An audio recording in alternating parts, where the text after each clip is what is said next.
Though I have to say. What?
Hello everyone, how are you doing? Hey N, you should just shout first when you join first. Do the webtoon experience. Hey Andy, I hope you've been doing well. We missed you. Due to pain in my wrist and thumb in both. Sorry to hear that, N. Oh, wow. Thank you for lurking and watching the stream. Don't worry about talking. I can't believe that we didn't do chapter 79 discussion. We're doing it now thanks to Tam's dedicated care for the reread club, and yeah, I tried to make it earlier than usual, the stream. So yeah, I hope you take care and rest well, and I hope you wake up tomorrow with less pain. You'll be in my prayers. Hey Tam. Hey Aishu, I hope you are well. I hope that you're not overly busy again. And Tam, thanks again and again for all the reread things you do. And I hope you're doing well yourself.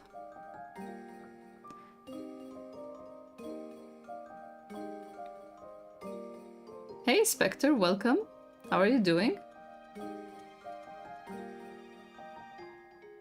You've survived? Glad to hear that. That's what we do.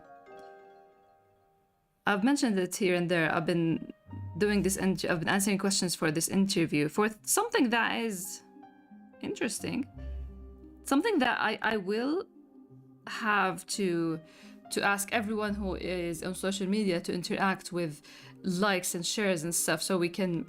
That's what I always think. Like whenever, I'm sorry for everyone who's follow me on Instagram, by the way, because I reposted 2 weeks ago a photo of my face that is too zoomed in, man. But yeah. Part of the job, I guess. So yeah, there's this thing. Before we start with chapter 79, I do want to just chat a bit about a lot of things here and there.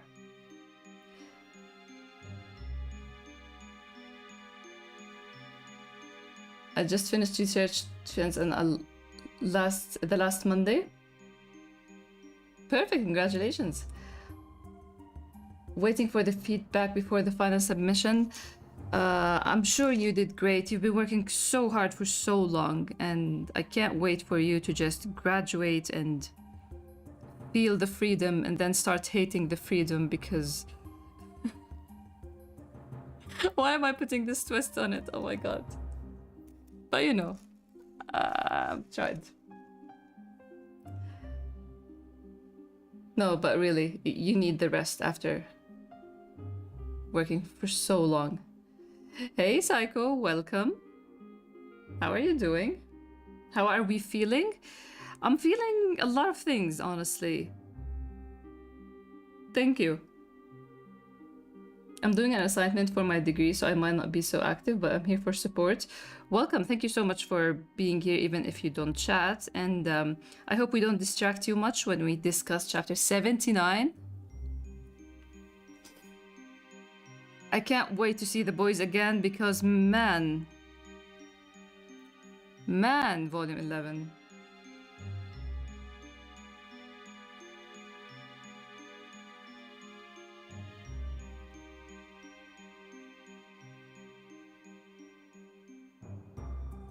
I can't believe this is the end of the reread club, right? Yeah, I was thinking, how about I start doing streams where I read books? I read volume 1, volume 2, so it's a reread.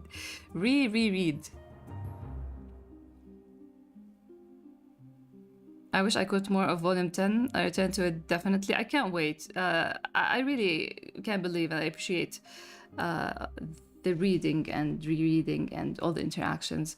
Again, I was answering some questions for an interview, and they were asking me like, what things are you excited about when you share stuff? And I'm like, I love this song, but no, we don't want lyrics.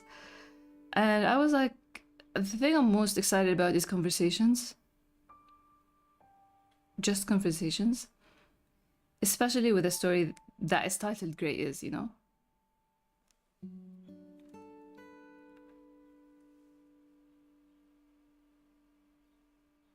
In a way, in hell, I'm missing chapter 79. This chapter is like now in my top 3 chapters alongside 33 and 40. See, I remember.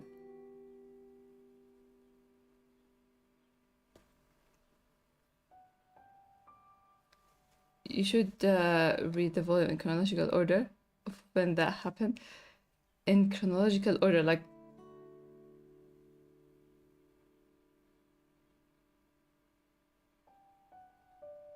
One, two, three, four, five, or you mean time-wise? I love Grey Is conversations. I love it too, and I still can't believe that. All these in-depth analysis and talks happen. Push down 62, can you believe it? Well, I would take 79 over 62, yes.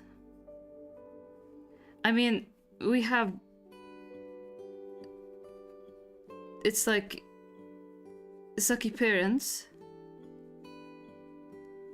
But... And they both have a light at the end of the tunnel.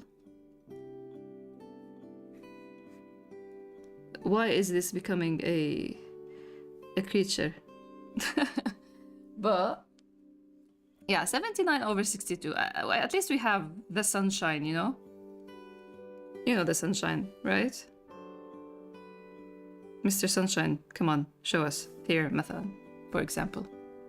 I switched to Arabic. That's how passionate I got.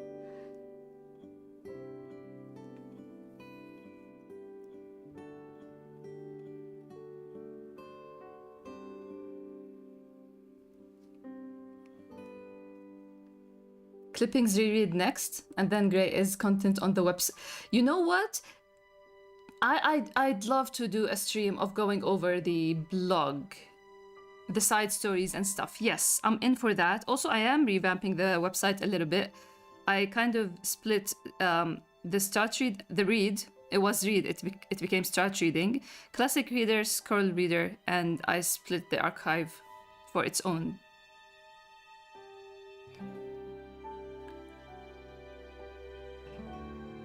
It's like the emotional resolution for 62. 62 was too much. Yes, 62 is complete darkness. It's...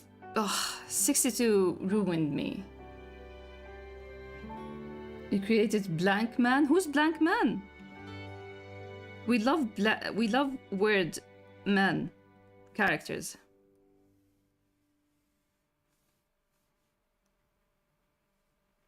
I could do chatting streams like this. Just drawing what I'm talking about. Hey, Sodium, welcome. Welcome to first time chat, welcome. I don't know if this is the first time you hear my voice. I hope it didn't disappoint. Welcome. I would adore that. The blogs are peak. I want to go over the blogs. Discord clippings as well. Discord, actually, we talked about it, Tam and I, publicly, and I've been meaning to talk about it privately as well. Like, how can we go about checking discussions and great analysis and theories?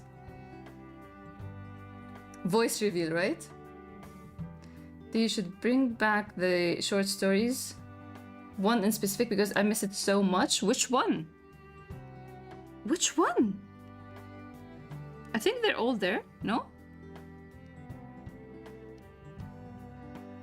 Unless I marked it Dark Ages, because I was thinking today of a Dark Ages doodle. Oh my god, the Dark Ages of Grey Is. I watch your videos all the time. Your voice is very... Oh, thank you. Thank you. Thank you for watching the videos and for that compliment. A lot of people go to sleep watching my streams, so I love to contribute to the greater good. Why is the canvas was to the side? Oh, sorry. You're not seeing the beauty that is happening here. This chapter made me tear up. I can't wait to hear your thoughts, Sodium. Oh my god. So yeah, we're gonna chat a little bit about all things. It just occurred to me that I can do chatting streams with me doodling what I'm talking about, but I actually am thinking of how best to do this format thing. I want to do a monthly recap. It doesn't have to be monthly, but it's kind of like an audio thing, an audio radio program. I don't want to say podcast is what I'm trying to do. Because I realized that I think about a lot of things that don't go anywhere, and either it's like games and anime and manga and stuff I watch or consume, either things I make, either thoughts, just I think a lot about all things, and words. So radio content, yes, that. I had it once. I think I had this once on my whiteboard.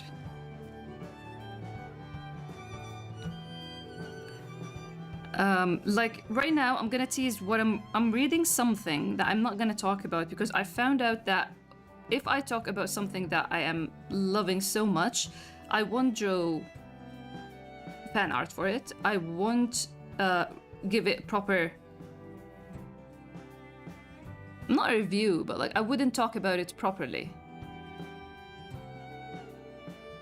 The short story that turned into a clipping about an ambient sun.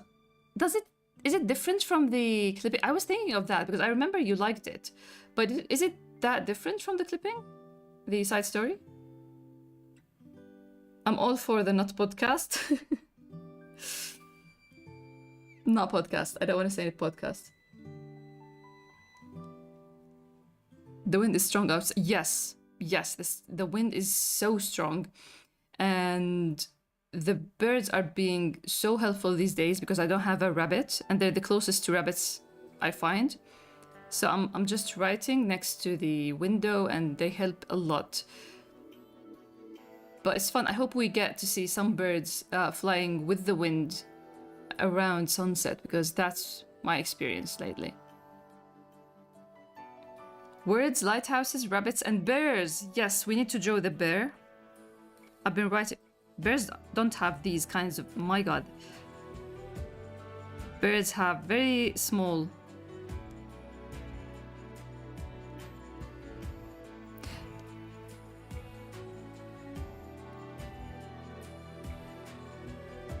I was watching a playthrough of Red Dead Redemption 1, and there was an area where there was a bear. And I was just giddy on my own. I hope there were more people from the stream to make bear jokes about... I was like, this is... If I was interested in playing, I would... If I wasn't... No. If there's one thing that would make me interested in playing this game is having a bear eat me again.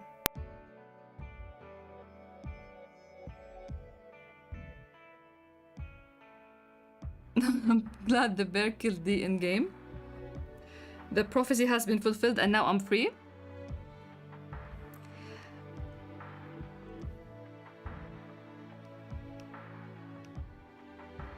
See how scary the bear is? So I beat Yakuza 0. And I'm reading this manga that I'm not gonna write the title of. But I might have found a masterpiece, let's say. The funniest thing, it has an uncle that is like noir. It has a Daniel. It does have a Daniel. And it has another character that is actually called Daniel.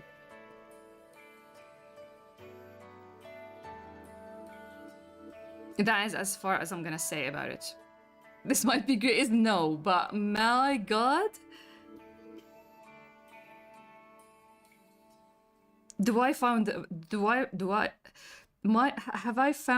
vibe that I don't know, this story is, I want to talk about it a lot. This story, I want to talk about it a lot. But I need to finish it first. And I think this is, I kind of was rushing while reading No Home, that I wasn't afraid of approaching the end, you know? I wasn't feeling like I don't want it to end. I don't think. Same with Ikokuniki. These are the two stories that hit me the most. This one, I'm legit really, really, really sad that I'm inching towards the closure, the end. Because it's complete and I'm sad. And I also kind of decided that I'm gonna tease something for the future. Sorry that I'm gonna spoil a beautiful moment, but there are a lot of beautiful moments between White and Daniel. But I kind of thought that at some point White is gonna say, uncle, uncle. And Daniel didn't like that. Daniel wouldn't like that. It's fun. It's fun when you make Daniel not like something, right? Yakuza, yes. That was 10 out of 10 story. I was floored. And I'm impressed again with how when I like a character from the first love at first sight kind of thing, and it delivers, oh my god.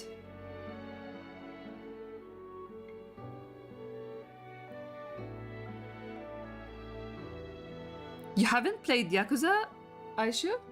This is my first installment, and I want to continue. I want to play more, but I want to give it some time because it's such a good story. I want to sit with it, you know?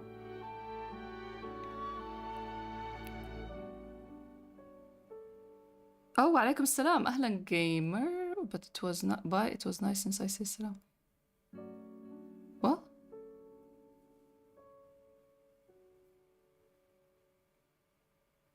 Okay. So yeah, Yakuza 0 done. This manga I'm reading. I read My Broken Mariko. I think that is the title. Mariko. Yes, my friend said 5 and 6 the best parts, but I want to play it through.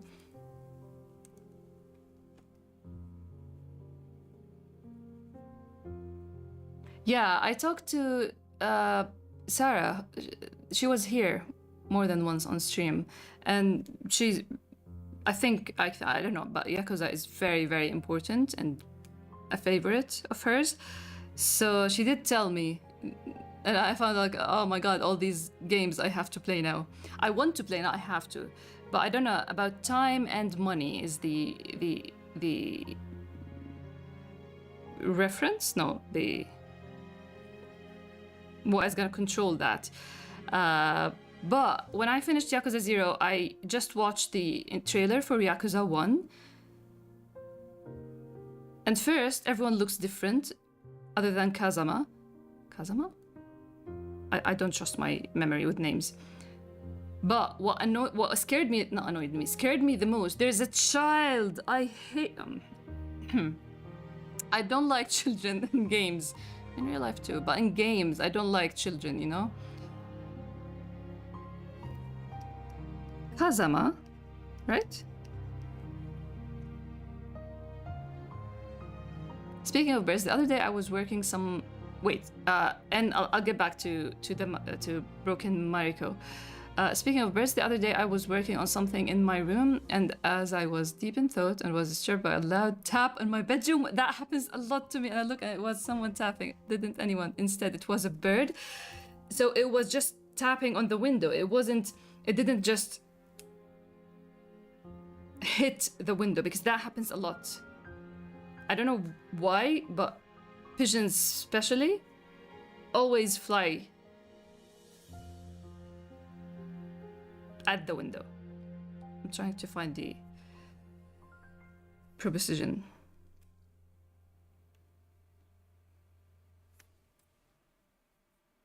A loud tap on my bedroom window. Well, I'm glad it's not someone tapping.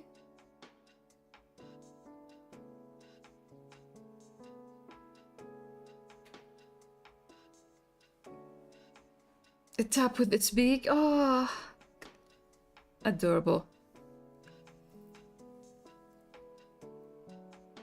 Because 90% of children in media are created with brains of pets. I don't know. I just don't like kids. I realized I have high sensitivity when it comes to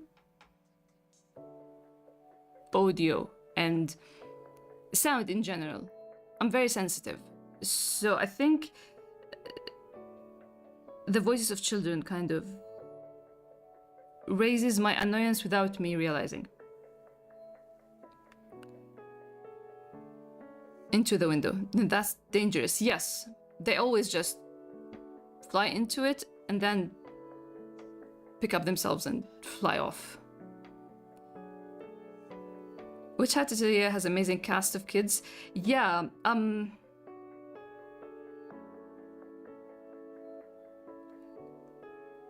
I get a lot of Witch Hat Atelier on my feed on Twitter.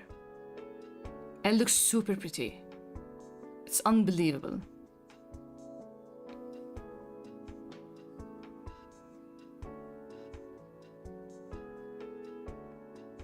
Either black or white tapping. I mean, it could be an alien too. My Broken Mariko. It's a very interesting read. Short, very raw, very real.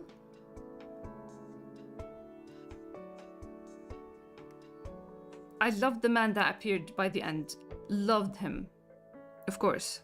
It's such a D character.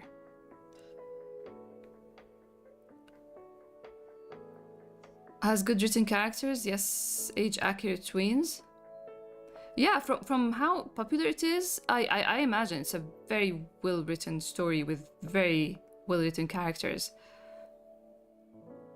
I keep seeing this, one of the four girls reminds me of, not in character, but in hair.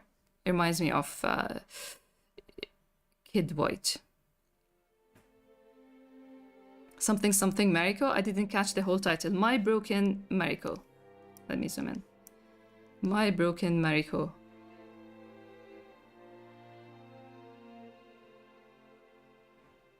Yeah. Yakuza 0, untitled manga, and I'm playing now a game that I played when we had one computer, one of these very big, bulky computers, in my older brother's room, so the time was very limited. We played this game called Twinsen. It's called actually Little Big Adventure Twinsen's Odyssey. We played 2, and then when I grew up and I got my PSP, I got the first game, 1, and I played it, don't remember much of it, and they made a remaster 2 years ago or something, so I bought it on release because I love the game dearly for nostalgia reasons. But then I was shocked that no, it's a remake, it's not a remaster. So they changed a little bit of the story. The areas are the same. I'm playing it, I want to finish it and move on to another game. That is the experience. The graphics are very different, but it's a fun thing to play on my handheld, you know? Agat? Hey, Hummus. Wait. I hate you for taking me away from Grace, but why is there a yelling bear? That's the bear that's gonna eat me over and over again.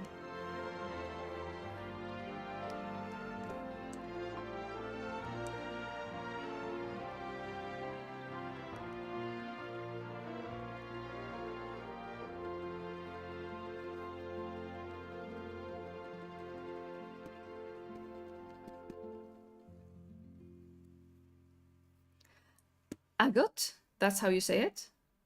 Agot's hair does look like Kid White.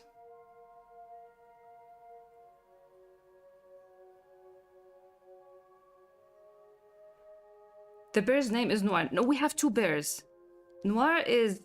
Listen, okay, listen. Let me give you another teaser. If you missed the first one, I'm not gonna repeat it because I really didn't want to spoil it. So I started writing and I realized that some people might, when they start reading, feel that, wait, what am I reading? Noir does live in another genre, man. I had to update my music library to find fitting music for him.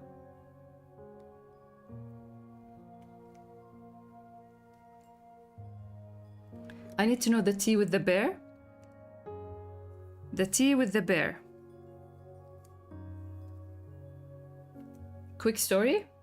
Quick story time. We're gonna start discussion. I don't wanna keep people that are here to discuss. So let's put a time limit. How about I start after 20 minutes? Is that good?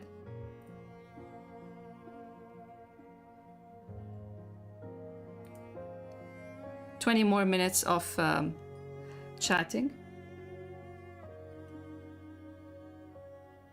Identity crisis game.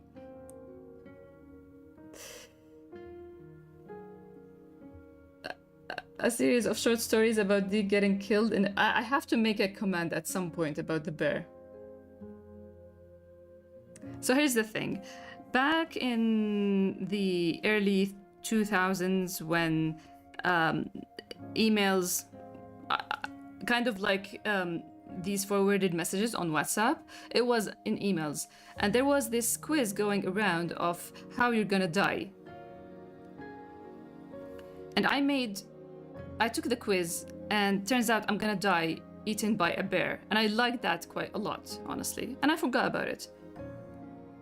Fast forward to 2000, probably 20, could be 22, 21, I think. Because my sister was pregnant. And if you think that I know the ages of my niece and nephews, then you're wrong. Anyway, it could be 2021, let's say that. My sister was pregnant and they went on a vacation. Her husband took her to change of scenery. And they went to an area that is kind of like a forest-like thing. And she told me that you have to come here. It's very inspiring. There are deers everywhere. You see wildlife, actually. And I said, great. I was very depressed around 2020, 2021, like actual depression, not just usual high-functioning depression. So like, great. I did a quiz 20 years ago, and it told me that I'm gonna be eaten by a bear. So if you're talking forest, there probably is going to be a bear there. So I'm coming. And we joked about it and moved on. And then that night she was talking to her husband, telling him about this, and his first reaction was, I never saw your sister screaming. And then they went to entertain the idea of me being eaten by a bear without screaming, with a poker face. Elma kindly drew a very beautiful doodle. You can find it in memes, I think, I'm not sure, of me being eaten by a bear. And the stream kind of added a layer to that, where I kind of go, oh no, you know, the comic with this, I don't know, it's like I don't know how it looked, maybe like this. Oh no. Like there's this 3-panel comic that is popular on the internet, and it always ends with this, oh no. So yeah, that's it. And then I played the game on stream, and there was a bear, and out of nowhere, the bear attacked and it ate me, and I was so happy. It's unreal. I was eaten by a polar bear, but also we have Noir, who is a bear. The animal associated with Noir is a bear. So it's either Noir wants to eat me now, or it's just any bear. So that's the bear lore story. Psycho posted a doodle of the pink blob and bear friendly chat. Yes, yes. And I posted one of the... And Psycho also posted on Trivia, maybe. There was this coffee brand that has a bear attacking a smaller human or hunter. And I said that I'm gonna draw that. I just got... I just felt dizzy. Bearception. It's a big story.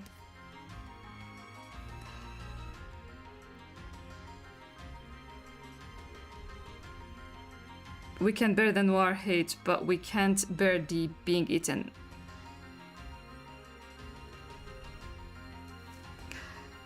You know what? I decided today that I want to, at some point, draw an illustration. You know these illustrations in Shonen Jump? Where they do rankings for the characters? And I want to know, definitively, who is the most hated character in Grey is. So I want to make a poll with all the characters, all the cast, that you can just rank or vote for. And I want to draw, like, my expectations is, yeah, probably Noir at the end. I don't know what's this. I'm just curious who's gonna make top 1. I think it's gonna be White. But no, realistically, or not realistically, based on what I see, it should be White. But I kind of feel like I'm gonna be surprised. Yeah, Parrot is gonna be there, for sure. Everyone's gonna be there. Jundar, Shams.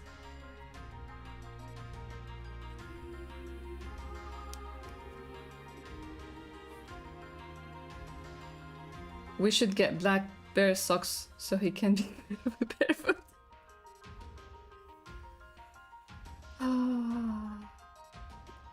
You will be the only Noir voter. You're with me on this.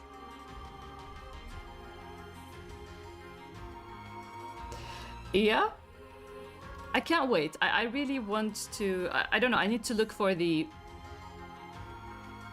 how to do it, actually. Google Documents, or I don't know. I have to look into it, and then I will... because I want to send... I want to post it in all my social media, and so I can have more votes and...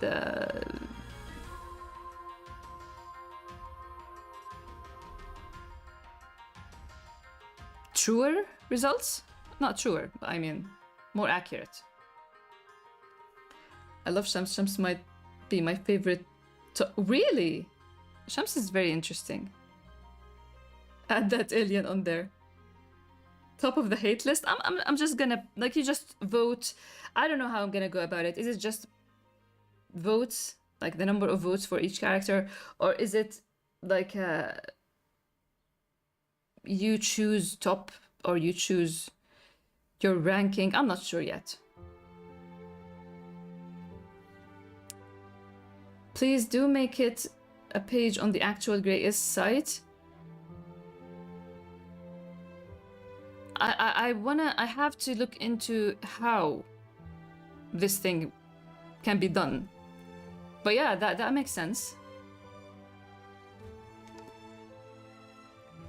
Gonna vote negatively with all my accounts. Unproblematic. Yes, he is very unproblematic. I'm conflicted between voting White and Danny. This is the thing. I honestly think that Danny is going to be... I'm gonna be surprised by Danny. I feel like he's gonna rank high. I know that he's gonna rank high, but I kind of feel like he's gonna rank even higher than I expect.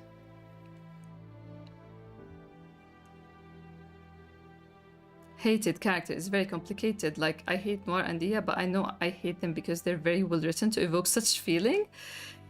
Yeah, you know what? I've talked about it before. I have a problem with antagonists because I kind of take things very seriously. So when I love a character, if you hurt this character, I'm gonna hate you. You know? And I don't understand antagonists in general. Like I had to have a long talk with Blue about antagonism and antagonists and the meaning of antagonists, because I genuinely feel like I don't get it. To the point that I know antagonists as themes more than characters. But the story that I'm reading here that I'm not gonna share the name of.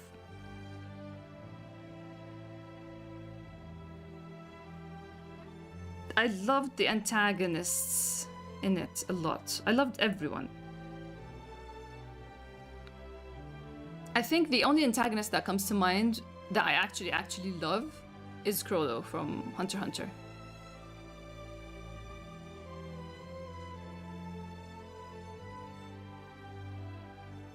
Hated characters is complicated because I hate some, but I absolutely rage against some.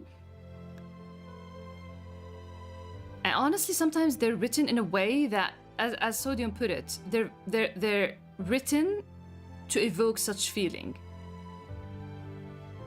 But then when a character that is hated does something so convincing or says a line, like one of the lines that today I was like, oh my god, out loud while I was reading. Let me see, I did take a screenshot.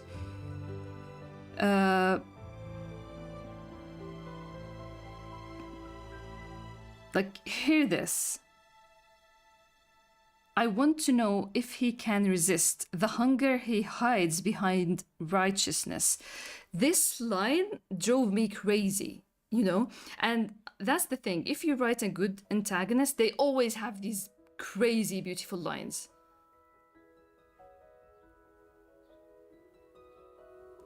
Ah.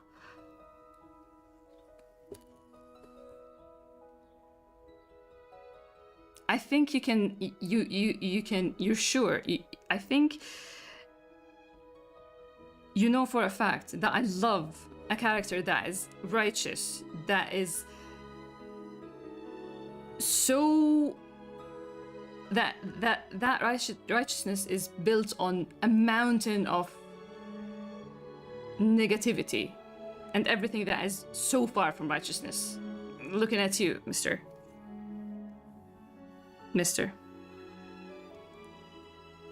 We love that in this story, right? Thanks for the hydrate.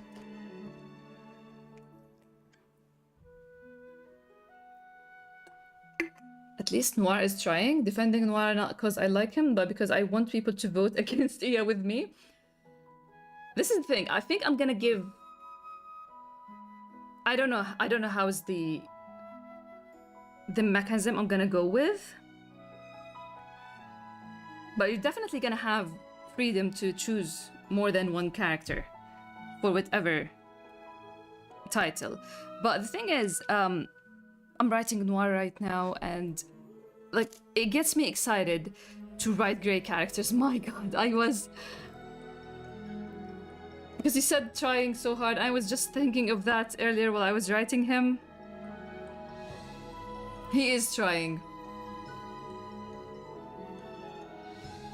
But we'll see. Favorite antagonist of all time is Diva Sweetheart from Omori. She was so insanely fun and insanely involved in the story. I don't remember that much, but I loved her fight for sure. Sometimes I hate a character because I find them annoying, not because they're evil. Yes, 100%. I hate Wing from Hunter x Hunter because he's annoying. Just because he's annoying to me. And I don't like that trait, but that's what happens. I love Andy. I feel like I cater to your taste so much, and I'm happy. Into fun antagonists that are so insane it's funny, not kid show villains that are so. I can tell you, like I'm joining Alexander AJ's streams, reading Tokyo Ghoul right now, and I think like you're talking about fun antagonists, kind of like Hisoka, maybe. Or if you read Tokyo Ghoul, kind of like Sota. These characters, because the manga I'm reading right now that I didn't title, again, has one of these fun antagonists, but he is pure evil. But I want to Joe him. I don't like pure evil. Like, I don't like these one-dimensional pure evil characters, but this character is very compelling, and the design is very outrageous. Crazy, bizarre. I want to draw all the characters in this manga, man. Oh. It isn't great to have a great character, then you get to learn about the story, but also understand the mind and core of the person you're reading the story with.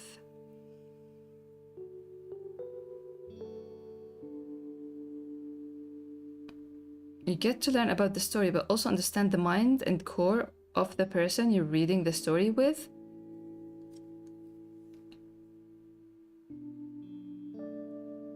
Yeah. Great characters, like when they're completely great, like once you are very comfortable that they are good and you can trust and you're okay with them, and then they pull the guns and the fire, you know?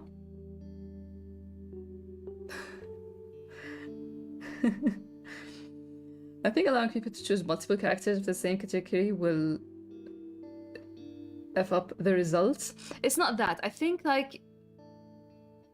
the way I'm going about it is maybe I'll have the list and you'll just choose the characters that you like, maybe. And it's just gonna be based on votes, numbers, you know? The unhinged type is always entertaining, but morality is out of the window. I seriously don't like unhinged types. This is why I mentioned Chrollo. I don't really like unhinged types. In general, these characters, like, I have a problem with Inad. He's not he could be an antagonist, actually. He could, now that I'm learning more about what antagonism is, he might be an antagonist, actually. But I don't like that type of character. And it's crazy that I have that one in this story. But for some reason, the story I'm reading right now presents every character so well. I don't want to talk much about it because I really want to draw fan art or talk about it properly in a video or like an essay or something. Actually, I never read Hunter x Hunter, and the vibe I get of Hisoka is different. I see. Hisoka is too unhinged. Like, he goes to areas that I really am uncomfortable with. My younger sister are more into shonen than me, so I'm very much aware of Hisoka's existence. I see. Agree with Spectre. I feel the same about Noir. I like how I understand where he's coming from. Inad as an antagonist. See, this is the thing. I would never say Inad is an antagonist, but now that I'm learning more about what an antagonist is, he could be. To White, for example, White would lose himself. This is the thing, you don't want to mix or you don't want to mix up being evil with antagonist. This is what I learned. This is not me being. And that's my favorite character in Grey is right now. That makes me so happy, Tam. So far I did write one scene within that. In volume 11. And he made up new words. I mentioned a few on Discord. Bromestic. It's been 50 years, only 50? So an understanding a character could make you understand more about yourself, and that I love so much. I love getting a chance to learn and grow. I love your love for growth, Spectre. Inad is like a comedian. That's the thing. He is a comedian. Maybe he's an antagonist to me because I can't. He's gonna. But then again, he is on the side of Yaldar right now, right? It just makes you think.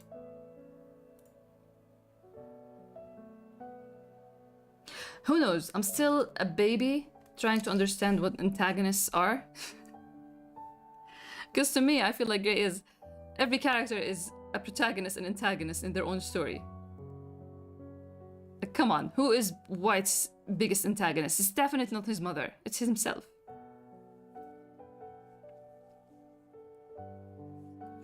What an antagonist. Welcome to the club, Tam. Yes, antagonist is someone who is the opposite of the protagonist. I think, yeah. I don't want to be so sure about my answers here, but it's like anything that is in the way of the protagonist end goal. And that's why it could be the story, it could be a theme, it could be characters. And that's why antagonists sometimes can be like, you know, when I was watching a YouTuber ranking their antagonists, and they have Kenma from Haikyuu as an antagonist because he's in the opposing team. So these are not evil people, but they are against the protagonist, against the protagonist winning. But if you just stop me while I'm walking in the street, if you stop me and ask me, is Kenma an antagonist? I would say no. But then I learned better. Now I'm a new person.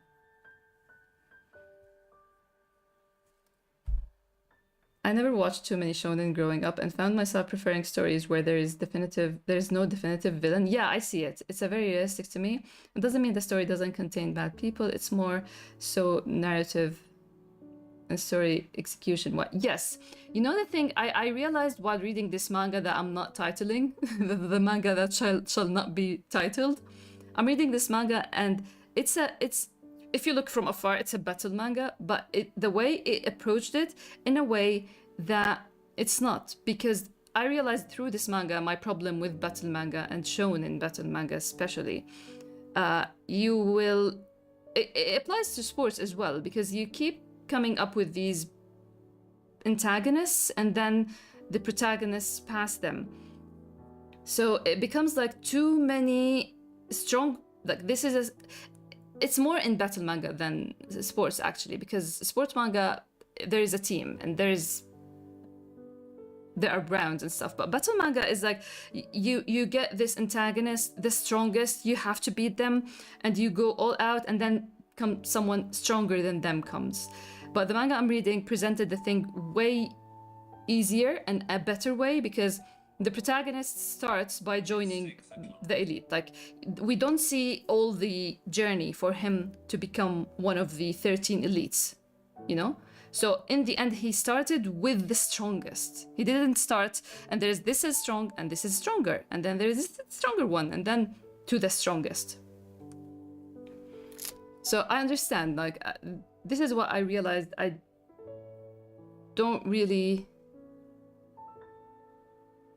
don't have the patience for shonen. This is the thing.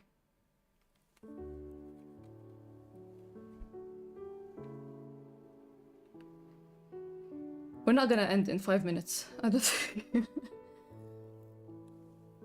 The opposing power. Yes, Grey is one of those stories for me. Thank you. I'm glad to hear that, Thomas. To understand what an antagonist is, you need to define what is the main story flow, who's working with it and against it. But like for something with a website of story flows, is that even possible? With a web of story flows, I guess, yeah. You gave me the Kid Black vibe when asking what's a bully, what's an antagonist, yes. Listen,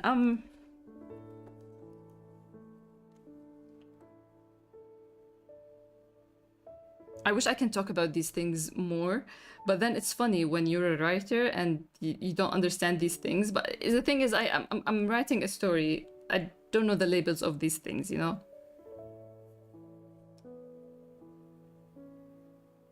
Whoa!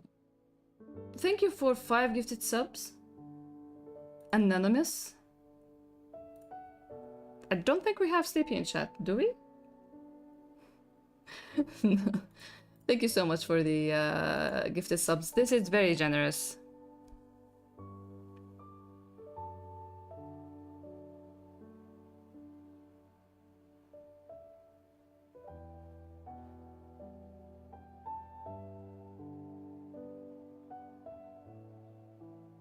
To me, villain is a narrative and story execution thing more than anything. It's about characters, not real people.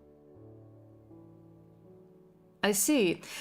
But then again, you come across really good villains and really good evil antagonists, and you love them for how well they're written. I think I understand better what an antagonist is now. Thank you. We gotta chat about this more. I think it would be fun.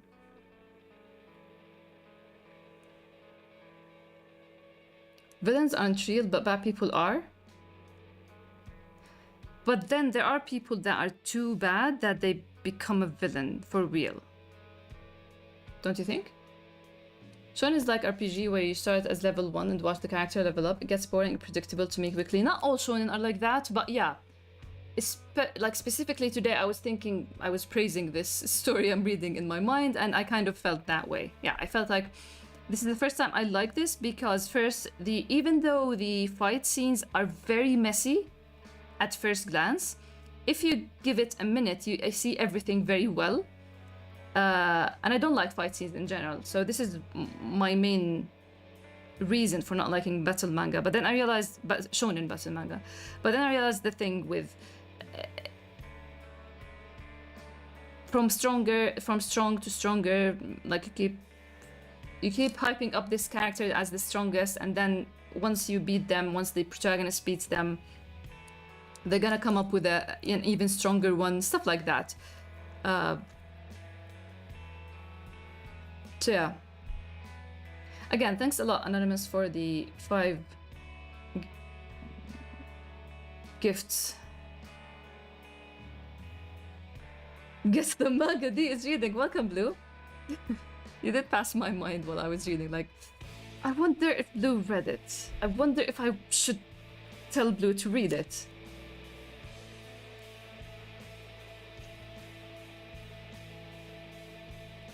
Shigaraki from My Hero Academia is still my favorite antagonist.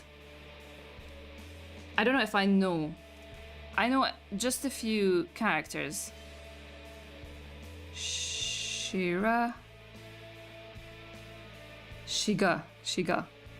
Shigaraki. Welcome, Blue. I hope you are doing well. Oh, I've seen fan art with this character.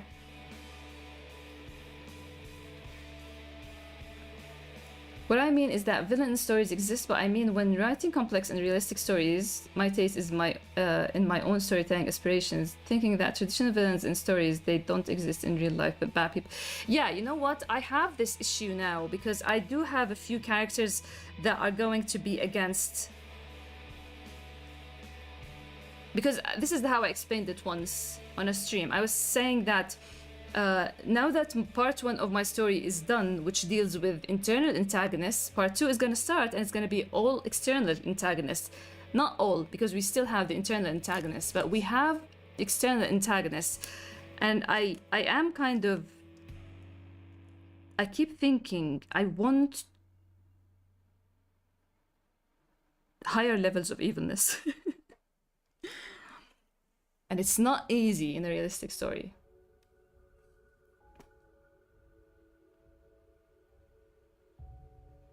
Fiction doesn't happen in a vacuum. Even if characters are fictional, we'll subconsciously associate them with something in real life, right? I guess it differs from one person to another. Name drop it, please. I'm still empty after I finished No Home. Did you read Ikokuniki? Read Ikokuniki. I'm not gonna name drop it. If I name drop it, I will not draw any fan art. I will not talk about it properly. Allow me to just hug it for a little bit longer. I'm almost done, and I'm so sad that I'm gonna be done, but it's a masterpiece. I genuinely... This is the thing. I hype a lot of things, and I really need to be more careful with hyping things, because when I want to hype something that is... This is a true masterpiece, it is a true masterpiece. Writing-wise, characters, emotions, settings, world building. You know what? World building. I have never, and I'm so ashamed to say that, but when I read manga, I don't read these boxes that explain the world. I wait for someone who is reading the manga with me or a YouTuber that I watch to explain the world for me to get it. Like ch79. Ishida goes to great lengths to explain the world, and I'm like, what? Is this the name of a character or a place? I'm so bad at this. I hate it. But I just, when you put text with dates and years and numbers, it just gives me school trauma, you know? History class. So I end up skipping those. But this manga, I'm reading every box. Every single box.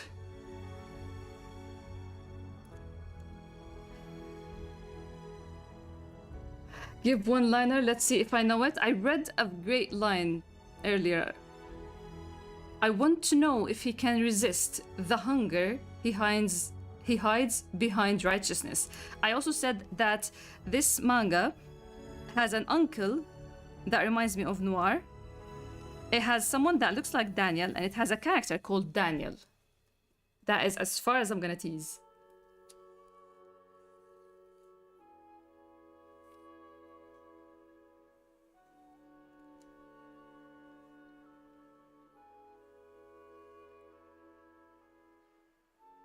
Thanks, Tam already said it. Collecting the clues. I'm waiting for the day Dee knows about quarter life crisis. One day. It's definitely on my to check list. It's not shonen? I don't think. Wait. I don't think. It's... Listen, I gotta say, it's upsetting. It's really upsetting. Like, there are 2 or 3 panels that made me stop, and because I shivered. And earlier today I was reading a part and I didn't get chills. I was feeling cold. Let's write. It's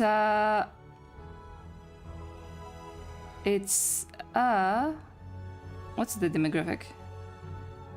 It's the what?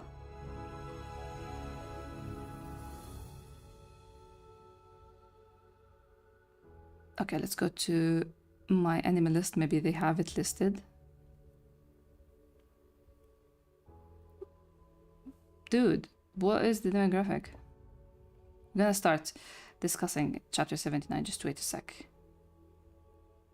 More information. Seinen. It's seinen, yes.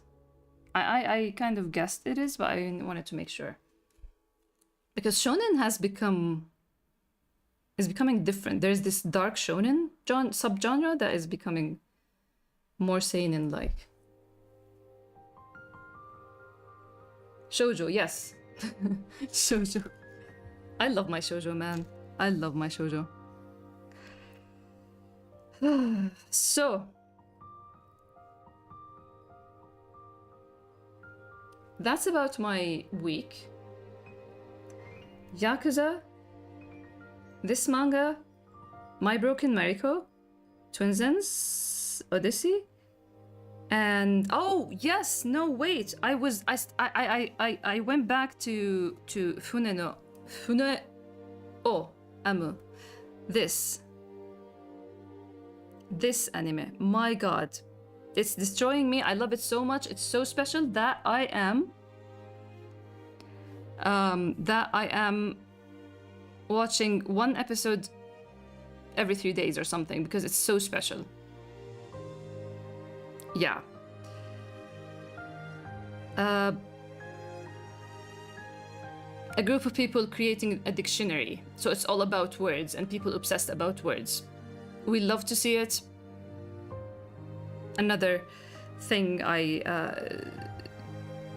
did this past episode 6, I am episode 3. I finished episode 3. white-coded anime. Yes, there is this. I think I shared it. I don't think I shared it, but I did. Like, there is this scene where there is this old man. I shared it on Discord, actually. There is this old man that collects words. This character I love. Were you always interested in words? A dictionary is a ship that navigates an ocean of words. So, if you like Grey Is and you like the theme of crazy people obsessed about words, I guess you might like it. Diaz Tokyo not knowing the name of a city and he thought was a guy's name while... I forgot that, but yeah, that's so me. Yes, yes. I approve of me being Tokyo in that regard. Other than that, he's way too cool, man. Do you think after the votes of the hated characters of Grey Is, do you think there should be a list of characters Grey Is and find out which animus defines them?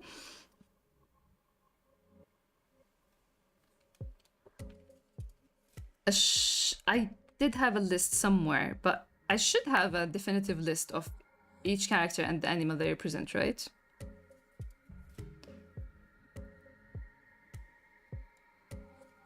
Words are awful. Yes. What? Words are awful. And then he will switch to, how about I call you uncle? I have the word. Let me use it. What is at some point is going to become entertaining, I hope. I really hope. I don't know if these ideas I come up with is just me wanting him to be entertaining and he will defy each and every one of them. It's a fight. We'll see who will win, me or White.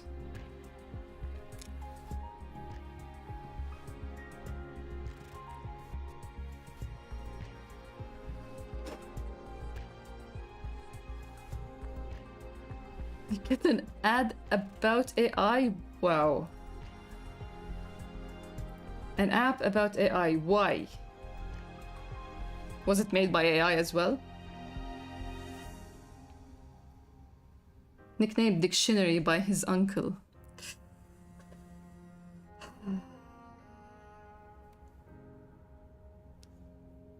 Okay, again, for those who joined later, I revamped just the navigation for now, but I am going to do some changes to the website soon. Start Reading has the Classic Reader and Scroll Reader, and the Archive has its own tab in the navigation now. And after an hour of chatting, let's discuss the long-awaited Chapter 79.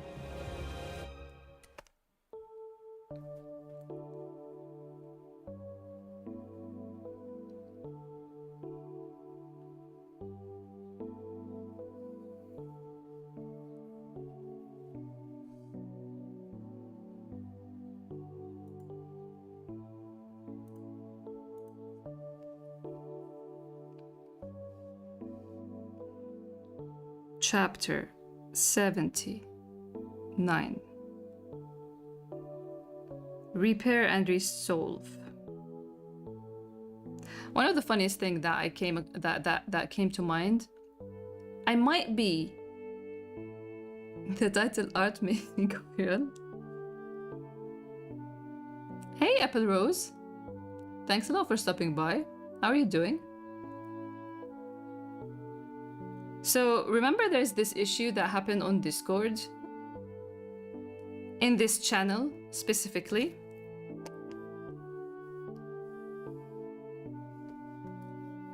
Just because I might be a little bit word obsessed myself, maybe. I think this, yes. And I drew this after that Discord debacle, and it was in the channel that said repair and dissolve, and I changed the re to des, so it's despair and dissolve. I don't know why it's not appearing, the word dissolve. So fun stuff. If you remove re and put this, it's now despair and dissolve. I love words, man.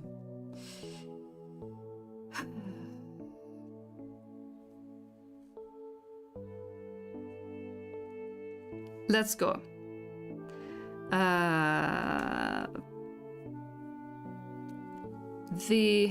Wait, let's see how big we can make it.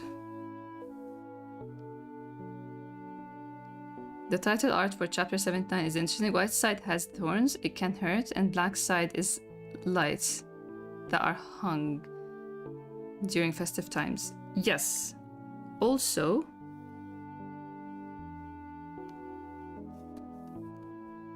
it's a play on volume 7 and volume 9's.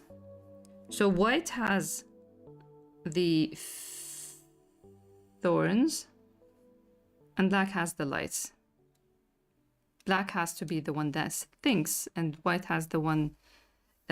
White has to be the one to around the forgiveness theme.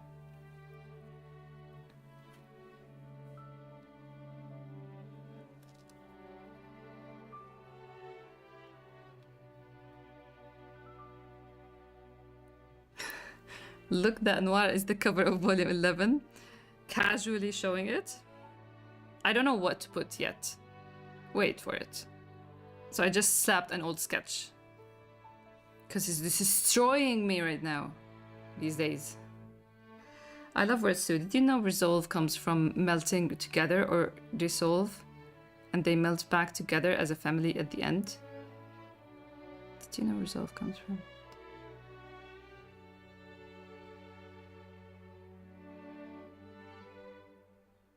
Wow, that's...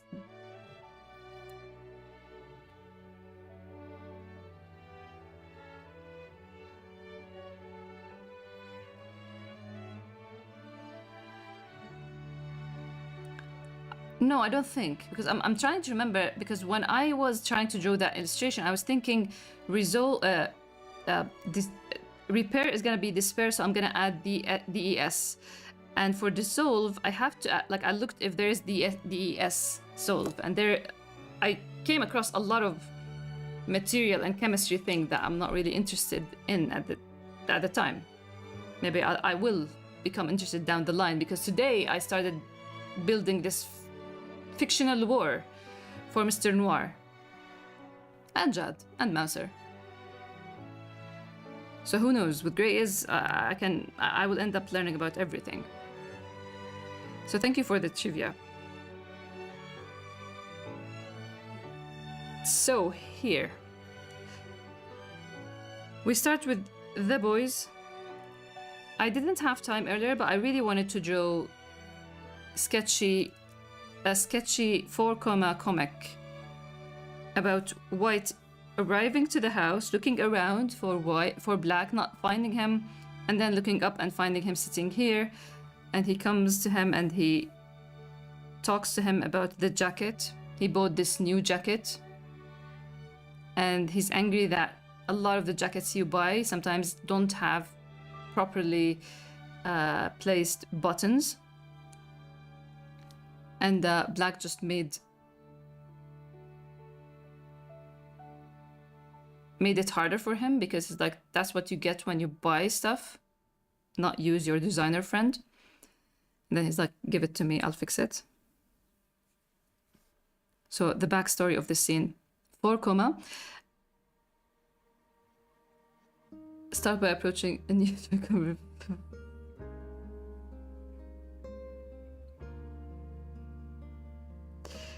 You saying 4 comma and fashion is like, it's as if you are now predicting future projects I have, not only Grey is blue, because I do want to participate in a contest with 4 commas, and the theme I'm going for, the theme is clothes, so the theme I'm going for is fashion, specifically like from a fashion designer point of view, with Black definitely. Hey Dan, shukran, welcome.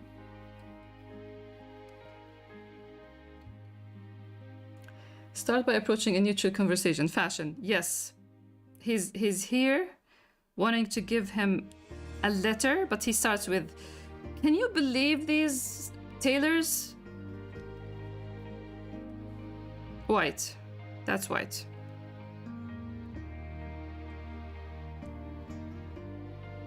So we finally get the reply for the voice messages from volume 7, chapter 56. We get the answer in chapter 79. When we say white is slow, we're not kidding. If you do, good luck and have fun. Thank you. I'll probably work on it on stream, so I hope we have fun together for those who join. 4 comma is a very difficult thing for me. I don't get how to be that minimal, so I'm gonna study what a 4 comma is maybe and play around. If I finish in time, I'll send it. If I don't, it's gonna be a learning experience. Black is trying to be considerate and White looks so proud when Black asks, "You won't be embarrassed, right?" I forgot how we do discussion streams. I totally forgot this. He's just a tad bit slow. Just a bit. White is slow until he needs to move fast, then it's a train wreck 100%. It's intense. Boy is intense.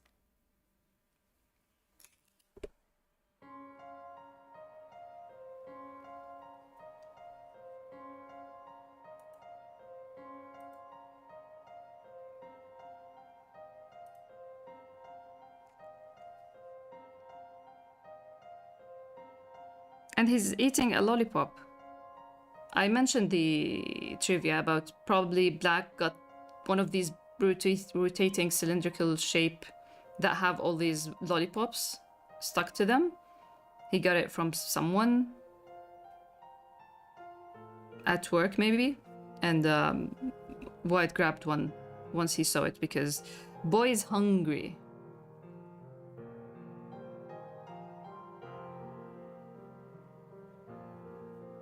طوكيو Ghoul حولت إلى المانوا حولت المانوا.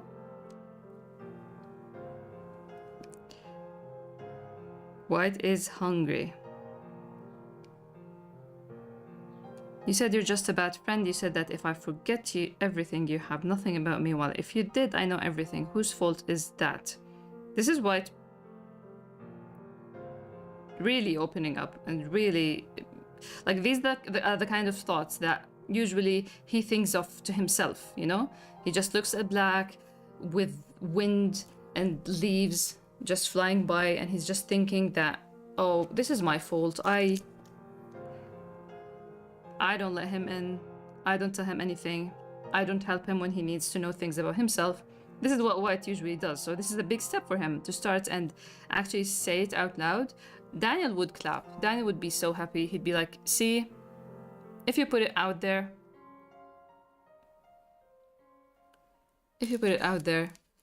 I love the pants you do where their poses are shaped by their surroundings without showing the object.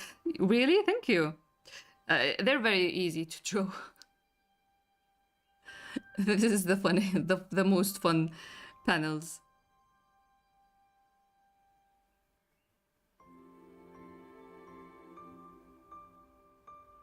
And this chapter, you just see how much, like, this darkness and these shots of Black's mouth, stuff like that.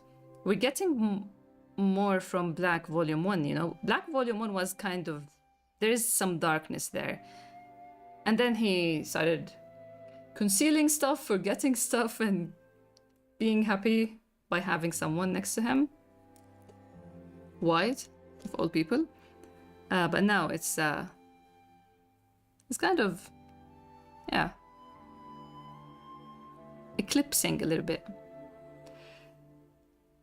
Let me see. There is a command, Dan, about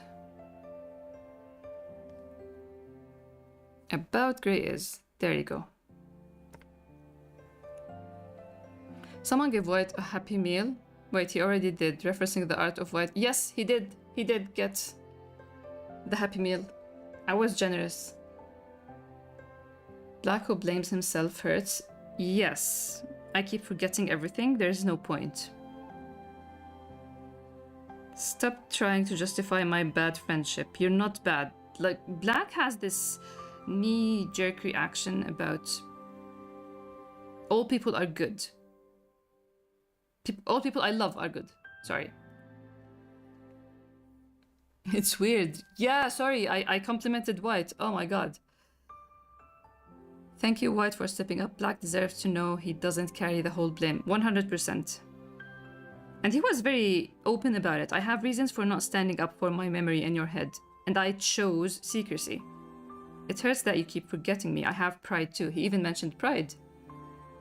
And it's totally unflattering when your best friend forgets everything you've been through together but remembers his schoolmate, parts of his abusive brother, and his leaver father.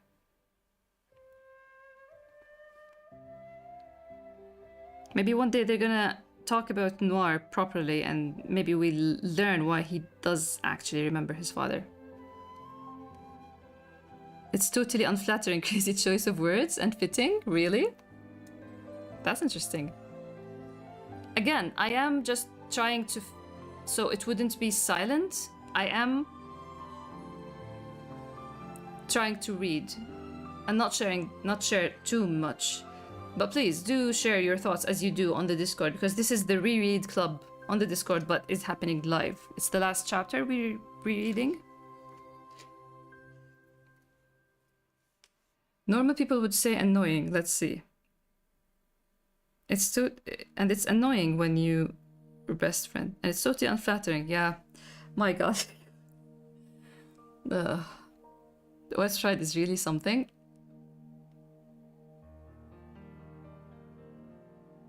White's pride is really something.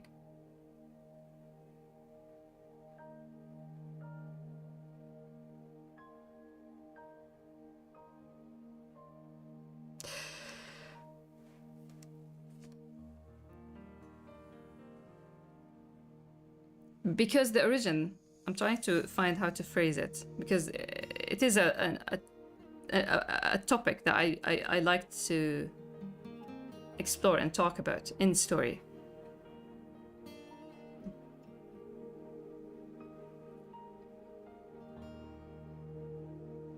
The origin of that of any pride is translates differently with different people. So White's pride is really something.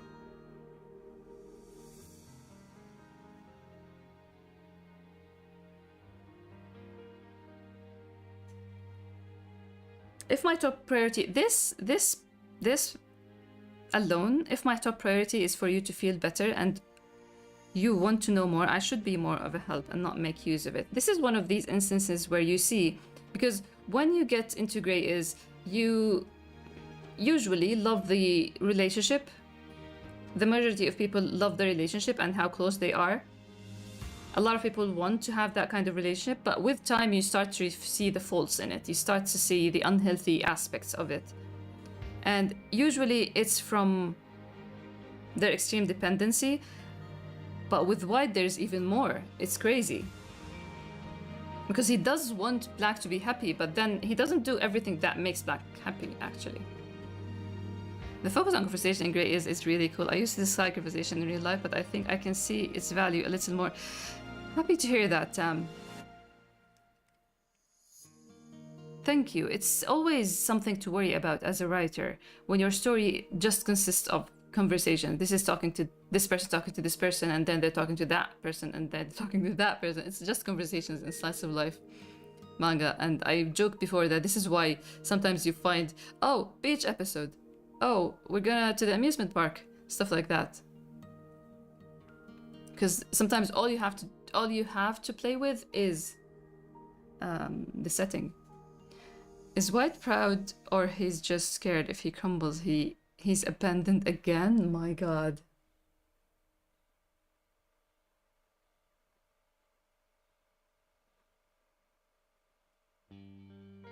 I wanna move this question to the chat. What do you think? Because I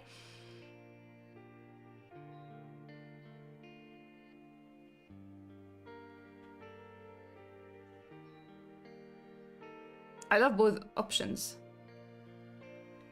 This long dialogue really grows on me after reading this far. I really enjoy them now.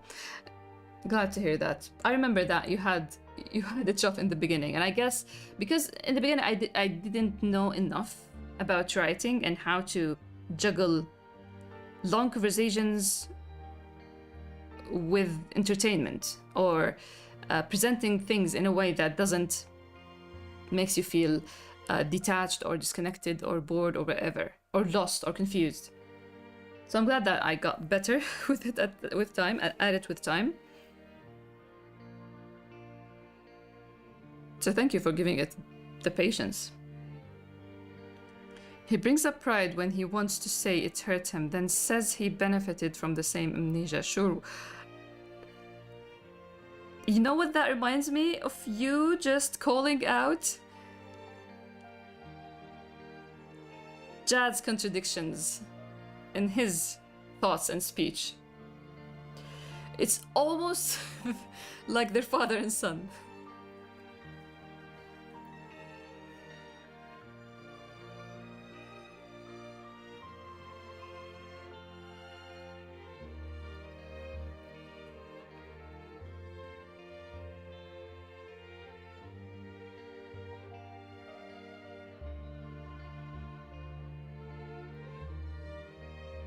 I think if he's courageous enough to have this conversation with Black, then he's also trusting Black won't leave. It's really his... Listen. Listen.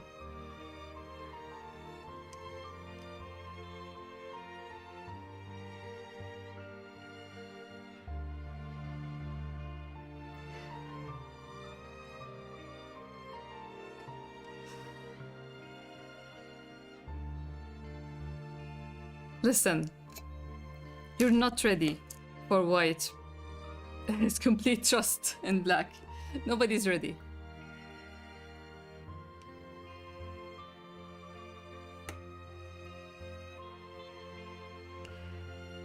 Yeah, that's a good point. I hope you read the long conversations in a new light when you reread Sodium.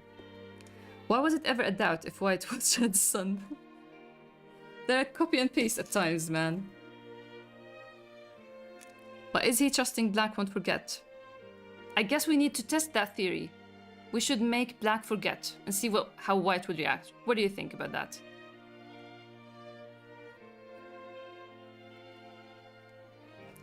I love your reactions, Andy.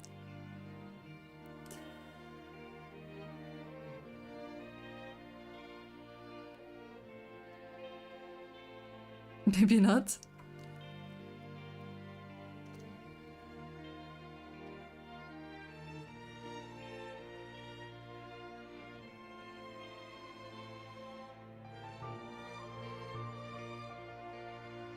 Don't traumatize White. You don't want that, but come on, how are we gonna make sure?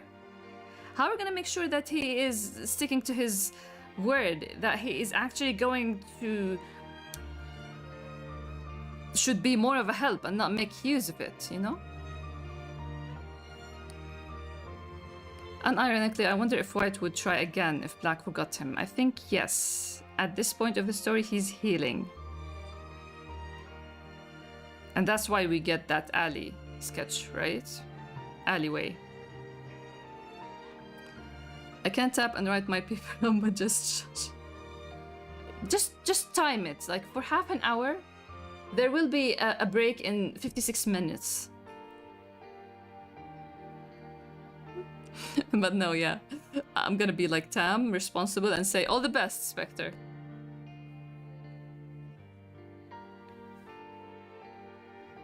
This is like I'm gonna be nice to myself every once in a while and pat myself on the back about for doing something good. And I think I was happy with this. The way White is saying something that applies to what Black is experiencing within himself, and the way I found this paneling that works. Happy about that. Not really that happy with the angle of his face because the eyes should be higher a little bit and narrower. But you can't get everything.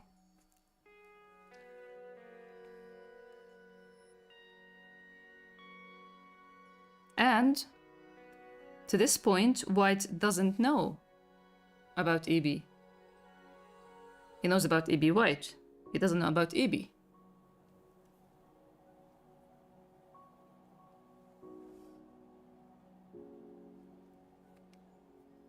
It is a difficult angle, for sure.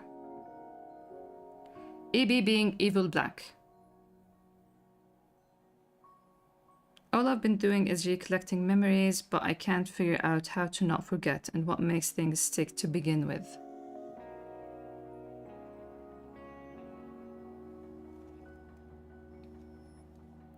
Is this how I'm finding out Evil Black has the same initials as E.B. White? Yes, this is how you're finding out. Because I found out myself while I was... Because when I storyboard or write down notes, I don't have the time to write full names, so I just go with initials. And when I wrote E.B., it's like, wow. Wow. Wait until Black says E.B. and White is like, what? Who are you? And the first instinct is to start again. So, like, can we get the full scene of the first time Black forgot and the reaction from... I need to see how quick the reaction was. Wow. Blue. Oh my god. I need to see how quick the reaction was.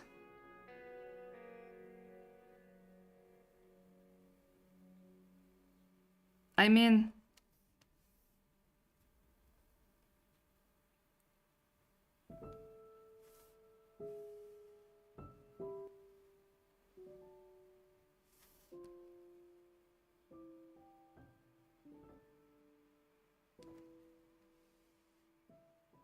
We meet again, is what he said. Are we talking adult White? Because that's fun. That's more fun, maybe.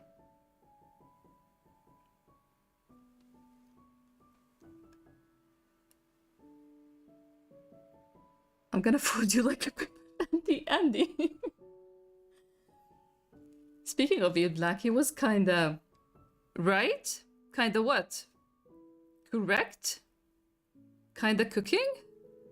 Kinda saying what needs to be said?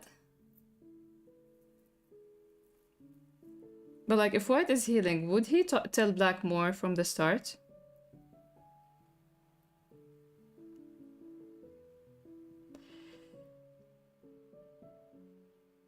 Tell Black more from the start? Like, start of what?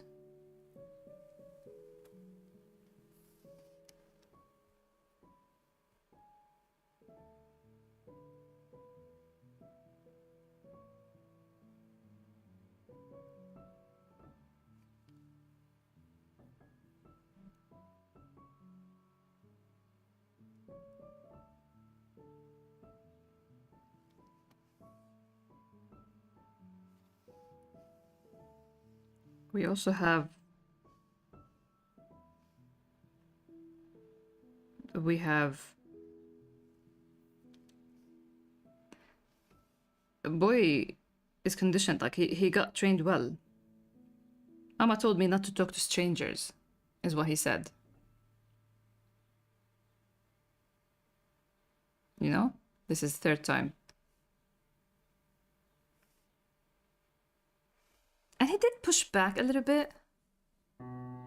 You really, really, really don't remember me.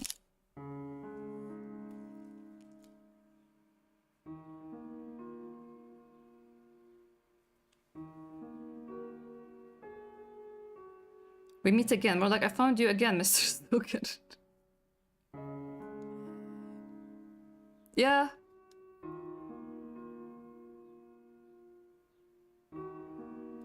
You know the trend, will we be friends in every lifetime? White exceeded that, and now he's like, we'll be friends in every memory wipe. Yeah, it's... That's the one reason I'm looking forward to Link Click Season 3, because this concept is very beautiful. It's crazy beautiful, like these crazy people that are willing to do...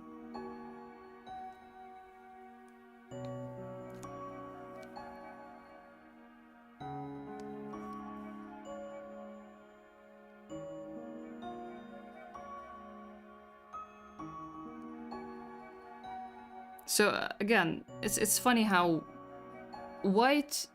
how black actually made peace, quote unquote, with gray, and is like, yeah, it's gray again, and yeah, I see gray here and here in fog on asphalt, gray car, gray cat, blah blah blah, but he in action still acts in a black and white attitude.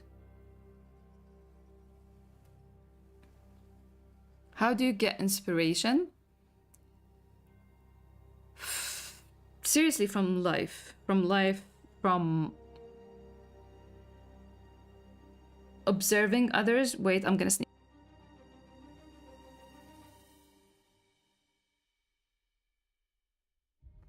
Okay.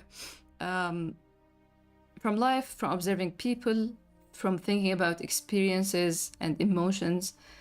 And as I was answering a question in an interview recently, I realized that at some point the story becomes the inspiration, because the story demands certain things that I might not be interested in, but now I am inspired to learn more about, because that's what the story demands, or the characters demand.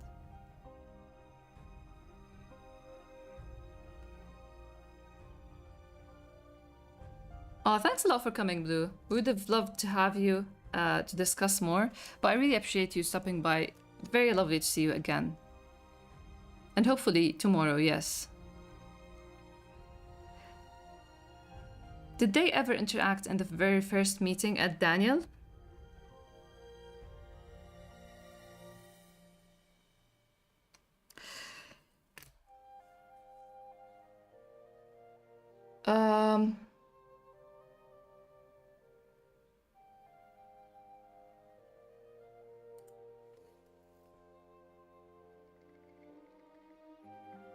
I did share. Yes. I'm trying to remember if I shared. If I shared it before.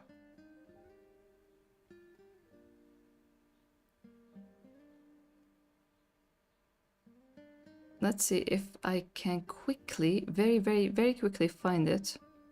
Extra content. On phone it's better because you can see the media actually. Because I remember I did share...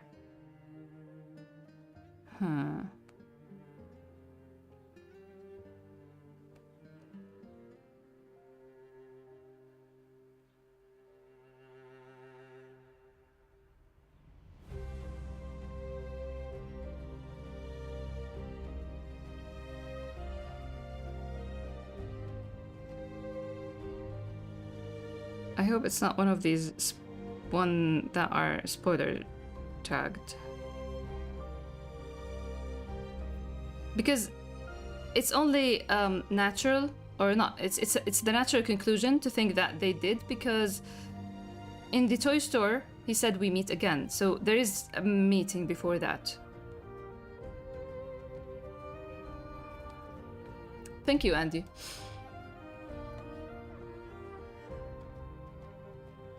Looks like I need a deep dive in older Discord media and chats.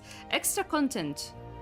If you didn't check the extra content channel, it doesn't have anything but things I've written or shared across the Discord. I did stop like adding them there, honestly, at some point, because with recap, the discussions were way bigger than I can keep up with.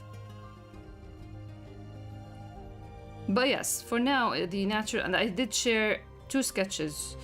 One is of Black and Rita, and one is of White.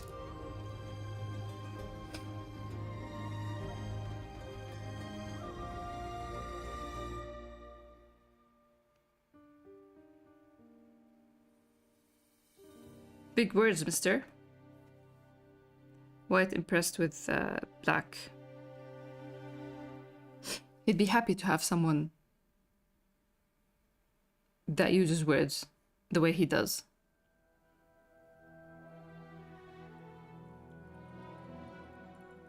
Yeldar told me this once. So this drop, I don't think we talked about it enough. Because this line, the only way to disambiguate something is to know it, is the line that EB said in chapter 75. Here. Open link in a new tab. Why do I have problems? Stream brain is a real thing. Blind faith can get you so far. The only way to disambiguate something is to know it. And turns out it's something that Yildar said. Cool memory. Black. The one with Blackie hiding behind, right? I think I had those saved. Yes, he's hiding behind Rita. And there's one with...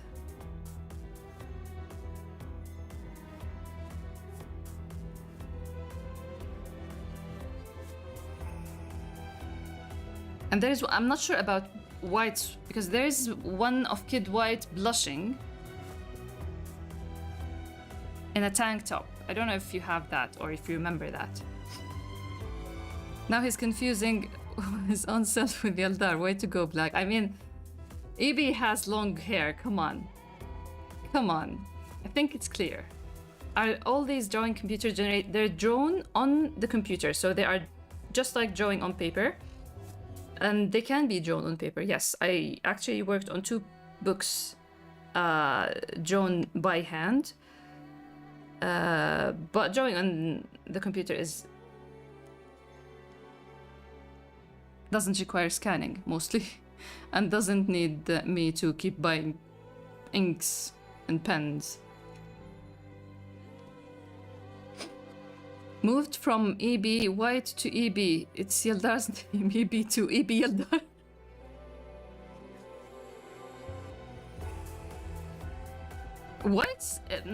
Black's head is very interesting because he goes from Hawkman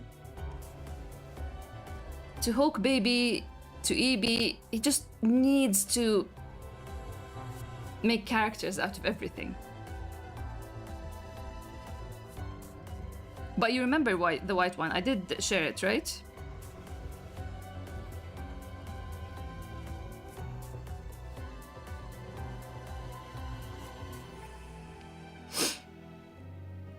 And then we have another moment with White being self-aware without any pride, saying things without any pride. It seems that you opening up a bit about things makes so much fall into place. And he doesn't have any answer. And Black is happy. I like your hymns. It's like I finally beat you in a conversation and you don't have a comeback. And White says, I'm running short on comebacks. Get used to it.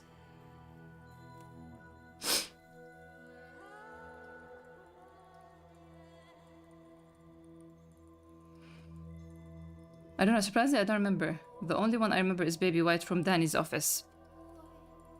I'm not sure if I shared it or not.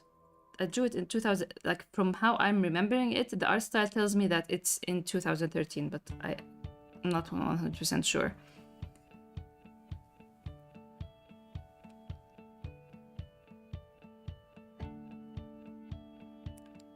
Maybe you were the door that needs to be opened after all. That's crazy. Why is it crazy? Wait, what was I thinking of that I thought it's a door? Wait, I was thinking of the door imagery again today. Oh, Death's Door. Sorry. It's not related to Grey's, no, it's a game. The biggest character development ever, accepting that you don't have to have the last... Right? Right? I actually had to put effort into, like, just leave the conversation. You don't have... Now, it doesn't come from the same place as White, honestly. For me, conversations in general, I feel like sometimes in private conversations, I do have to be the last one to say the last thing. Because if somebody says something, I kind of feel the pressure to acknowledge it. That's why I like Discord, because you just can acknowledge it with an emoji easily. I'm glad that other social media rode that train too, jumped on the wagon of adding reactions to messages, but yeah.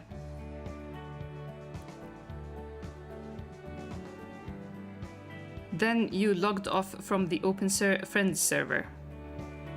Secrecy just become a part of me. And speaking of the aquarium visit, here's the true letter. I feel that as well, not gonna lie. I'm glad that we all agree on this. It's very hard to leave a conversation with a message just hanging. I love this so much too, like this whole convo, I don't know, when White didn't have a comeback, I was thinking maybe in this conversation they feel equal because Blackie remembers and comments, they hurt me so much sometimes. The idea of them being equals, the idea of White just seriously relying on Black.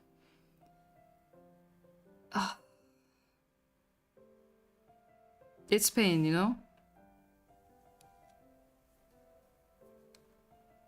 Because you know it's a thing that he wanted. It's not something that he suddenly realized, oh, this could be good. It is something that he wanted, because this is chapter 79. In 78 chapters, you see White, when given the chance from Black's side, he opens up, he says, he answers. True, he makes it harder because he kinds of need these rules, kinds of needs these situations or settings or a certain mood, whatever, I don't know. Sometimes he makes it harder because he does need certain factors or certain things to play into him answering. But yeah, it's like he was just waiting for the time that Black is open to hear.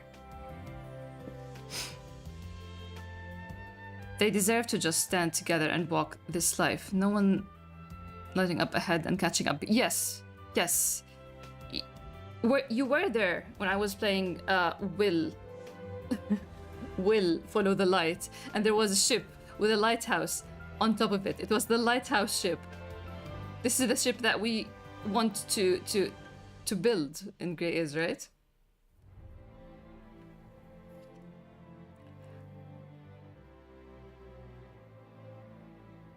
This is why I love this chapter so much. It was a hardship, but a hardship that with the background knowledge that there's someone there. Yes. Oh my god, yes. Yes, this is exactly it. Because you know, when you frame it that way, I don't think I even thought about it. Even though it's clearly set up like that, because it starts with White with Black, and then Black tells him to come back if you need something, and then this awful thing happened, this stressful situation, let's say, not awful, and then there was a place for him to go to.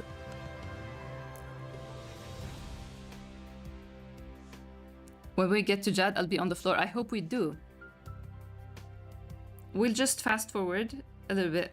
We'll move faster, I mean. But we need to give, tip the hat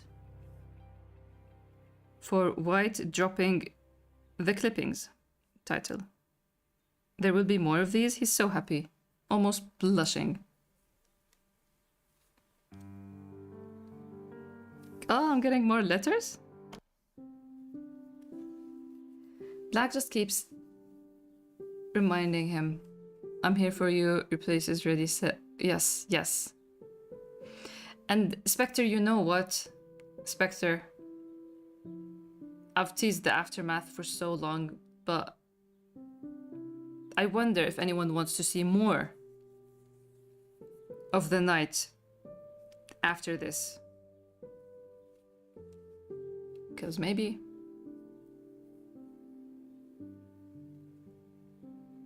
What a little guy. Yeah. Crooked again.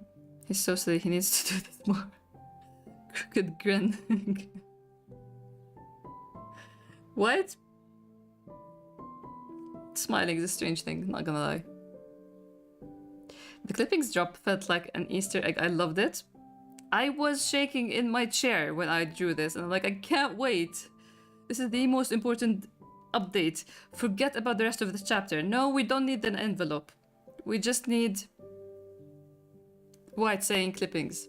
Because it's been cooking in my... It's been simmering in my brain for years, this moment of him giving him a paper when Black starts making effort to understand his brain and remember memories. I knew this, I knew we're heading that way, I knew that there will be clippings, and I teased this in clippings itself.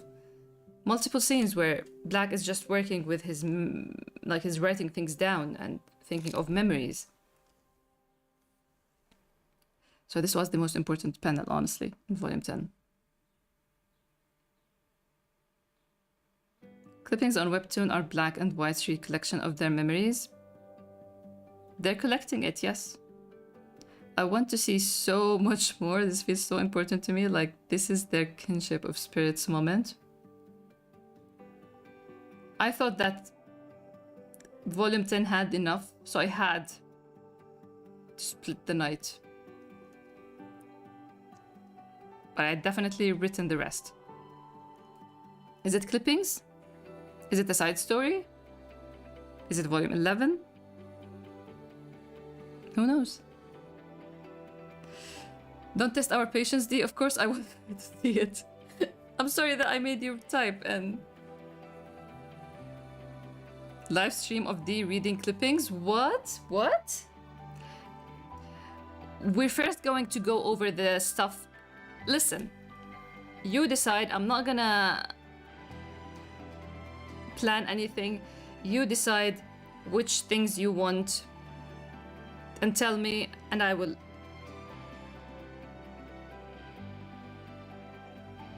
oblige, and I will do them. We have the website stuff, we have the Discord extra content, and we have clippings. I'm up for anything you want to do on stream. Until we have the updates on Saturday, I genuinely don't have anything planned for Saturdays. That would make me read by chapter. Great, then read by chapter, Spectre. Here. You hear it here first. You're gonna get it. I want to see volume 11 should be a filler completely, but I need my Rita and Yildar mentions. I want to say volume 11 should be a filler. Volume 11 is a filler. Botox? No, I mean, volume 11, so far, I'm writing a lot. Thankfully. Last time you asked me if I'm writing in volume 11, I said no and stuff like that, but I rearranged my room and it's just looking really good. I have a good writing place. And I'm writing a lot of scenes.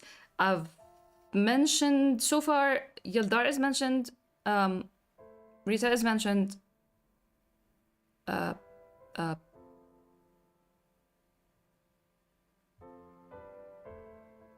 Inad is mentioned, I said.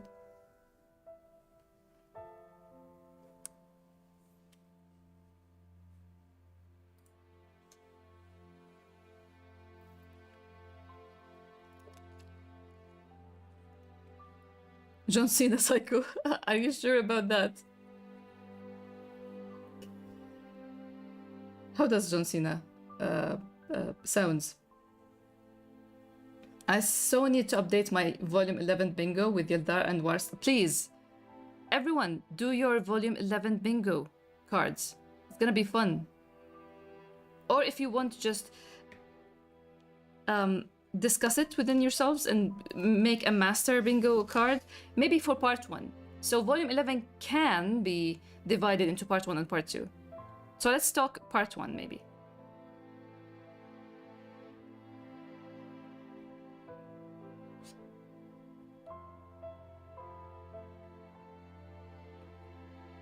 Start with Discord extra content.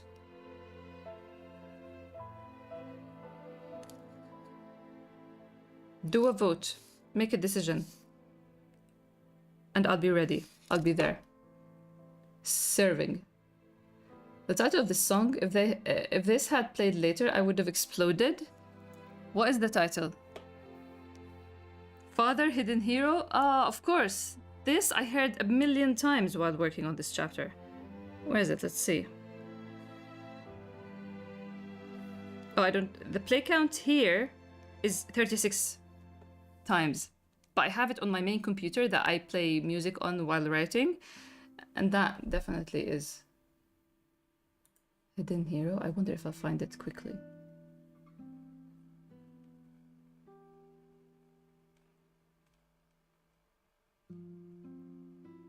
This is one of the tracks that I actually listened to a ridiculous number of times.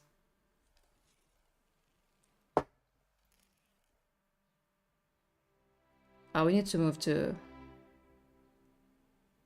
Jad, come on.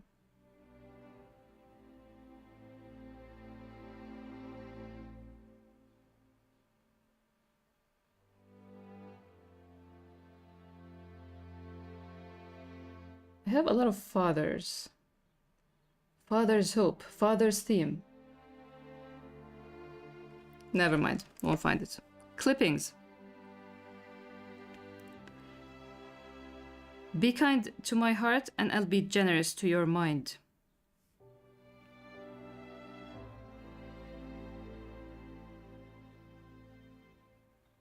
Black is such a spoiled, greedy little brat because he goes from, there will be more of these? How often I'm getting these?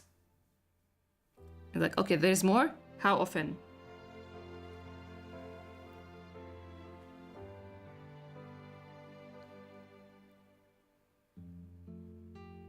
Now, we've read this when we revisited Jad, but this is where a narrator starts talking, and then we learn it's Jad. Young men need a father, a brother, a mentor, a friend. Another male figure that competes with them inwardly and complete their world outwardly. As Black confesses that he will not leave White behind. Funny, this place, do you know that clipping with the declaration of protection? That clipping when White tells Black, I don't tolerate anyone hurting my best friend, even if it was you. That clipping that everyone loves. It's exactly in this area as well. So this like, I don't know what you call it, doorway, entrance,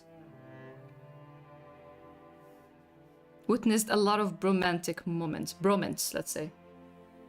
How many times will White use Let's White and to his benefit? Black may regret it. Yeah, White is sneaky like that.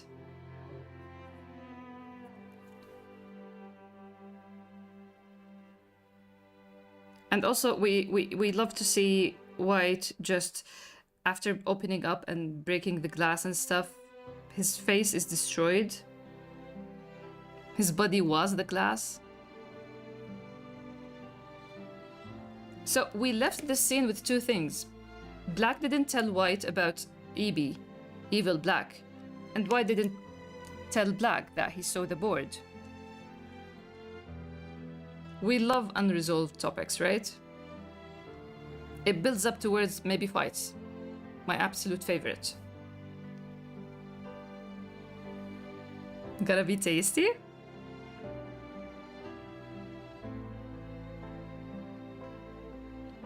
I hope so. I really hope so. It's tasty.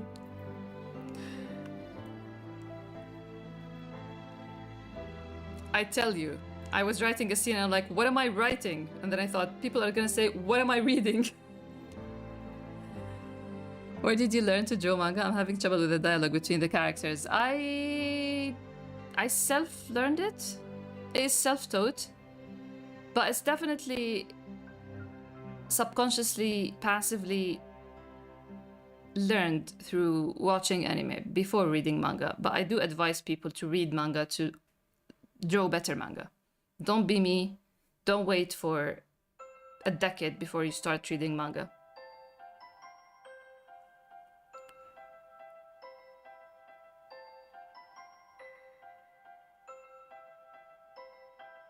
I want to assure him that I'll be there. He doesn't. So this is similar to Volume 8's moment, you know?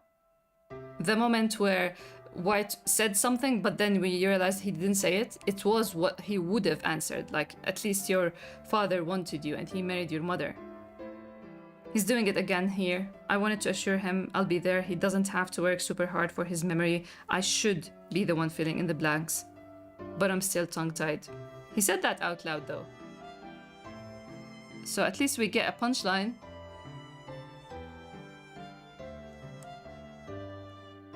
And this is, these are fun, not funny, these are good observations. Interesting, let's say, not good. Interesting observations from Jad. Black doesn't want to be abandoned, so he switches between extreme clinginess and waves of pushing away. The pushing away comes from, I don't want people to be bothered with me, I'm just a burden, I'm just a task. White equally doesn't want to be abandoned, so he's always looking for the nearest exit. Use the door before they do. These unresolved moments felt so precious to me. Like, imagine they come forth about it and the other says, I've known for a while now. Oof. Oh, wow. Yeah, like imagine Black telling White about the board and White saying, I already knew. Something like this. I'll never escape Black angst. Listen, it tastes different. Like Black's angst is a dessert, kind of.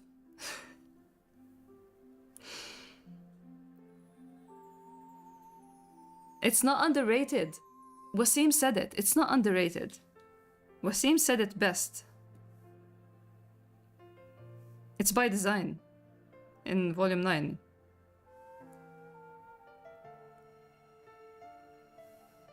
Here. I totally forgot how sad he was back then, with how outgoing and full of life he has been the past year.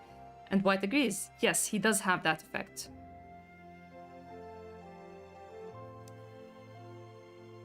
Thank you so much, Fatima. I can't deny that I observe a lot of other people working. I read, maybe I come across, I don't look up, but I would come across a tutorial. I would, while I'm reading or watching anime, I would try to break down what I'm seeing. So I can't say like I'm fully no one is fully self-taught. But yeah, it's not like, just what I'm saying is that I didn't enroll in a course or study it academically. Cheerful characters who are depressed save me. You like a character like that, maybe. Maybe. There is a character that I know that you specifically like. Or at least don't hate. If you know, you know.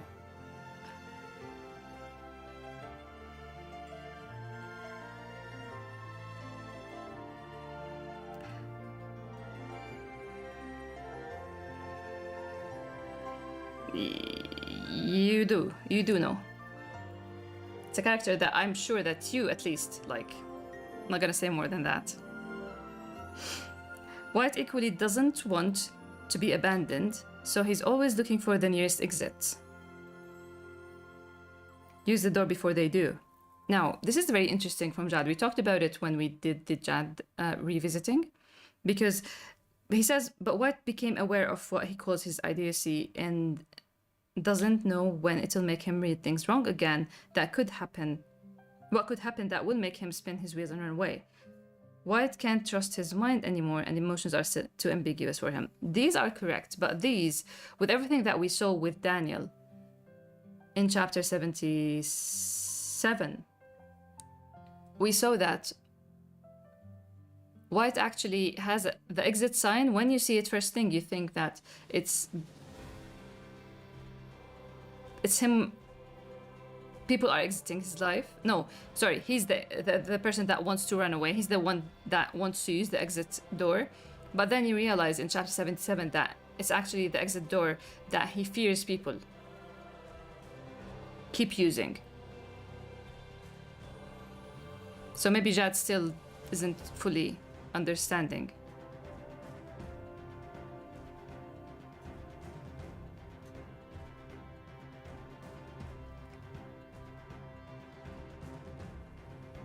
We talked earlier, Spectre mentioned equals on the same ground. Chad needs to hop in on the reread club. He does, man. The problem with Jad, you know what's the problem with Jad? What was I? Wait. Yeah, there is this scene in Yakuza 0. I was playing Yakuza 0 and there is this scene where this old man was telling another character stuff about someone. But he would say everything like this. He would say, so this character, this person did this, and this, because this, and this. Though, I think this is how I would do it if I was in his place. So he then put it in his own perspective. Like, I think that this person did this because if I were in his place, this is what I would think, this is what I would think, and this is what I would do, you know? So I like that because that instantly made me think of Jad. Jad doesn't do that. Jad says things so matter-of-factly with such authority that kind of makes you feel like it's the truth. Whether he's talking about white, black, noir, himself, Ia, he says, he uses this language, you know? So I kind of thought of that while I was playing Yakuza like that. That's very, because I thought about it before for Jad, and I mentioned it more than once on stream. But when I saw it and how he should say it, it was very interesting. So he should hop on the Reread Club to get more perspectives, maybe. But I don't think many people, especially in the Arab world, do this. I actually think they do, but not new manga artists. I don't think. New artists are...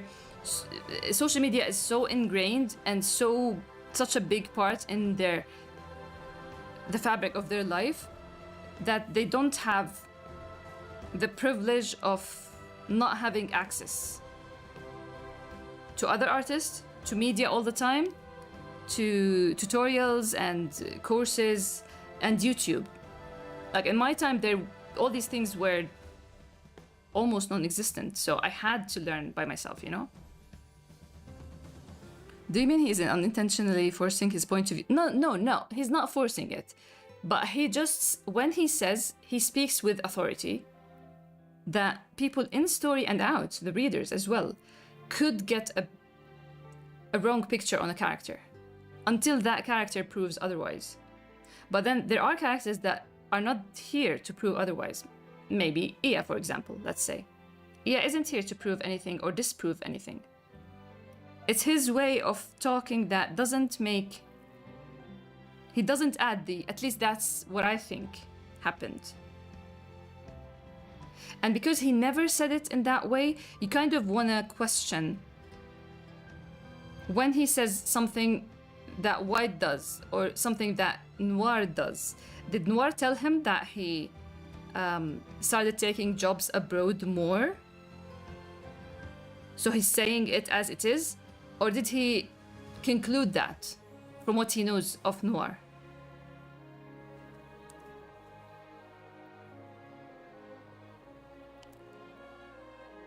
And this is the proof. This is the first proof, because we already learned with Daniel what the exit door is for White.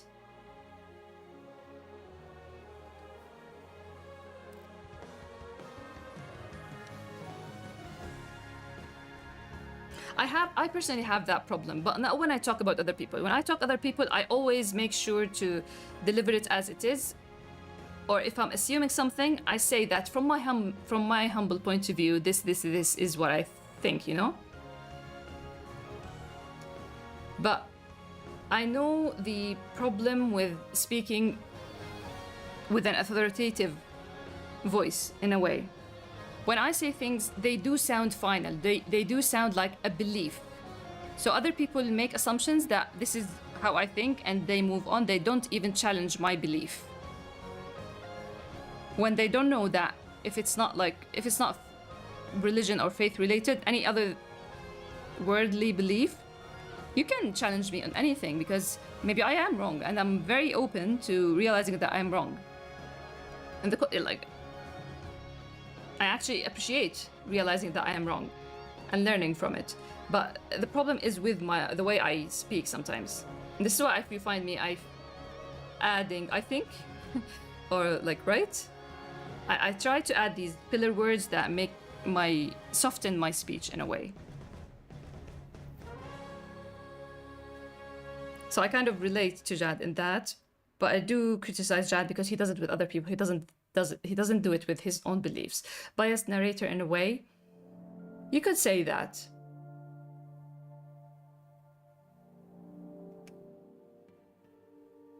It's hard, right?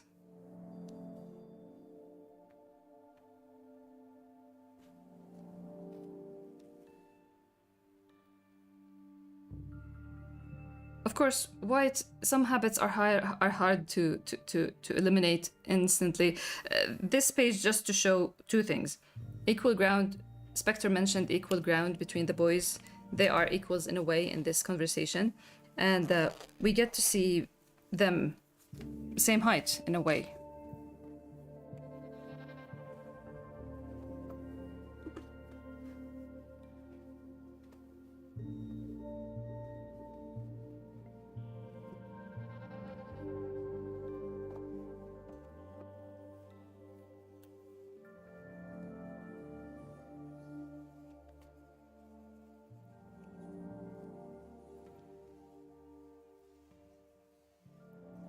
I feel like he's also so reliable as a narrator because he narrates lives for a living.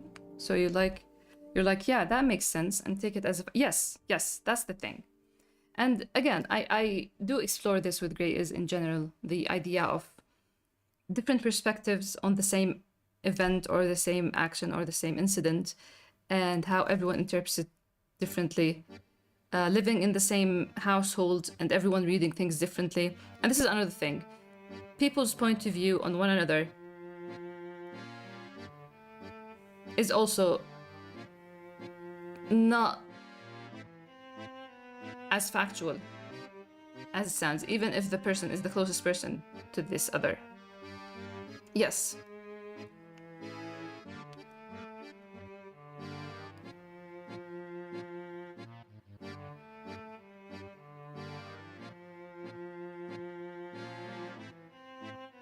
And White is ready to leave. He wants to leave, but then like, okay, do you want me to stay a little longer? Boy would drop everything. Black needs. It's precious. It's funny as well. And then he goes and says, are we just two people that are hanging with each other in what is a step up from loneliness? Very funny. White is very funny.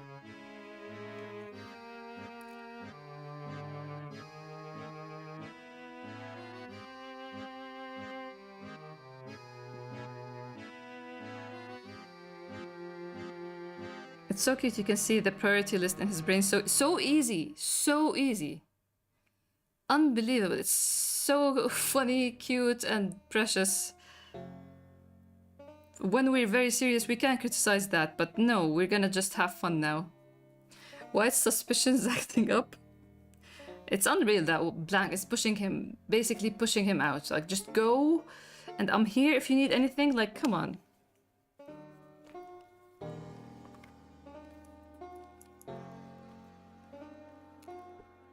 I won't be a pester. Even if you just want silence, I'll let you be and go to bed. Can you just picture what happened when they drove back from the end of this chapter? My God. So I'll be happy if you come back, if you know, felt something or whatever.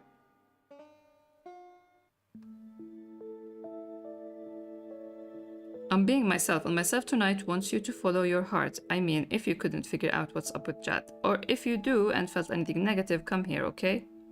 Don't be a loner, or at least be a loner around me.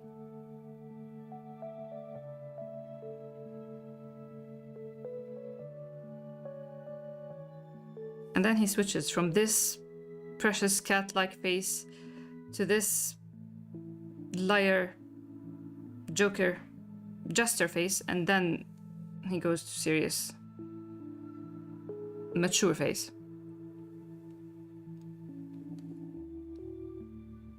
How I would love to say, I would love to share that. Let me just find the proper place. I heart Black, thank you. I've never seen Jad that angry. This is another instance, by the way, of people interpreting things how they see it. Because in the end, we know that, or no, not we know. This is a moment where you can interpret it as Black or not. It's really up to you. Because Black saw Jad and thought, or got the feeling that it's almost like he's angry with White. And then you see the scene and you can come up with your own conclusion. Was he angry at White? Was he not? Black is very, very admirable, thank you. I try with Black. I want him to be inspiring.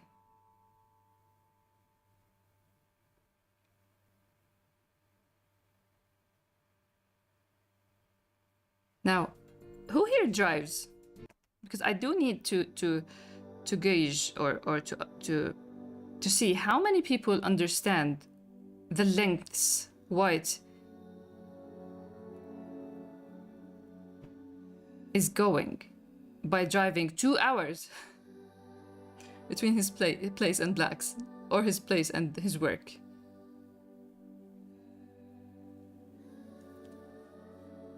Boy is intense. Again, the list of priorities are very clear. Yeah, crazy is one word, for sure.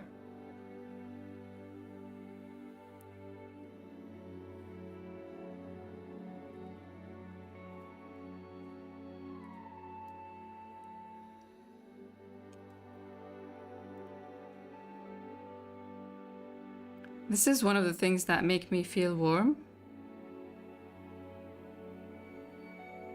He probably loves driving, but also...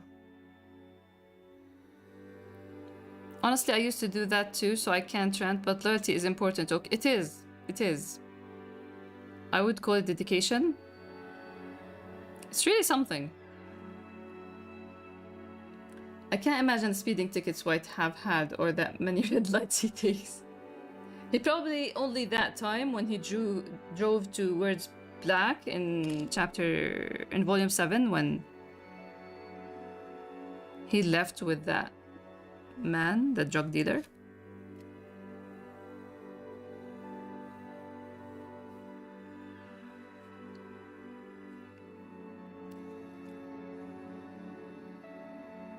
And again, the list of priorities. Black, house, let's get rid of the jacket. Feed cat. Oh, let's check on our emo sick dad.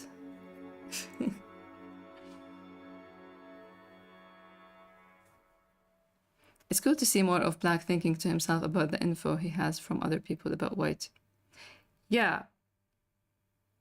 He told me he needs to have father-son talk. That's long overdue. From the way he was stiff, angry, and almost going to cry, I got the feeling that maybe he's angry with White. It looks like there's something really bad concerning that envelope and those documents he told me to bring up for him. I'm just comforted that it wasn't my worst case scenario. It's going to be a long night. I'll wait for you, White. The worst case scenario is actually mentioned. I think I've talked about it on the Discord. It is mentioned back in volume 2. Black really, really, really knows what he wants. He has bad memory, but he does know what he wants and what he doesn't want. There. Are you sick? No, why? Just checking to see if that's the reason you left. No, I'm not sick. Then I think I can live with any other reason.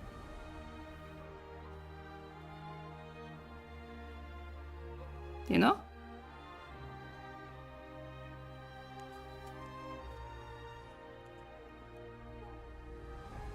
I guess White's spending aren't very high, so he can drive long hours every day and pay for it. Yeah, that's why Jad brings it up in chapter 63. He tells him, like, you're wasting all your money on gasoline back and like going to Capital City and back, so why not stay there? The way my heart was palpitating in this scene, yeah. I can't imagine White is going there. It killed me that both their priorities was White's well-being, and White just crashes his identity over a possible... Yeah.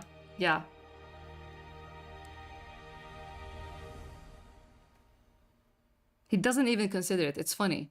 He doesn't even... He probably never even thought about, like, okay, maybe I should make a test. What if I have diabetes as well? No.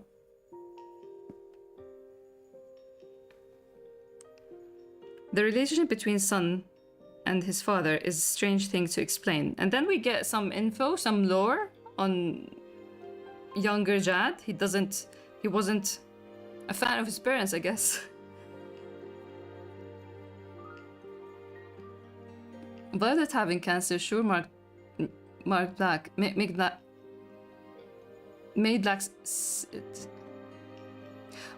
to say that he'd be okay with anything else except for White's being sick. Yeah.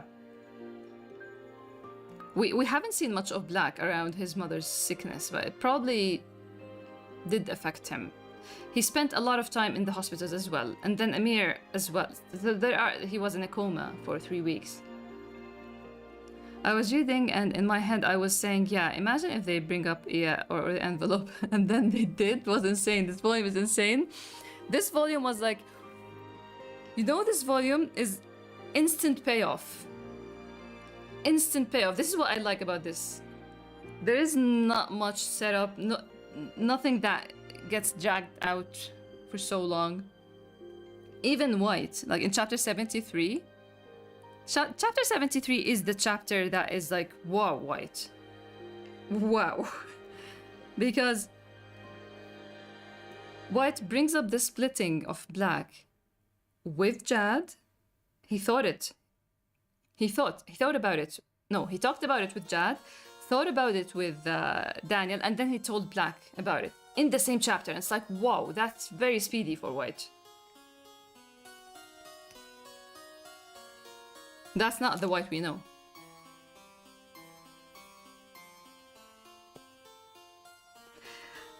I never saw eye to eye with my father. Both my parents were a source of headaches to me, but my father especially was the biggest issue in my life. It was nothing more than a clash of ideas and lifestyles.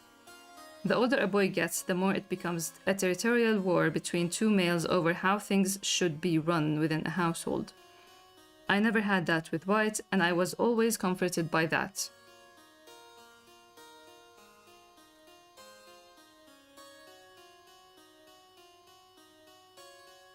Hey Dad, did you have dinner?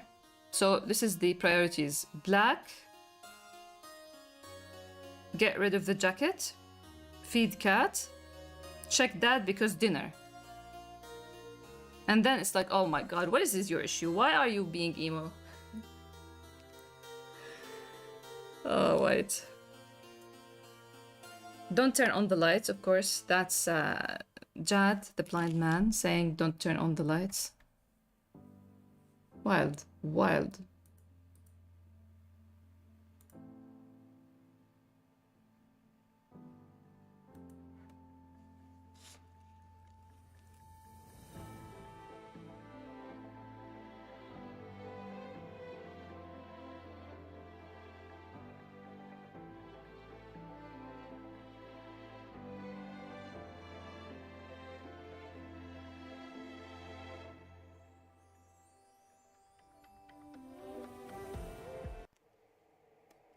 White's priorities. He has a small circle and he cherishes each of the people tremendously. Yes, he does. I have a soft spot for parents when they realize their comfort that comes from having convenient children is an illusion and a massive understatement. Ah, yes, yes. Not a lot of parents reach that point, sadly. But they peak when they do, honestly.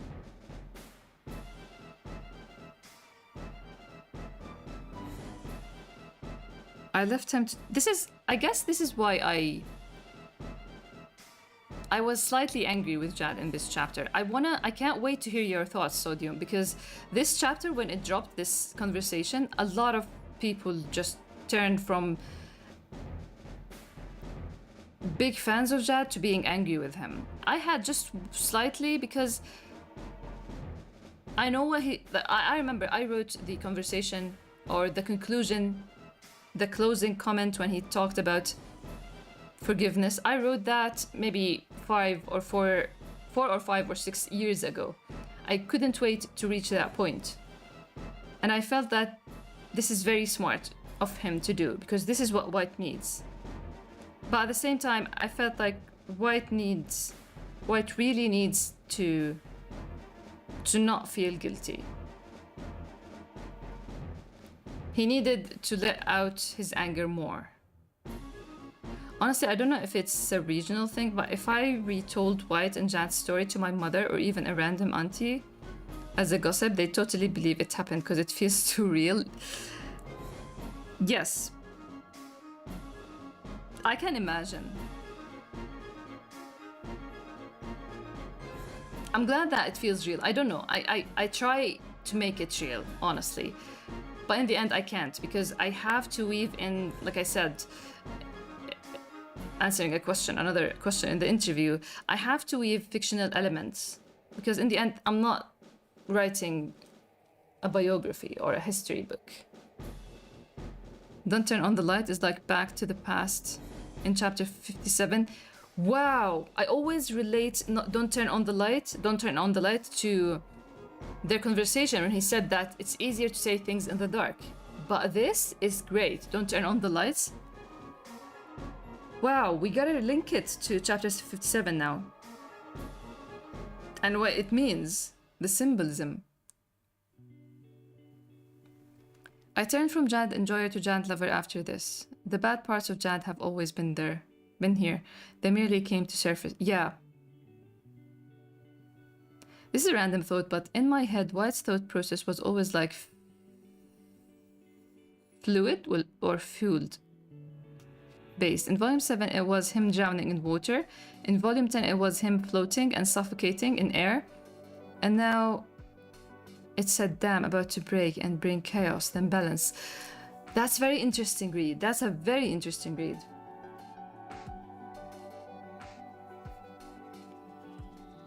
This is the switches he couldn't flip. Oh my god.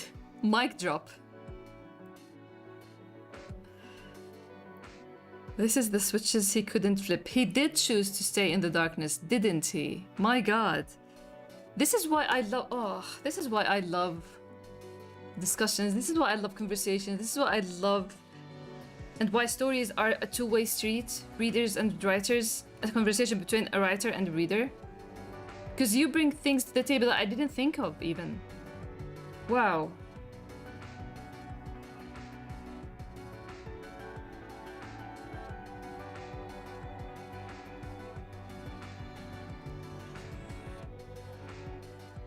I left him to do whatever he wants and he never urged me to put any rules. Or was he the one who imposed this dynamic? We continue with White's priorities. He listens to his father. He doesn't turn on the light. Such an obedient kid. And then he goes and check on the leg because clearly Jad is having problems with his leg. Humans need an outside force to challenge them, boundaries for them to test, learn from, or break. Everything my father disapproved of created a destination for me. Everything he interfered with became the reason why I wanted out. And then the son asks if everything is okay. Or was he the one who imposed this dynamic? I need to write a 50k analysis to this. I am ready to read 50k word analysis to this.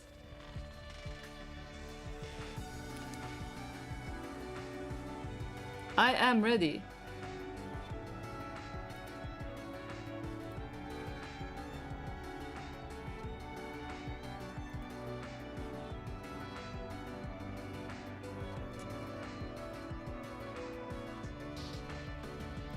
Is everything okay?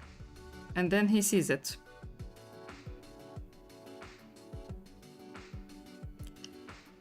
Every thought that sparked in White's mind kept burning, untouched and unchallenged, until it was forcefully buried like a dying star, falling into a black hole of dark fatalism that twisted every thought to its bitterest end. I fed into White's black hole of a mind.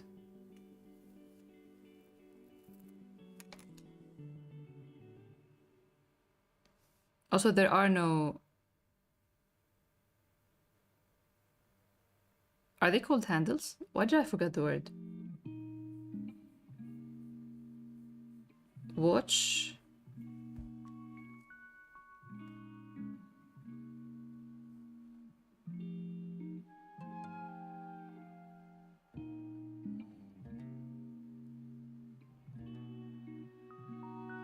It made time stop. Yes.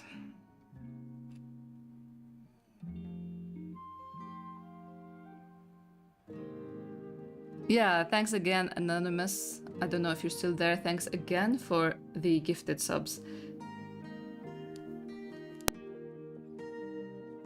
What? You were supposed to ask Dad, how are we feeling?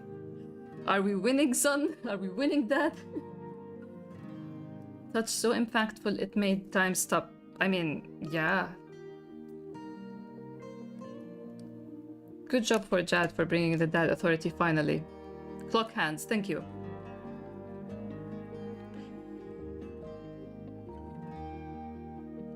Do you have any questions? Now, if we don't read the monologue, hear how it sounds.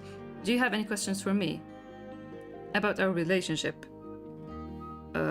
Do you have any questions about my relationship with your mother? And then boom, everything just, oh my god, where do I begin?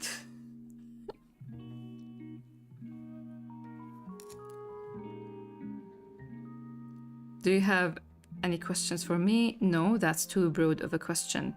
About our relationship, I always gave White too much freedom. That he's completely lost now. Too much freedom makes people lost, for sure. Get lost. The outer edge of black holes is the point at which nothing, not even light, can escape, and it's where I need to have White. Do you have any questions about my relationship with your mother? And he looks so old. Like, yeah, a little bit too late, just a little bit.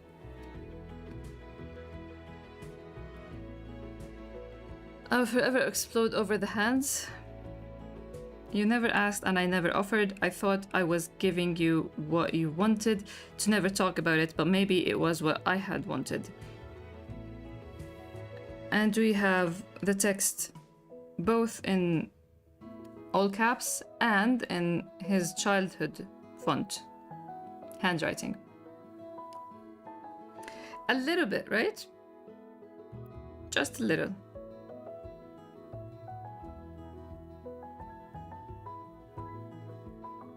And the funniest thing, is it because he decided that he wants to know? Is it because he decided that he wants to be vulnerable? Is he reality testing? Or is he just too tired? Jad just came at the right time where the boy is just hungry and tired and doesn't have any walls opened, any walls up. Not sure if the paper marriage thing might be understandable for different cultures, but it actually felt reassuring to hear, as if I was connecting with White on a spiritual level. The way he kept burying and internalizing this shame all his life is just too heavy. Yes, a lot of people could read this and like, oh really? Like when he says, I'm not a bastard child? I can see a good amount of readers thinking like, what? This is what you're worried about? Or like, it's not that big a deal. But it is to him. Because I think you can imagine that there were instances where he was referred to as a bastard child in a way that really hurt. Especially from peers. We have this whole teenhood days, school days of White alone in a public school. We don't know a thing about that experience. Yes, we don't know much about Black's school days as well, but we know that he was in a good high society school. He had Amir. He has sisters. Yeah, crazy brother, but he has a brother as well. But White had no one, and I contemplated adding something here, but I didn't want to take away from this moment. We can explore that later. This is his reaction. This is his reply. The why didn't you want me killed me. Okay, wait, we're gonna go there because that is the biggest anti-White moment. Like, how was he able to say it even? It's everything that White is not saying that, honestly.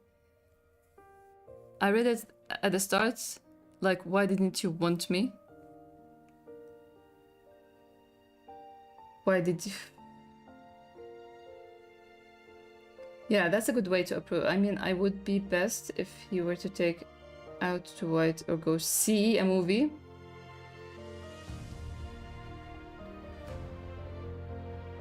And the fact that the blame he got from Iya, she planted that in him, you know. Yes.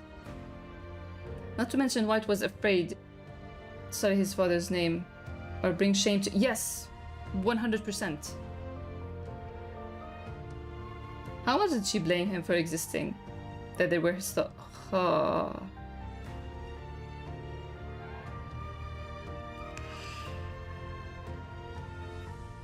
I blamed you as a child for not marrying her. You are all she ever wanted, and I wanted you as a father. See, he's very logical still. This is the sad thing, and this is why we can appreciate what Jad did in the end. He did say, I forgive you, because he's a logical person above all, and this is it. Like, he's going about it logically. She wanted you, why didn't you marry her? He's trying to make it like a 1 + 1 = 2, you know?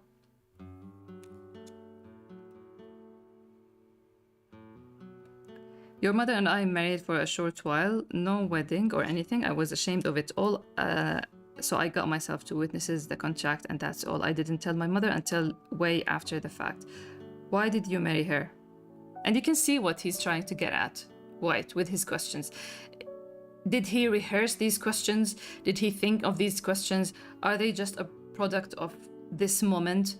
Who knows? But they're very calculated. He knows exactly what he wants to know from every question.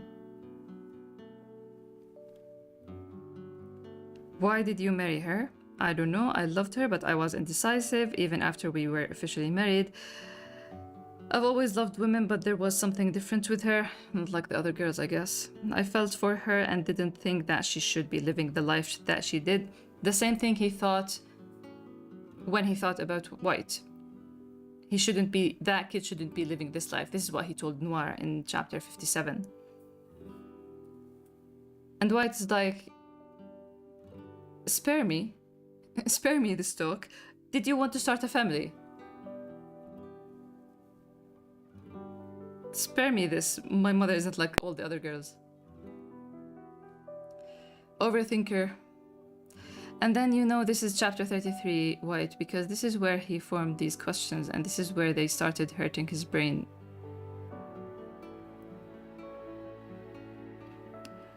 Did you want to start a family? No, not at the time. When did you get married? This talk should have happened a long time ago, no kidding. I'm not sure when, but she definitely was pregnant with you after we got married. And then all the questions that were just rolling on his face are gone. I'm not a bastard child. Is it? So here's the thing. Visually, it's definitely, visually and narratively for White, it's a good thing. Visually, it's in the white side. All his questions were in the dark side. But also, there was a lot of pain that came within him and from outside because he was seen as a bastard child. So is it a triumph? Who knows? And then we come to this question that made me change the perspective. Why didn't you want me? Because we heard it in chapter 62. Jad didn't want in. He didn't want this. This is also visual shitty with the dark side. He was kept, these questions were kept in the dark. The answers for these questions. So,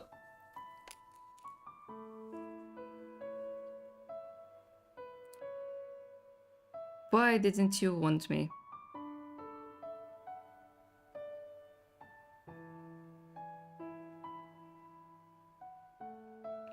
When he asked, I'm not bastard child, I had to set the volume down and cry. Oh, I'm gonna cry now because this scene was so hard, so difficult.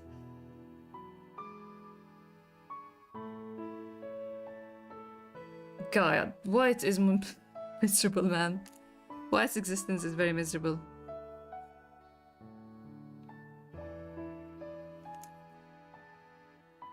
I was indecisive and she wanted to escort at least even after we were together.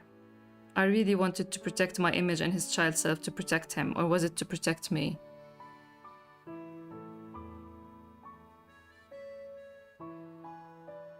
Both of us, we needed a lot of attention, I guess. I wanted every woman to see me and she wanted to attract the attention of every man. Stop. And a funny detail here is I used the usual font for speech, but underneath it is White's because there is a font for White's thoughts. So maybe this is the first time his thoughts and his dialogue match instantly with the same intensity. Just stop.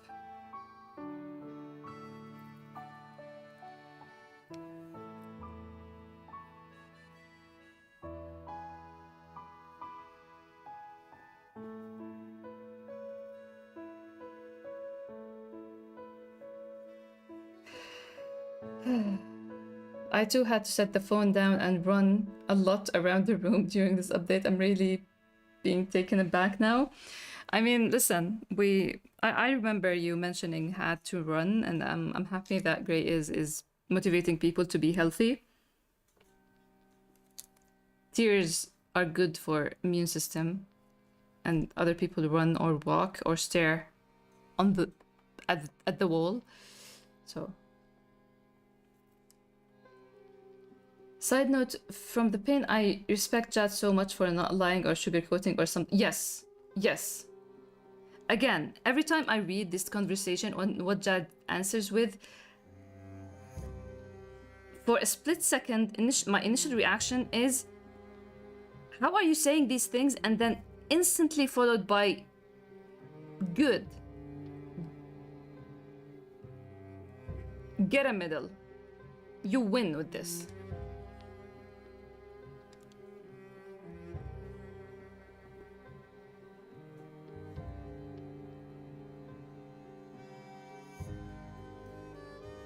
He admitted his wrongs and mistakes and he said them clearly. Him coming to terms with his shame is what gives White a chance to moving on. Hopefully, we hope. I'm not a bastard child made my chest tighten when I first read it. I'm glad to hear that. Not the chest tightening, it's not a good feeling, but this is exactly the experience I wanted to illustrate. I missed the way Gray sparks true emotion in me dearly. Oh, thank you, Andy. This is very motivating. My whole heart is panel actually broke my heart, and then it's all white too, like the background. Yeah. And this expression, maybe when I drew it, it came quickly, but I did give it a lot of thought and a lot of understanding. Mentally, I had to think of how do you draw a true disgusted face that is also in pain, that is also rageful, that is also looking down. And I remember, I shared it before, I remember when I write text and I have my stylus as well, so I write notes if something comes quick or I need a kind of visual. And I remember I wrote, don't show White's face. First panel it shows, it's disgust. Because his inferiority is unreal. I needed to show how much it's actually there. And no, this talk isn't the end of it.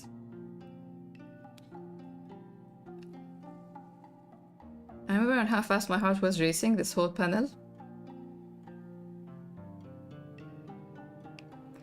Don't call me out and stare at the wall. That's very beneficial to health because we always have our eyes staring into screens, so staring at the wall is good. I do that too, Psycho. What's completely dark eyes? Yes.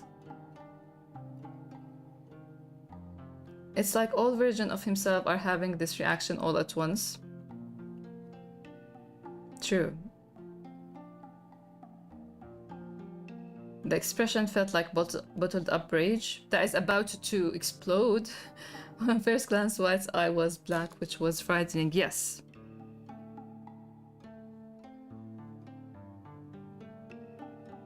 Did she contact you after I moved in here? Yes, a few times. You know the answer to that, White. Where are you at? Okay. I know you don't care about this, so you won't ask, but just so that you'd get the proper picture. No, she didn't ask about you. Yeah, that much I know. White is very comfortable with this. Like, come on. Maybe... Oh, White.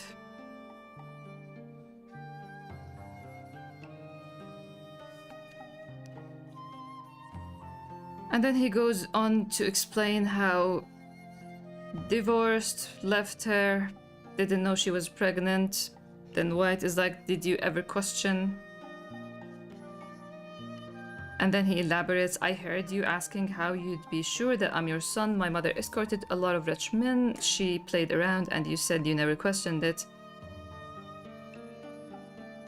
The wolf is coming.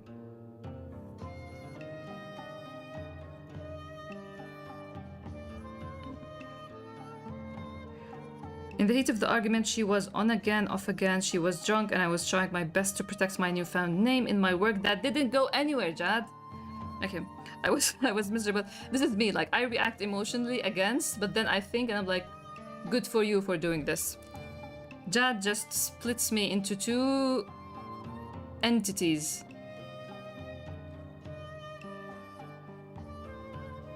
I was miserable and lost for years trying to make a name for myself. Last thing I needed was, why did you come get me? Why did, like, I don't care. Don't give me backstories.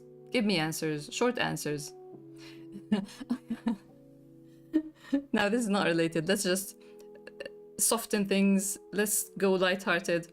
I have this person in my life, a close person, that has the worst storytelling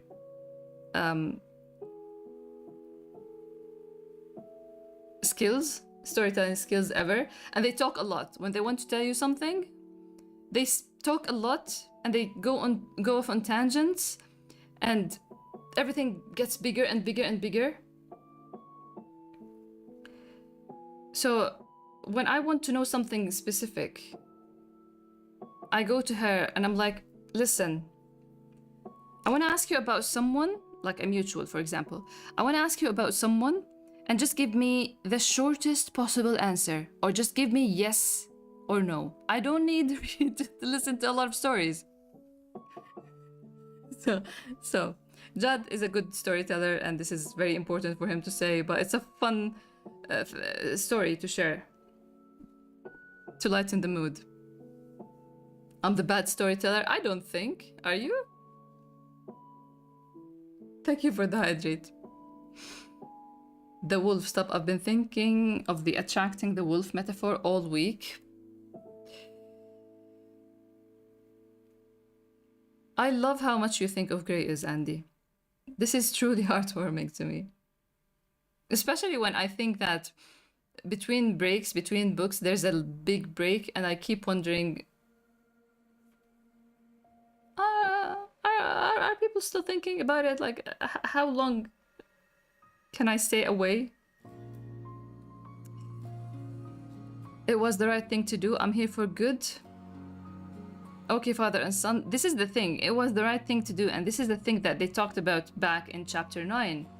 Doing the right thing now or 10 years from now. It's the right thing. Stuff like that. So he knows his father realizes the right thing to do. And he knows himself that he would do the right thing to do. And this is why he chose the mind.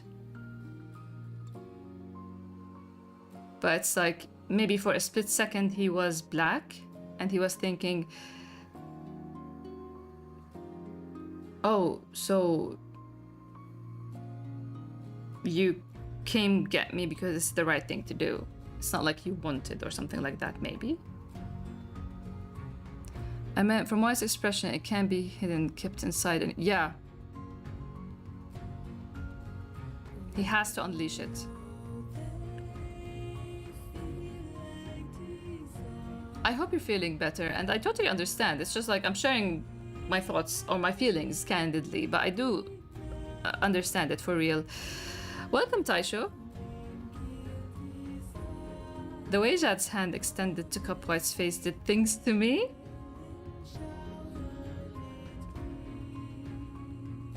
And it's unreal how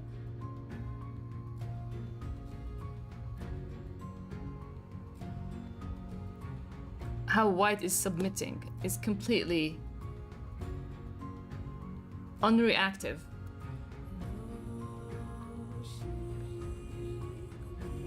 I always have the boys in my mind. Grace has my heart always. Thank you, Spectre.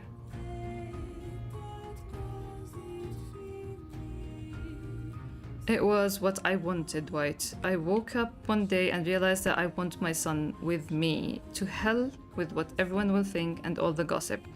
I'd spent much time cowardly hiding from what I wanted because I feared how people are going to talk about me.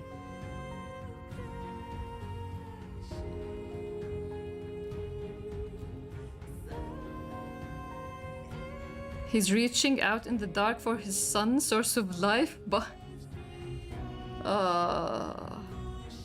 Jad doesn't even need to look at White because he can't even see, but he wants White to see how serious he is, and he wants to know he's holding White into place. Yes. And White... Honestly, again, is White too tired? Is he really open for this? Does he really want it?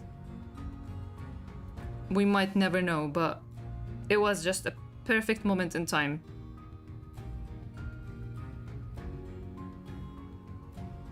Like, imagine Jad is just holding his head, moving his bangs aside, and White kind of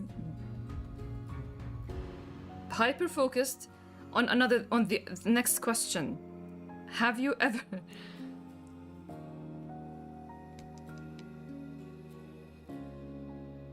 He wants White grounded because it must have taken a lot for him to say yes.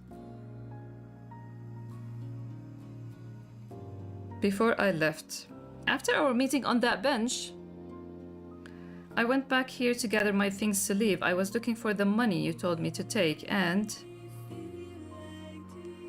I am a coward after all. It's 8 o'clock. Who thought that this cabinet is so important? It is so important. Turned out to be so important. It held the answer for books and books.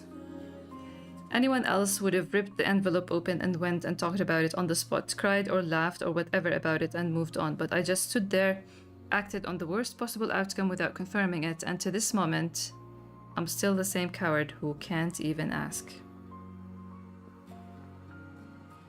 Was this when Black was in the hospital after the car accident? Who knows? We don't have that piece yet. But we do have... We don't have that piece yet, but we do have this small bench nicely placed under a tree at the entrance of Pigeon Meadows.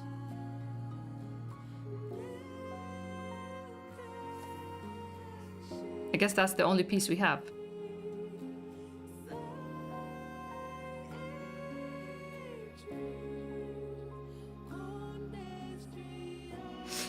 I'm on a personal quest to construct the true timeline. Elma constructed one, and I for sure have one. Elma has one, so you can share notes as well. It's very much needed, right?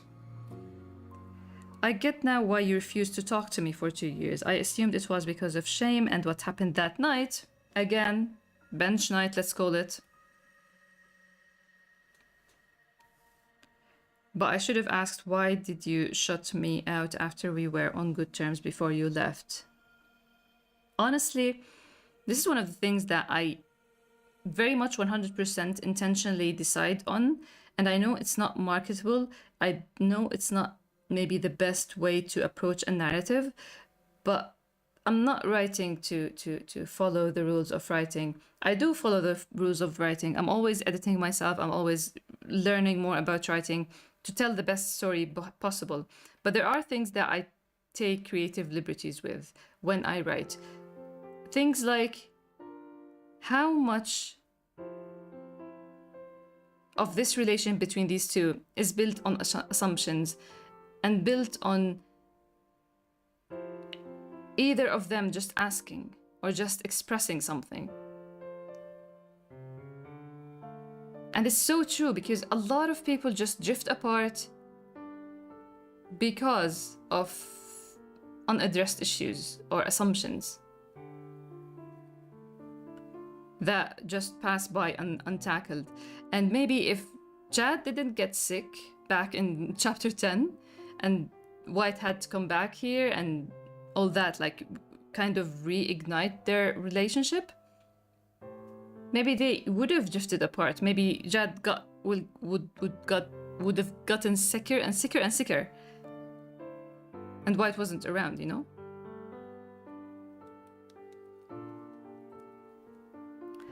I just assumed. I assumed. Here he says I assumed, and I just assumed. And White is saying I just acted on the worst possible outcome. They're both so alike, and it hurt them for so long. And this is why Daniel shines, because he said, you're leaving too much room between you two. Things could be better for both of you. I need more info on the bench night. There is a colored image of White on the phone crying, saying dad, right? Jad's crippling guilt is too deep and kept dragging for too long with his declining health. It's heartbreak. Yes. I just assumed out of my guilt that I deserved whichever way you treat me, and I fully lost my eyesight then. It was too advanced of a thing. And White just continues. White is unreal. Honestly, if you just read White and just focus on what White is saying, he's unreal. His White is telling him, I assumed things, I was guilty, I deserved whatever, and White is goes back to, oh, but the DNA test, man, that was very pricey. How did you... Unlike both of them, the worst possible outcome is White not belonging to them. Yes. He's too goal-oriented for his own... Yes. I mean, again, what I said with Black before, if you give White the room, he will say, he doesn't have a problem. Yes, he has rules, but if you open the door, he is willing to ask, he's willing to say, he's willing to do and accept. But no, but everybody left him to his own devices. It's so sad. This discussion is making me appreciate the chapter. I'm so happy for that, Tam. I'm so happy because you really kept on going with these rereads and you were open for the stream idea, so thank you, for real. But like, of course he is. This lurking anxiety has been haunting and crushing him for too long. Yes.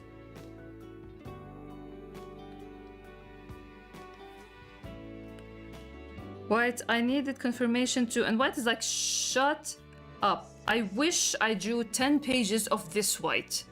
I feel like I and him would be in a better place had he continued screaming for 10 pages.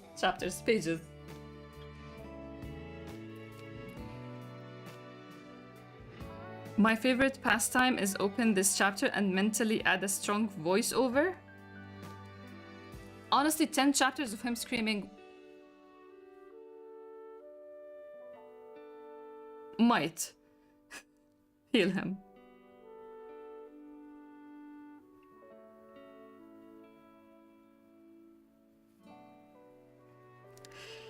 Why would you lie to me? And this is the funniest thing. Again, with his logic above everything. Logically, there is a DNA test after I moved in here, and it's okay. I get it. You have every right. So logically, he's okay.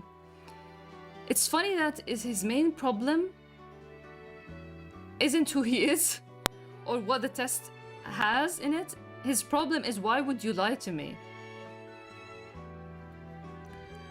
This boy's need for safety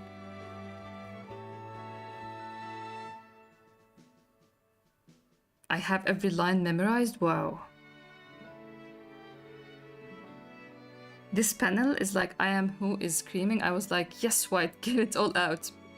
We needed it. We needed this from White. He needs it. I can definitely hear the vibration of his screams in my head. And Black says it later. You are scary when you shout. And this is Black, the ultimate fanboy. He says it seriously. He's not making jokes. He was looking aside and saying, you are scary when you shout.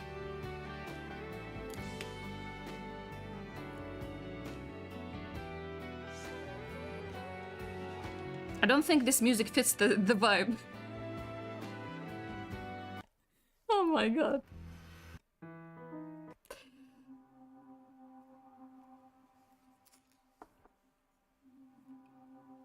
Very happy music. It's always the quiet one going mad that they're actually terrifying.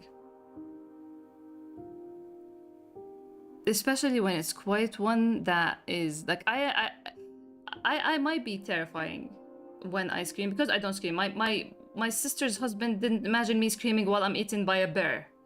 While I'm being eaten by a bear. But I don't do it out of tiredness. I feel like anger. I used to get angry and then realized it's exhausting. I have too little energy. Thank you. I'm gonna be quiet. But for a person like White, who just restraining himself all the time, restraining himself. Thankfully, he has Black and he shouts with Black. This is very comforting. Very comforting that he at least has Black. From chapter 1, he screams at Black if he needs to. So there's that. I was too embarrassed I didn't register the music. Me too, but I suddenly heard like, oh, this is very beautiful. Too beautiful for this.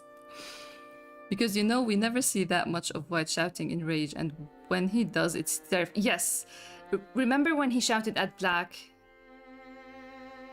When he attacked Tai? When Wasim was behind them looking? Remember when White was screaming at Black when he said, don't give me that shit, in chapter 50? When he gets angry, there is this certain face that I draw, the way his mouth is wide open. I kind of feel like it's scary. You had that impression of me? Yeah, it's too... It consumes a lot of energy for me to scream, so why? No. So yeah, why would you lie to me? This is what he needs. Just release me. This line from chapter 62, when Jad said, I don't need these shackles. I don't deserve these shackles. And White is like, just release me from these shackles that you never wanted. And again, I drew Jad. Very old, tearful. From the point of view of the wolf's mouth. And White breaking.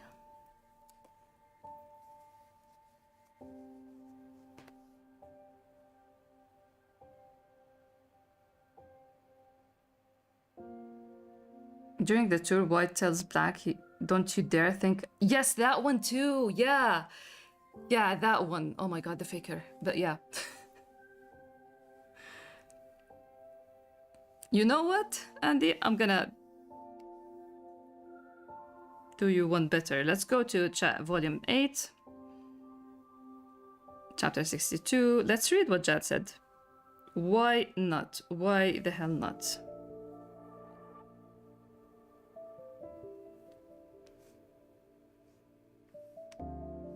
Nope.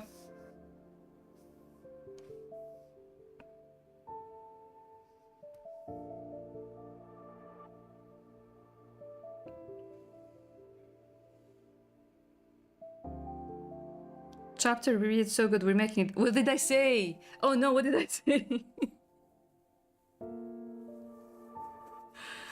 Oh my god. Jad's tears. This is low-key why this pushed out volume 62. This is the yes. I genuinely felt so much about the just release me from the shackles that you never wanted line, and no, I understand it. Why the hell not? I see. I'm glad. I was afraid of... See, here. How can I be sure he's my son? Yeah, this is unfair. I can't keep wearing these shackles, which I'm not sure I even deserved. Let's add salt to the wound, when all White did was muttered shackles in a low voice as he gazed down at his torn, muddy shoes. Boy muttered shackles again, uncertain if he can come up with the right order of letters for this one. He was trying to spell the word. I did. White did, not me. White probably saved this word, shackles, in a box that has nice decoration on it.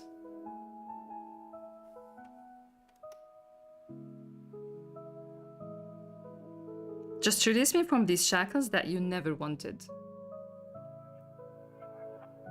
This is where he learned the word and he started crying. Yeah. Because he watched the sight of his shoes blur.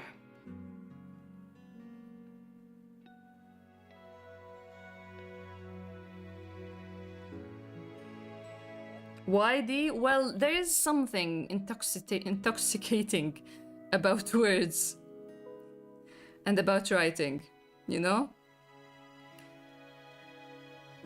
I can't. When there is so much emphasis on the word shackles, on what Jad said and what White heard and how he reacted to it, to not put it here. Just release me from the shackles that you never wanted, and Jad is like, White, stop.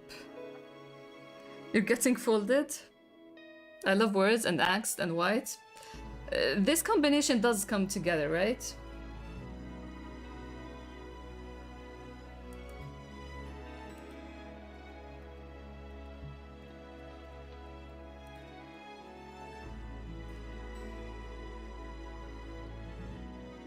And then Mr. Writer number 2 takes the theme and runs wild with it. You don't have to be tethered to me. Locked up in here out of responsibility.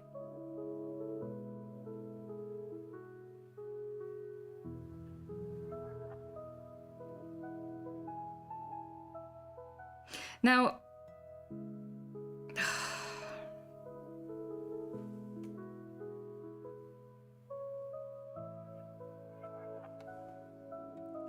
thank you, Andy. I don't know if I shared this when we were revisiting Jad, but this is a moment where I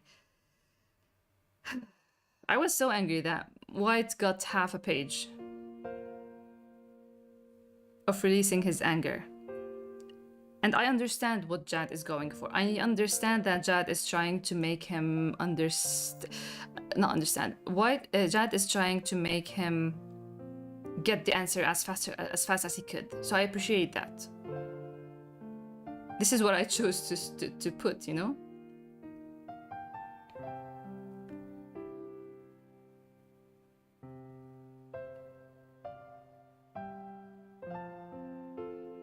But at the same time, I felt like it's unfair.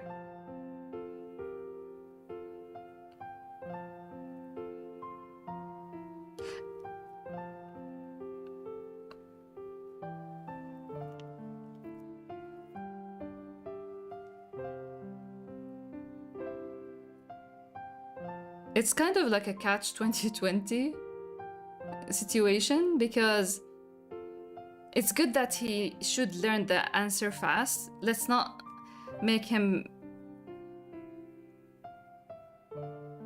in this pain for too long, but at the same time, it will make him feel bad about this outburst. I require another scene in which White is allowed to scream even if he's not right. This is the thing. He is right. Like, you feel like this is a moment in time where he should just let it all out, and it was cut short. I personally am still bitter about that. I'm kind of petty about that. The power of fanfiction, thank God I own you. Yeah, that's why fanfiction. exist. Take White to a rage room. Thank you and goodbye. Maybe Jad was afraid White would storm off the room and Jad can't run after White. He probably, not only that, he really was like, just stop. Let me explain it. Don't think what you're thinking.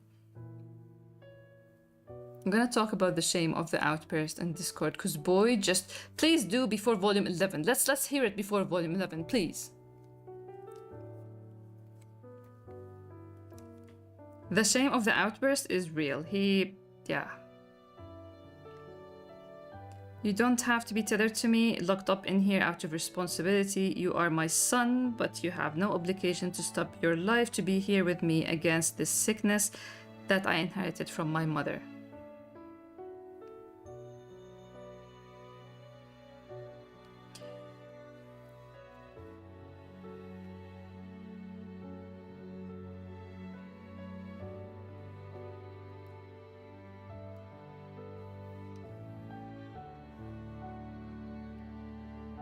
I needed to do the test. I had to put everything I owned to get that test done. I didn't want what I saw as my punishment for all the women I played around with to be carried over to you. My mother has diabetes and then I passed out and...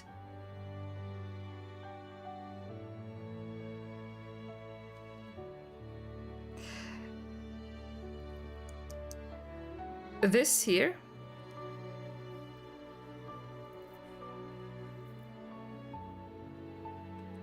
This eye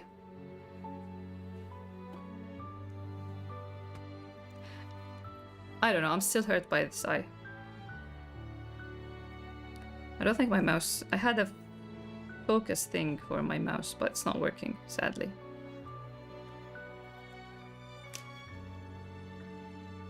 Because this eye is the eye of... Should I say it? I don't want to say it. The broken white silhouette, then the glass slowly breaking and the falling back to reality to Jan's fragile figure. I felt tears roll down my face when we was in awe.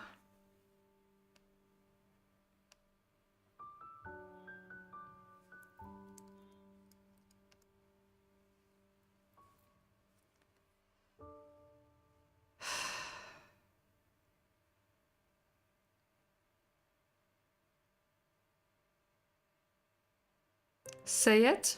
Say it. That eye is like he's accepted his fate, that he's the bad one here. Tam? Tam?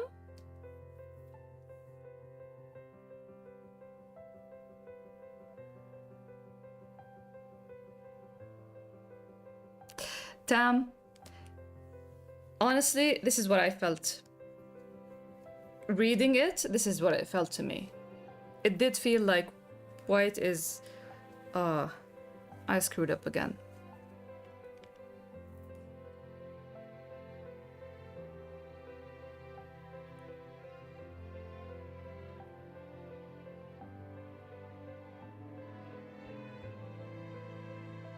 This is why chapter 79 was so hard to draw and share. Because I had to end it in a high note, but I don't want people to forget. No, it's not a high note for White. It doesn't look like it, man.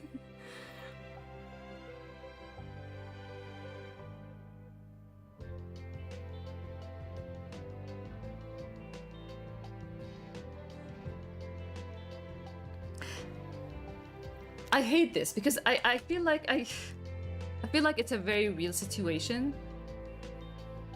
Anyone experiences this, and this is why I hate assumptions and dishonesty and non-confrontational people, even though I understand. But this is because when you get the most satisfying outburst, the most satisfying rage for something that is hurtful, that hurt you for years, and you get a perfect explanation that makes you the person who assumed wrong, or makes you the bad person for thinking in another way, That sucks. That's one of the worst feelings ever. A high note for White, him losing the little light in his eyes for an extended period of time. I say as the most yeah, I hate confrontation. I hate it. But this is why it's stressful to relationship, because everything I want to do, people who don't like confrontation but don't want to assume or don't want to hide reality or be dishonest, this is the problem. They keep themselves in check at all times, because they don't want to be dishonest, but at the same time they don't want to lead any situation to a confrontational one. But I'm sad to say that most of the time it's a lose-lose situation. I hate lack of communication so much, I can't handle it. Real. To a 10th, yes. Sadly, I feel like we're all vibing in the wrong backyard. In a very sad backyard. With this funky music. Ah, White.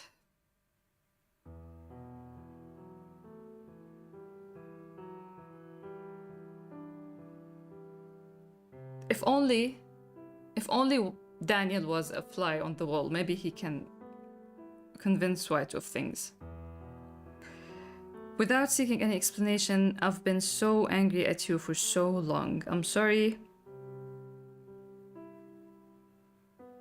No, White, I'm the one. I was never angry at White. I'm the one at wrong here. But I have to say it. I forgive you, son. We're all white and then issues.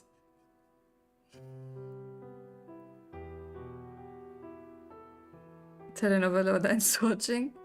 I love White and relate to White, and I love white people who love White.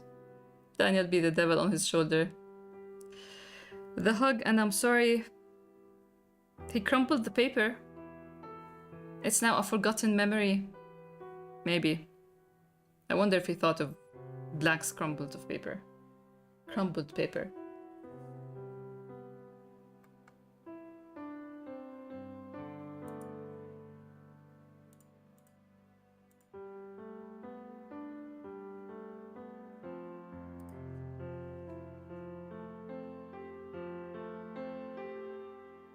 The quote of the stream.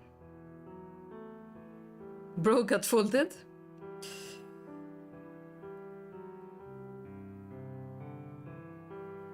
Jad.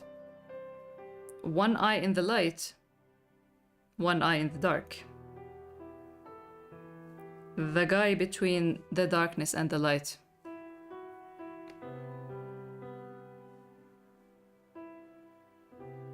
And it's something else that White broke like this. For real though, I'm overwhelmed with so many emotions, but yes, I can't wait for the scene to end so I can take a break. And then we finish with Black and White and Daniel, because I am exhausted, honestly. We're all like this now. We're all white. We just wanna... White truly just broke down and flopped at his father. On his father's shoulder. I have a song in the Grey Ears playlist that I added for White, which compares passiveness and social anxiety to being folded like an origami. See? Forgive me, please, with the lowest and regret pitch of yes.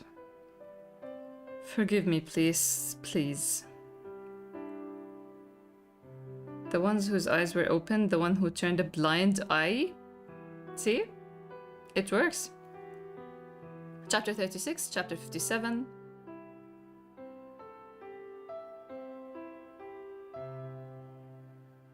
For a person with White's mind, it's better for him to hear that I forgive him, that his regret is seen, and that I take his feelings seriously, that he took a step, took control, sought forgiveness, and then got it. You're not a burden. Your sickness isn't a burden. You're my father. It's better than me being the better person who was never bothered by his actions to begin with. He wouldn't feel the love had I told him I was never angry, but I believe he'd feel see, this is the tone we talked about earlier. But I believe he'd feel reassurance. It should be, but I hope, you know? I hope he'd feel reassurance and safety, learning that I stuck there even when he wronged me.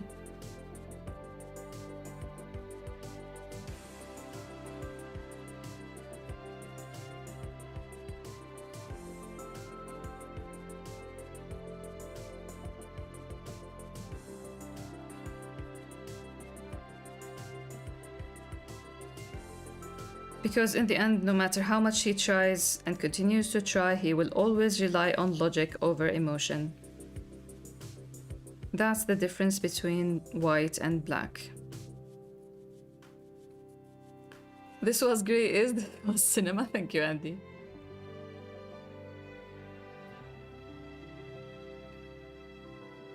Again, a clap for white for driving back to black. Black doesn't have an internal narrative that he's trying to confirm or refute. He saw the logo and without opening it, he feared what made me do the test to begin with, our own worst possible explanation. I'll lose him to sickness. For years, anything that appeared in White's way played into the narrative his early life led him to believe. White saw the same logo and just thought of his own worst possible explanation. Who am I?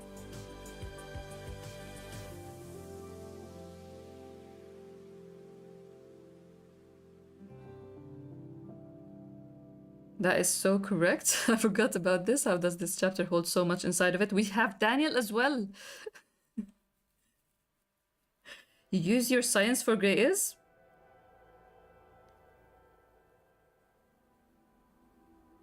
I feel too much. I don't know how to say, how to reply to that. I still can't believe we have a scientist. Logic can be a dangerous door to delusion. Why did say to Yeldar that he's not delusional like him, though?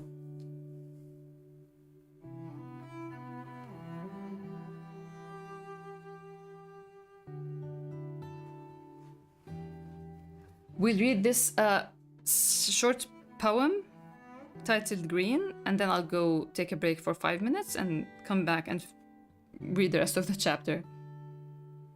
White is too delusional? Is he? Seriously, this is a good discussion. I feared the truth, trusted anger over your quiet intent born from care. See, he is again in his writing with his idealism and his putting people on pedestals. It's like when Tokyo and what did Tokyo, I know you can't type, but Tokyo in Trojan X said something like, I'm a pro at worshipping people, or at I don't know what he said, but something like this. You know? White's second nature is putting people in his circle on pedestals, because after everything Jad said previous chapter, with everything I wanted attention, I wasn't serious, I didn't know why I married her, blah blah blah. He realized that he wronged him by assuming that he's not his father, and when he did the test because he was afraid of him having diabetes, and it's like, I feared the truth, trusted anger over your quiet intent born from care. Well, yeah, he should have cared enough to tell you all this before. Maybe he could have drove with you to the doctor. We're gonna make this test to make sure that you're not sick like me. Maybe. It's easy. It's a very easy thing, Jad. My mind wrote the ending, a question of blood, a denial of me. I believed what hurt over what was real. Let an unsealed envelope speak before you could. The unsealed envelope should have been sealed. Should have.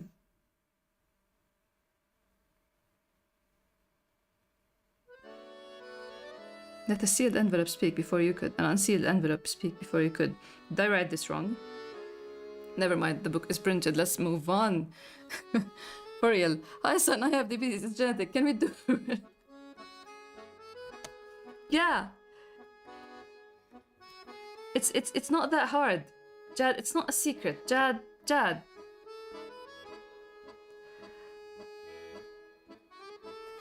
Let me leave you with White on top of a car, overlooking. Did anyone here thought that White is leaving?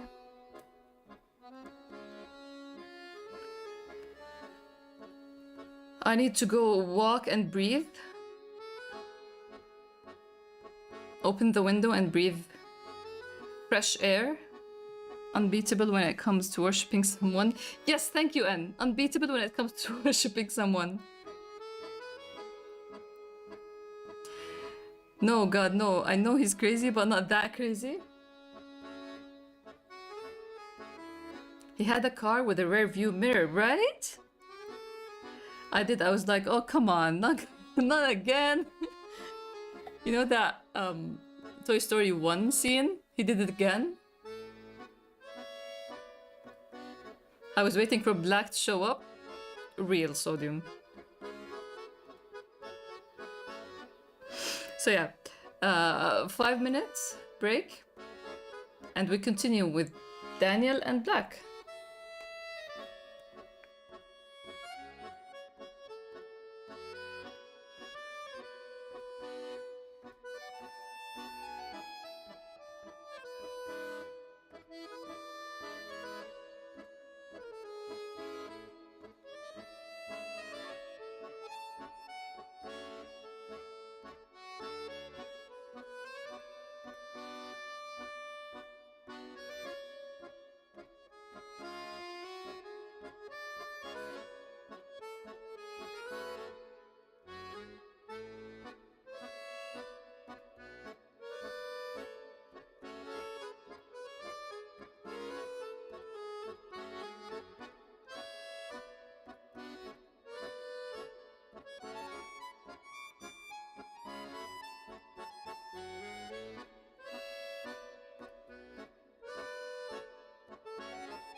Thank you for waiting.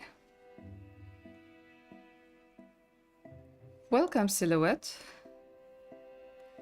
The commands are...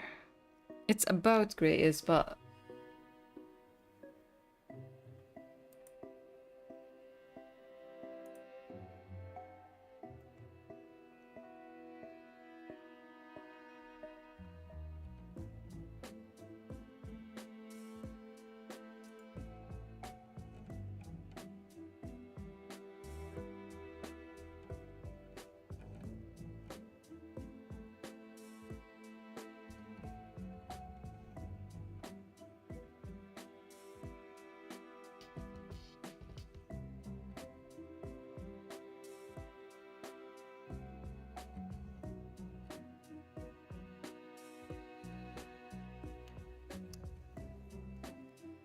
Thank you, Anne.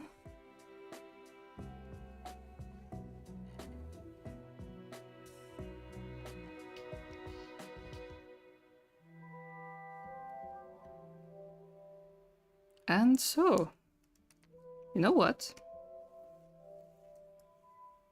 You know what I'd like?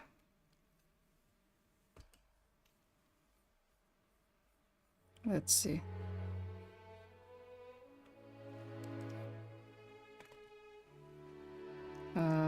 YouTube.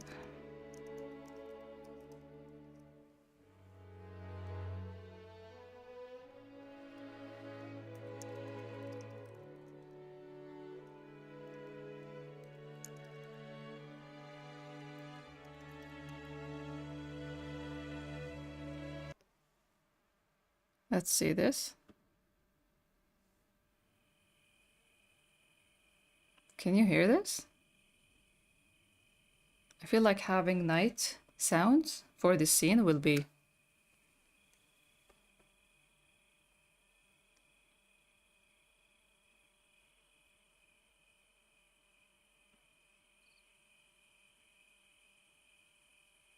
atmospheric. I wanted to fill the break with info about Grey in case anyone joined and was wondering what it's about. I'll give you a link of all the commands, Tam. I'll DM you the commands. And thank you so much. You know, I should give you mod privileges. You're really very helpful. Thank you so much, Tam.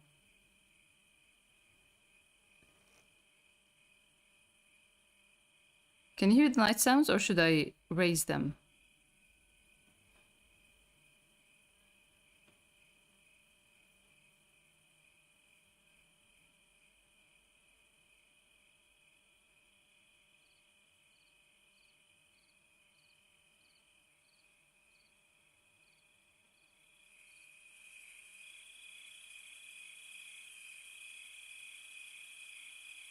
Okay.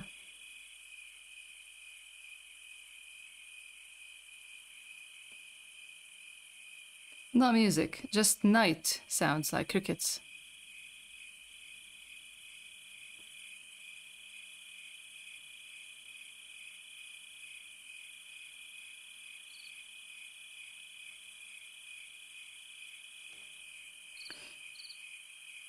So, Mr. White.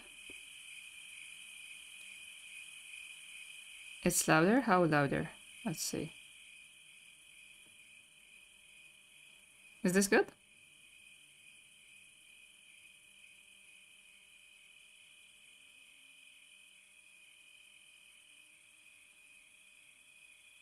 Daniel, is everything alright? Quickly. Gets to the point.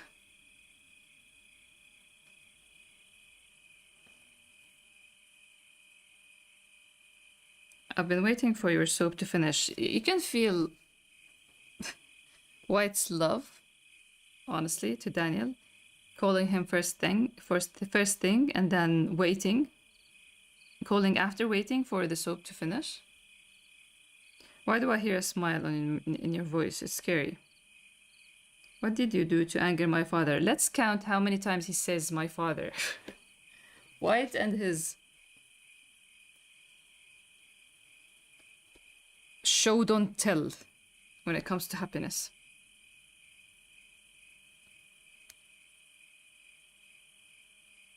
Or positive emotions, maybe. I don't know. What did you do to anger my father? I always wanted you to be happy, but now I'm reconsidering that. I just love their dynamic so much.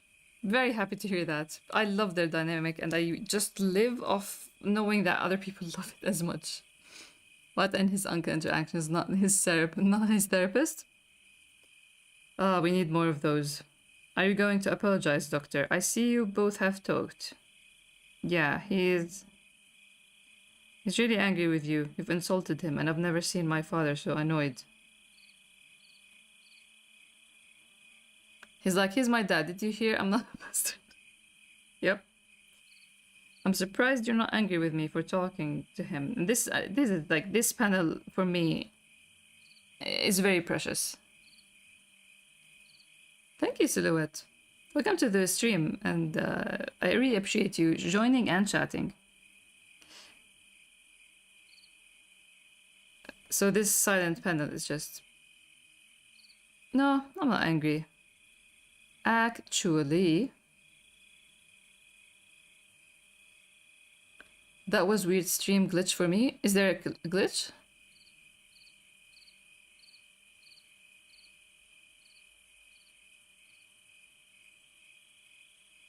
They're so similar. I love them so much. I'm not angry. Blue. I watched you always one step ahead. These genuine lines about Daniel from White, very moving.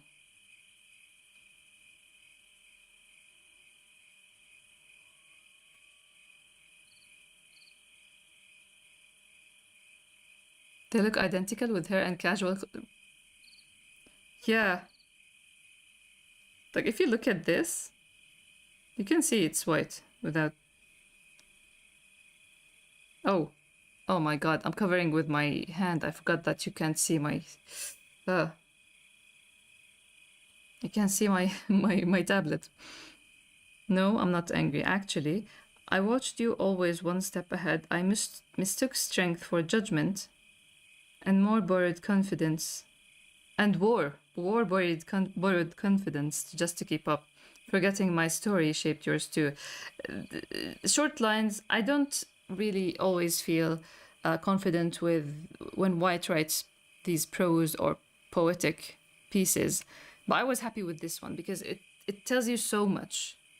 How he sees Daniel, how he sees himself, how he doesn't see Daniel, and how he actually looks up to him. Like he wore borrowed confidence just to keep up with Daniel because how strong and ahead he is.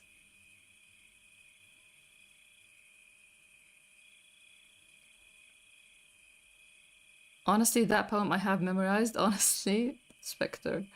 The AI is targeting me, but aside from the cricket sounds, this is so... Yeah, I felt like we just need the forest sounds, night sounds for the scene.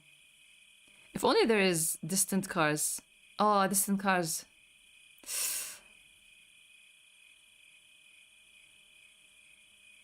I'm very happy for real, Silhouette. I hope you join us for more streams, art streams and discussion streams. War borrowed confidence just to keep up. Yes, yes, you should be very proud of what you wrote for White in this whole chapter. I was so excited. Thank you, thank you. I'm never sure about that, but I will take your word for it. It's definitely the kind of poetry save in my collect. Wow, thank you. Bear sounds. Oh, if only. Looks like how black looks at white sometimes. Yes, yes. We talked about it before. The dynamic between Daniel and White are very similar, especially from Daniel's point of view. Like we see in these chapters, especially when the idea of an envelope and what White is questioning, when it gets into his head in chapter 77 and how he instantly reacted and interfered and called Jad and like, go talk to your son, damn it. It's very reminiscent of how White is protective of black as well.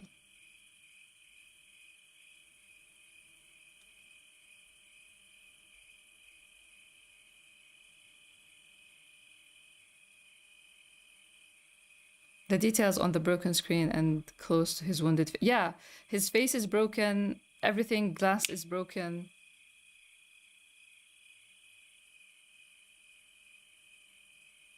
It's like he was simulating Daniel's cockiness or nonchalantness because he was internally looking up. Yes, 100%.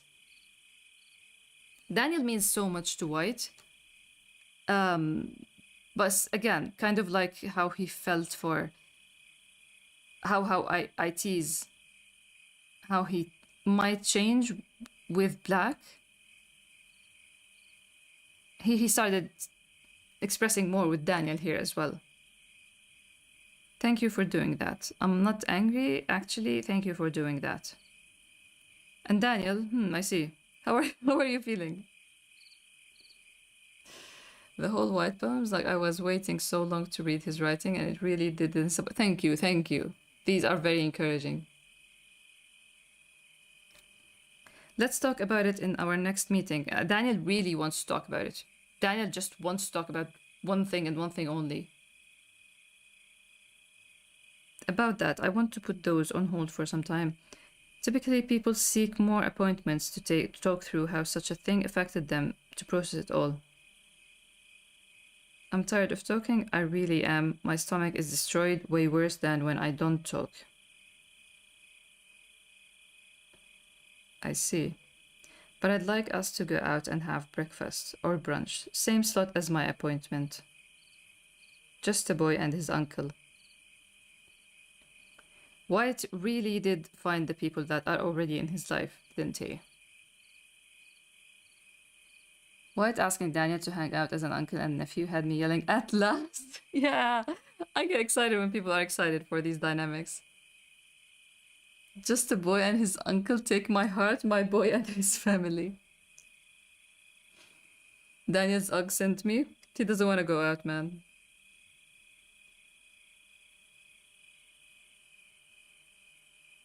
I'll think about it. Okay. I want to be there when you apologize to my father. Third time, my father. And then Black to the rescue. Comes with ice cream.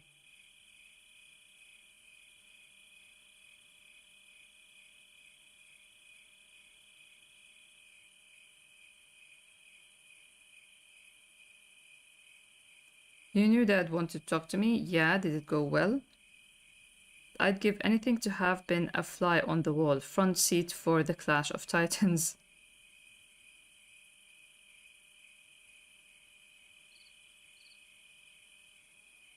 You could say baby bear, Psycho.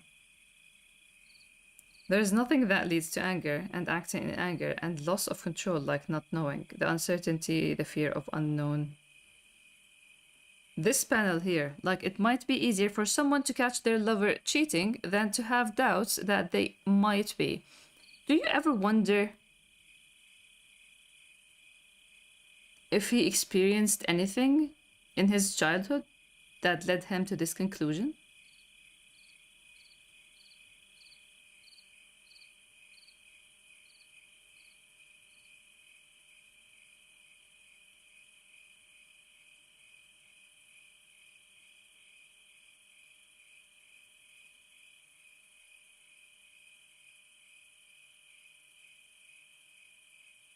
This is crossing into borderline paranoia.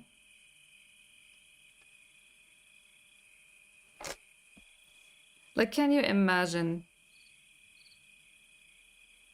a day where this angry woman comes to his mother, maybe, angry about her husband, maybe, stuff like that. Be White witnessed stuff. Learned a lot about wrong relationship, let's say.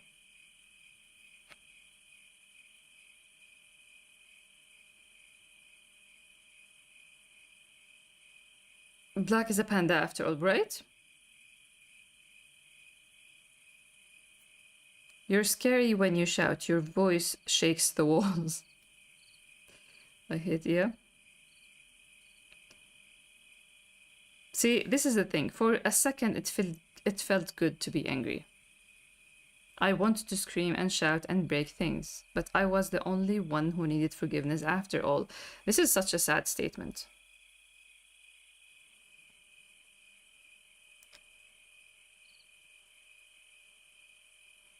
It sucks when you feel like your anger is justified, only to have it slam in your face with facts, I guess.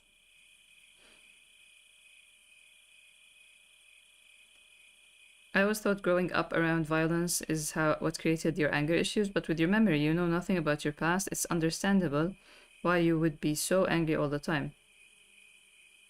Now they're just like fighting who is the worse than the other. The crazy. He needs to do more crazy stuff like that, Bungie. Yes, crazy active stuff. Yes, yes. This is Daniel's theory anyway. He needs to do these crazy things. He needs to let out the steam. My mother, for example, can never hurt me. I know it's okay, sir. It's those we love that hurts us. Like we have a counter. How many times White, the non-emotional part of the story, is confessing? This is the second time, right? I am serious. My mother, for example, can never hurt me. At this point, she can do whatever but never get to me. At this point. So there was a point where she can hurt you, huh? Interesting, right?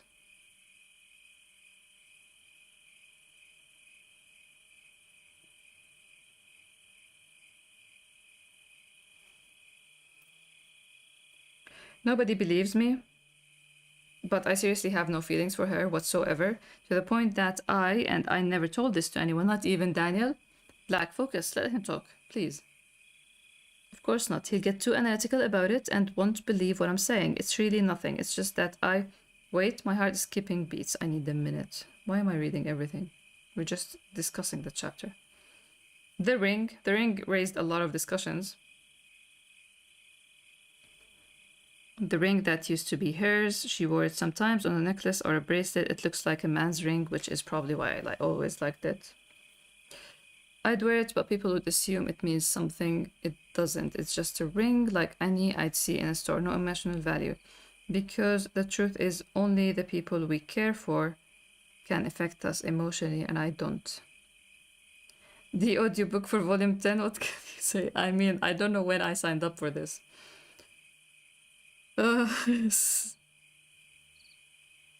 So you knew your mother. He realized that White has been lying all along. Let's wait.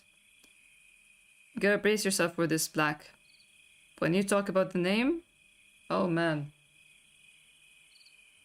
Your friend was just lying. His whole existence is a lie.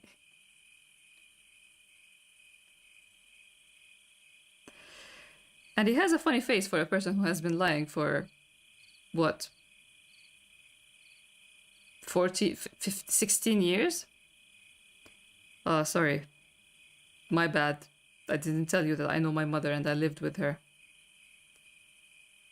I swear, Black, you're gonna love what comes next. Unreal. How strange. Fear grew larger than the truth I knew of you. I feared your pity, thought you'd look down, forgot the flame you carry, the fierce shield you wield for those you love. The fractured glass between us showed me eyes of pity, not the fierce fire glaring at what's behind.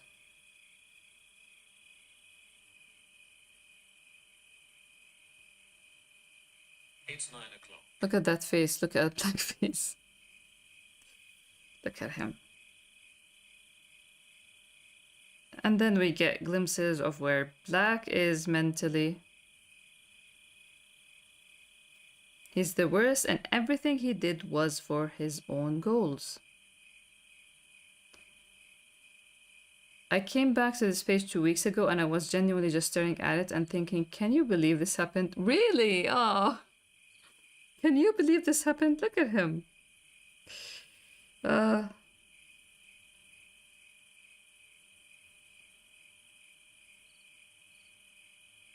Get off the hate train while you can. It's not good for your head.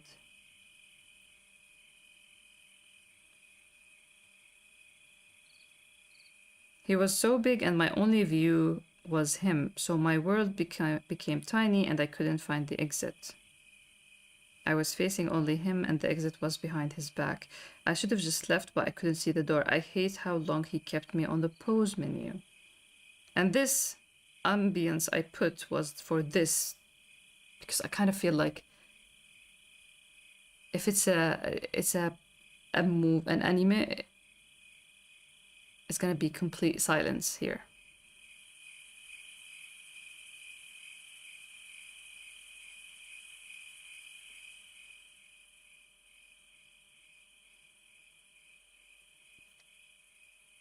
It's like the older brother role of Black is finally coming out. Yes, 100%. And Black was the one introduced as the liar in clippings, right? Black was the liar.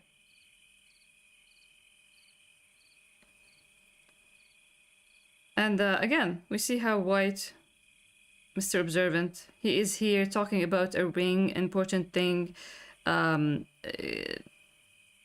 opening up to his best friend that, yeah, I knew my mother, I lived with her. But then he just leaves to get a jacket, because if you follow Black, boy was just getting super cold. Sitting like this, lowering sleeves, putting the hoodie back a little bit, hiding his neck. And White to the rescue. Here, take a jacket. And Hay cuts through the sounds, yes. I hate how long he kept me on the pause menu. Was so strong, genuinely so good. Thank you.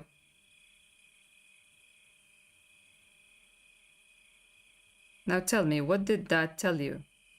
Yes, he's observant, but he's also an overthinking, and he's probably looking for an opening to ask this question. What do you know exactly? He has no biology, but my boy is cold. Yep. We don't need biology, we just need plot devices, let's call them.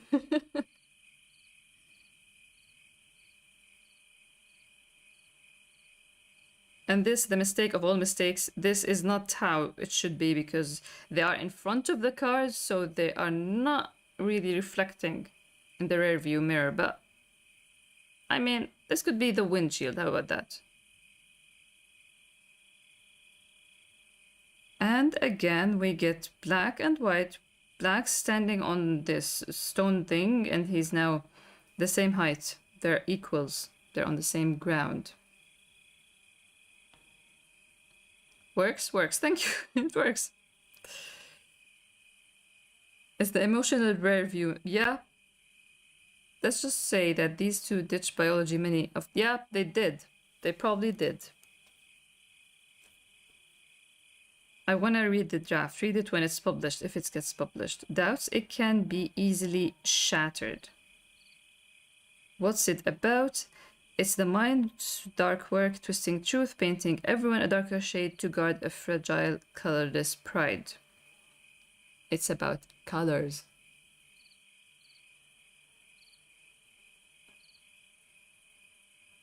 And then we have the printing, the magazine printing. Editor's note: for months, our readers have been captivated by the elusive voice of No Human, a columnist who paints our pages with unflinching honesty and metaphorical depth. Many have wondered about the person behind the pen. After much gentle nudging, we're honored to share his special piece where, for the first time, he writes not just for us, but about himself. Crayol. No, it's good. Colors! And then with awful children voices.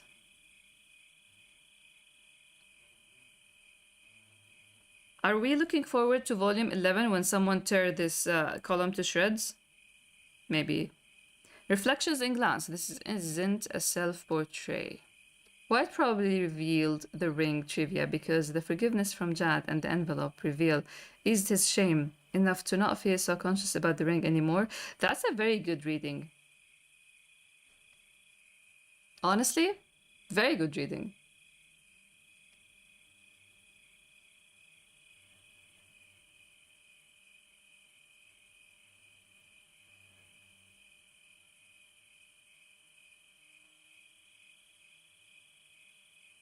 And the envelope reveals eased his shame enough to not feel so conscious about the ring anymore.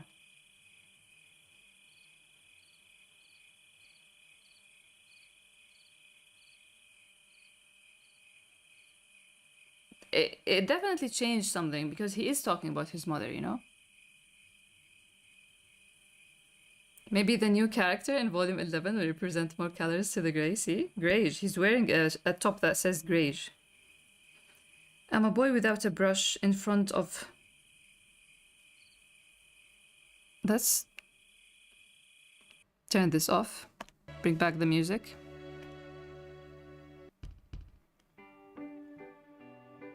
What good music for this?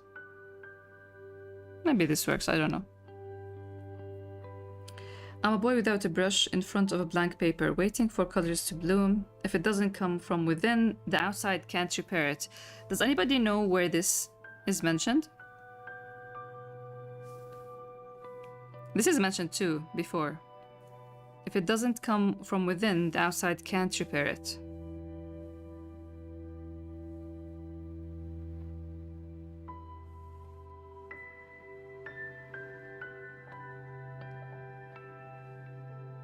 In my world, I need to belong to my own family before I have the business of making one. I thought a girl would fix my problems, but what doesn't come from inside won't be fixed by outside forces. With Lana, yes.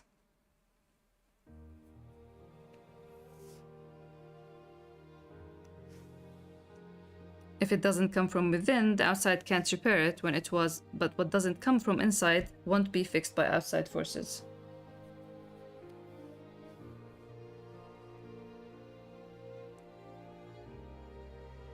I'm a boy with a dry inside. Is the outside rain needed? Is the outside light to grow something in the fearful dark? I'm a boy with a question. Does fear have a color? There's only fear within. Without it, I disappear.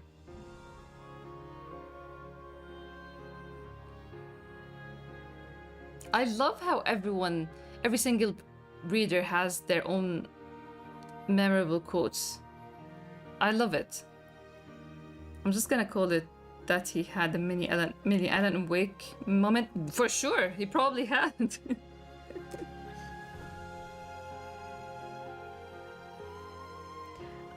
I'm a boy without a hue. Fear is invisible. Born in darkness, fed by unseen sounds. It strips all colors, so I caught myself in glass. Thank you, Andy. Oh, this. And no human. No, wait. Colors don't stick, they wash out. I really, if this was the start of a signature, because books, when they're printed, they are collected in signatures of 16 pages. If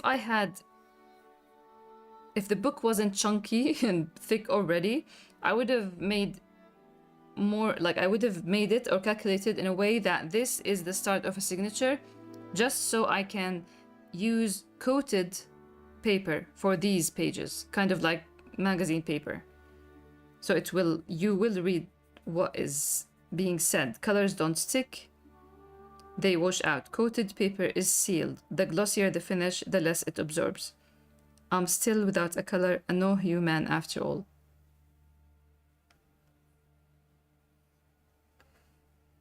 Now a man without a hue, aren't I free to pick a color? Choice against a gradient is paralysis. Freedom before a spectrum is loss. Yeah, I couldn't execute that, but it did cross my mind. I'm a man without a hue. Do other people have colors? How can you mix an invisible color? How do you paint on glass without a frame? Maybe a special edition?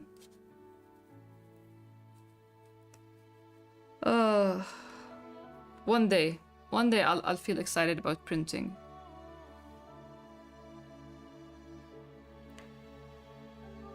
In my life, I have 3 people. In my room, I have 3 frames. Blue, green, and white. 3 colors that did more for me than I could ever do for them. What are you saying? Shut up.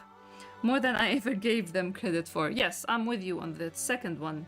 You probably didn't give them that much credit for what they did to you unconsciously, but you do give them a lot of credit because you put them so high, man. Choice against the gradient is paralysis. Freedom before a spectrum is lost. D, you might be a professional in poetry and you don't know it.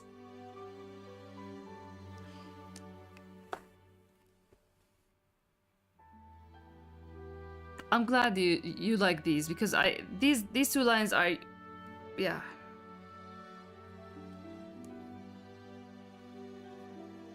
It's something I felt needed to be said for this story for so long. And I can't wait. I can't wait. I can't believe that I got there. Did floating up the sky change me? This is now... I wanted to draw an illustration for this with white just standing on green grass with blue sky. And black is there wearing all white.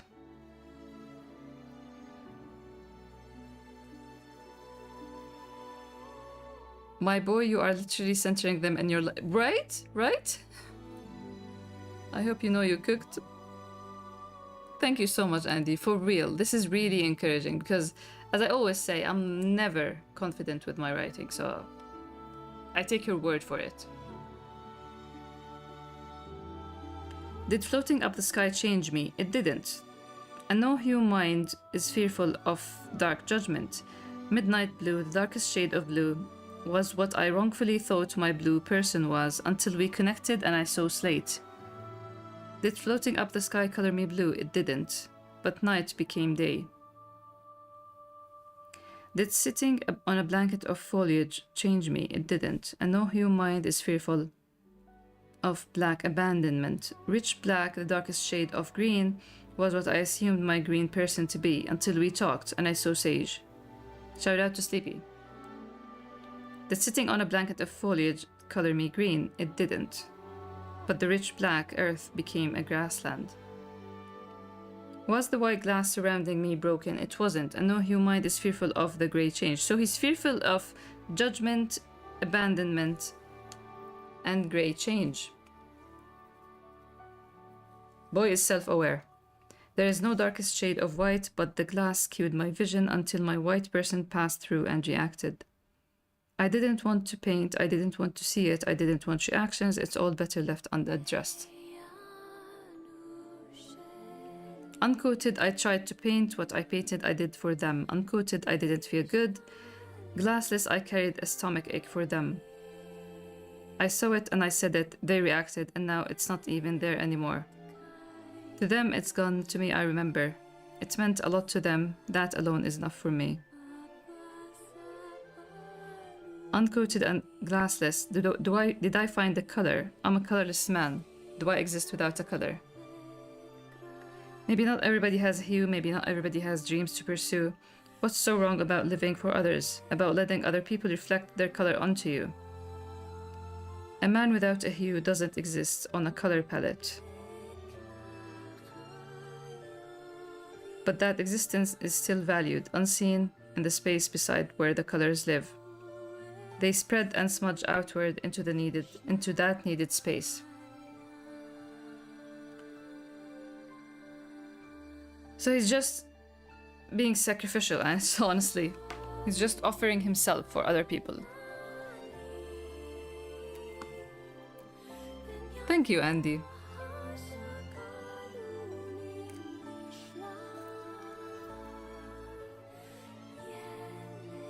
And then we get like a taste of everyone else. I'm not at a crossroad, Mr. I'm traveling every 10 days to meet my son. Thank you, dear. I was searching for my poetry for my status again. Know that your status always makes me smile. I'm keeping a smile on with your status, Andy.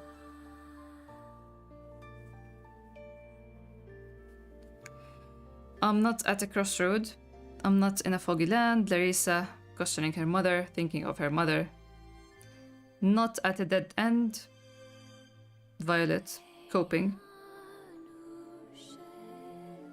I feel like I'm next to someone's room. I am on someone else's road. Beside them. Rita reading. And maybe that's why this job works for me. When you asked me, who are you? I surrendered.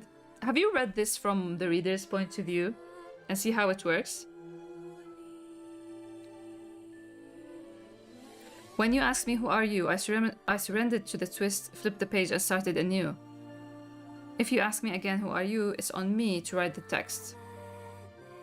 Rita is so in white, yeah. Or his writing, maybe. And we have Black's board is clean. He only have doing better and White's letters. Way to show us that you're going full dependent on White for this memory thing. I love how Sheep is eating the page. Yeah, she doesn't care less, man. She's like, I read that part. Go on, eat. I tried reading this An Outsider who doesn't know the lore. Yeah, it's definitely interesting, and I think I'd be drawn in any... Really? Thank you for reading it from that point of view. I really was wondering. My achromatic existence is theirs. I'll keep holding on this bare outline because it's better than not seeing it at all.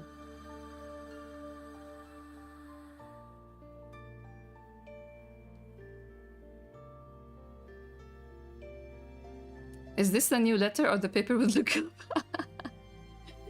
Probably the paper. The letter, I mean. The aquarium visit. Bare outline? Oh! This bare outline. This is my life motto.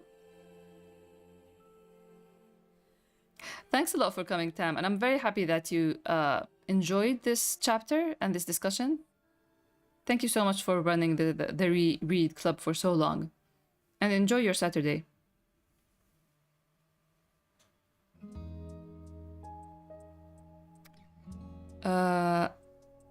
Maybe not the best. It's better than not seeing at all. I'm so tempted to make a non-reader friend read this and tell me what they think. If you do it, I'd love to hear what they think. I genuinely do.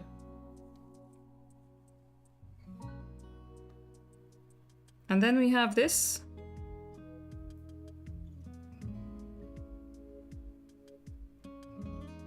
He decided to become a comic artist? I don't know. I needed to show you that Jad asked, how dare you? And now he's waiting for the answer. And Daniel? Mic drop. I could make my friend who's at volume 2 read the text without telling them it's White. Decisions. Do you know what I think when I read decisions? Only that panel from Hunter x Hunter, Hisoka. Really, Sodium? I can sense that you love Daniel a lot. White is having fun. He's very, like, it's just heartwarming that he told Daniel, I'm gonna come with my father when he apologizes, and Daniel let him. It's very funny, but heartwarming.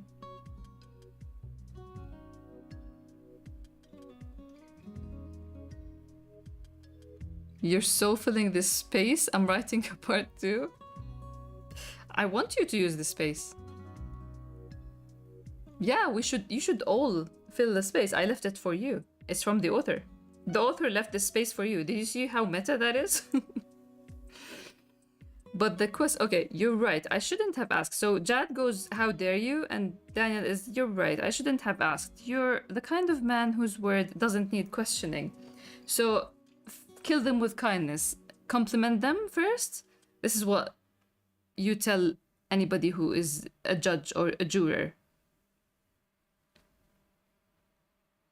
You compliment them and then you tear them apart. You're the kind of man whose word doesn't need questioning. But the question wasn't for me, it was for your son, dude. When a child looks for certainty, even a whisper of doubt echoes louder than truth.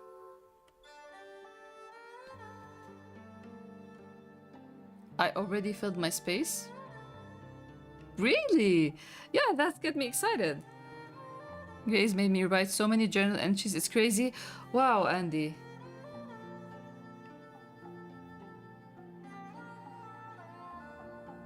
Thank you for filling the space. Thank you for writing about Grace. Thank you for reading Grace.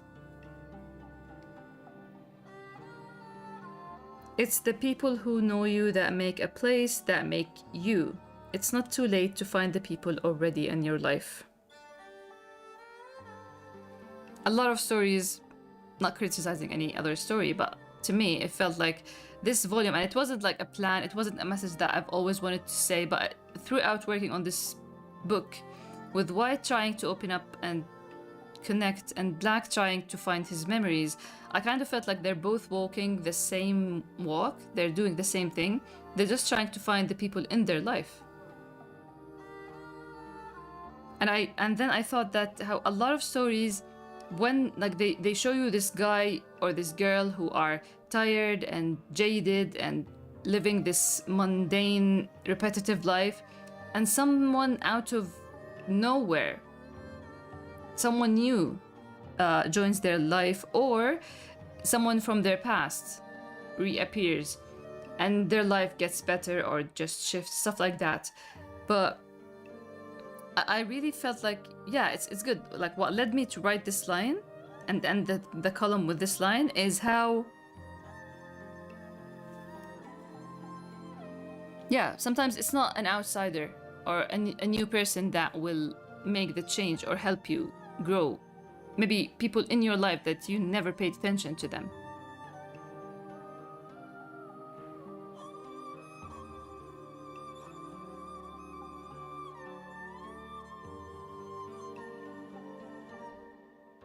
Thank you, Andy.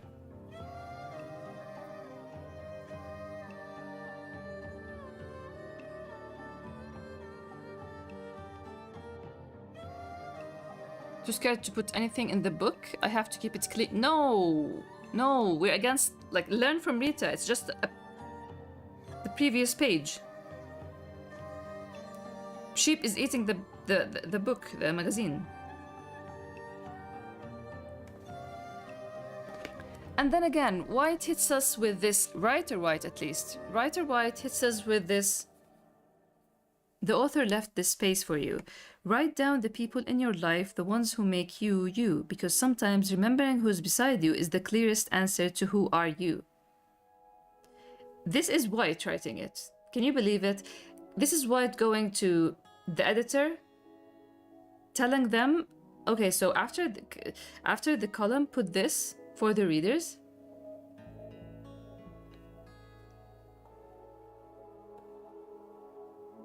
Whoa, that's smart, Spectre.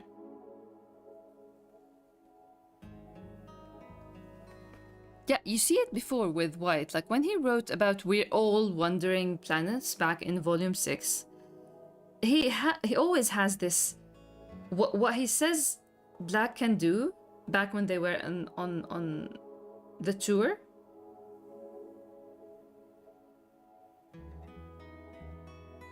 What he said that how he influences people, and he has this power to motivate people and stuff, like the way White sees Black.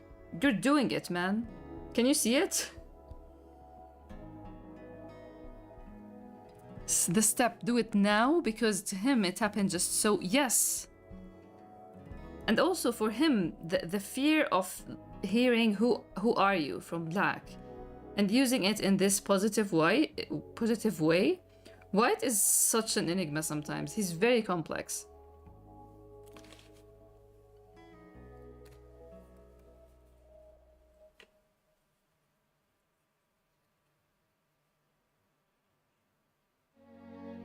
He really does take lemons and make lemonade out of them.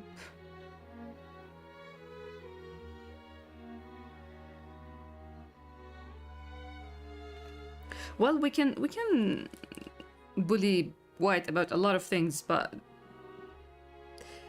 And I don't feel like I do him justice with writing, because I do want him to be a genius in writing and stuff like that, and I'm not sure about that myself. But in the end, with whatever I try and everything I try to develop, one thing is you can't bully him is the way he connects things and writes about things, like how we see a scene happening between him and Black, between him or in his life in general, and then how he write prose or poetry or a column out of it is really something. And this is, I guess, is what raising all these question marks in Rita. And the extras. Jad took Ia to this place before. White and how his brain, scratch that, heart hurts. How Black makes his heart hurt.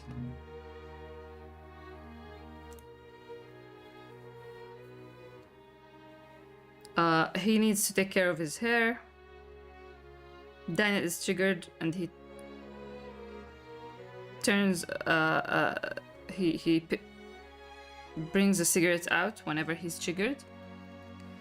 The 3 frames, the 3 people.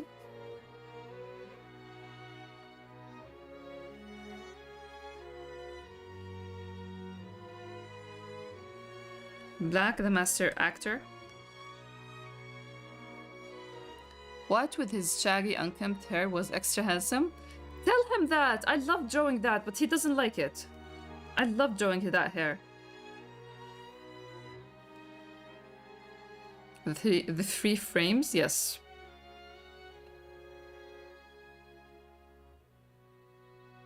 Black is not Black. White isn't so hidden, isn't so mysterious. He does, like, he has this place. Yes, nobody visits him. Black isn't really that observant, and Daniel doesn't visit, and his father is blind. But still, he's putting 3 frames out in the open. The best character development for White would actually be to accept his hair, maybe. Yeah, it could be, honestly.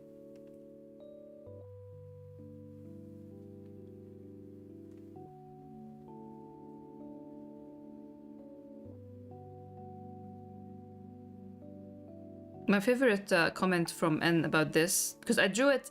So here's the thing. I have this doodle long.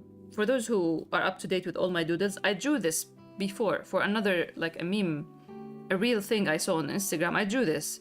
But by the, like, when I finish a book and I don't have that much time to draw, sometimes I have this idea I want to elaborate on it from a chapter. So I look through my doodles and I pick sketches that already exist and just slap the text on them. And so this was what for another doodle, and I just copied and paste them to show that White doesn't mind visiting Larissa anymore. And my favorite comment is N's, is like, look at him, he's cooking, he's already cooking, and also didn't say no to going for lunch at Larissa's. Look how hungry he is.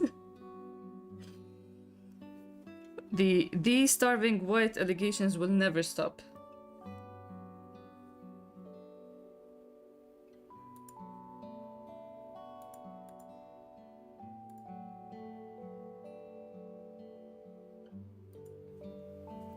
Feed the poor boy, please. I did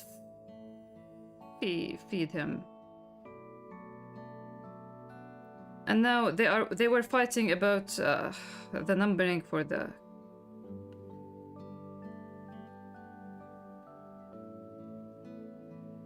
And did you see how White just robbed me of the chance of them fighting? This whole thing was for you to try and fight it, silly, not for us to fight about it. He doesn't want them to fight.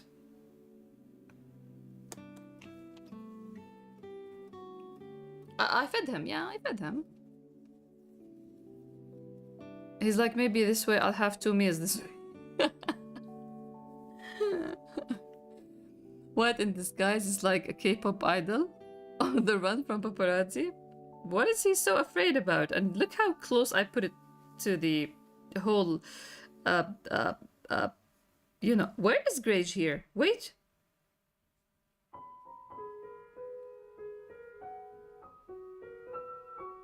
There's a wrong in... Yeah, this should be first.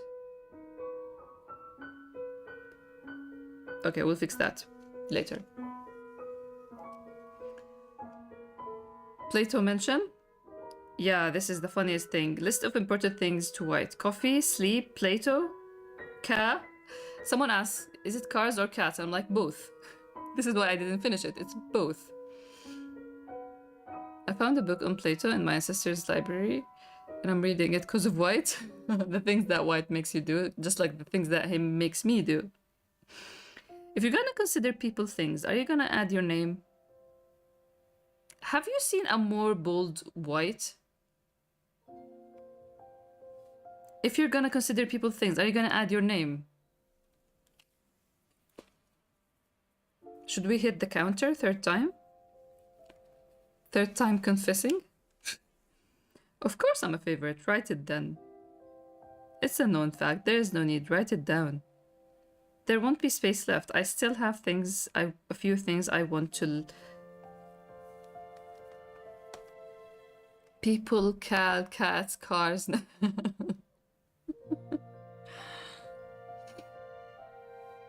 List of important things to White after me. Hey, oh, look at that. Okay, so list of things important to White after Black is coffee and sleep. Wait until Black wakes you up and doesn't get you coffee. We'll see about how accurate this list is. Cameras. Calling.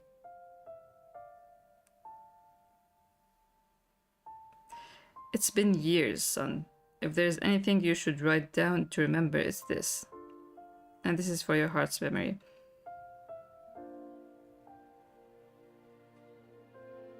Yeah, son. White did. Like, I found my father, now I'm adopting. My father has a grandson now. Get off my case, I won't get married.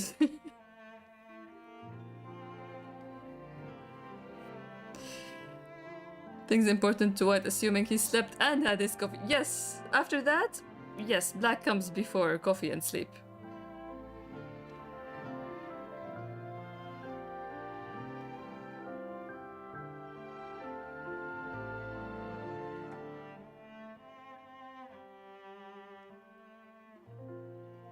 And then we have this that should have come before the extras. Goodness me, would you look at that? Charcoal and mercury. So we have new names for Black and White. Charcoal and mercury. Stop that now and get back in here. Go finish clearing out the car store before your father gets back. And turn that poison off. I told you, don't be bringing those filthy habits they taught you in prison back into this house. Chill, will ya, Mom? It's flavored one, I promise.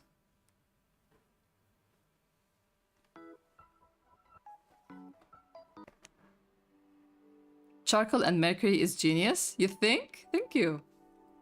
And greige.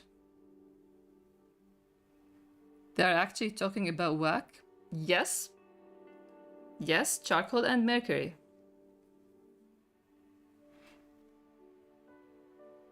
I'm too mentally preoccupied to think about who this is for real.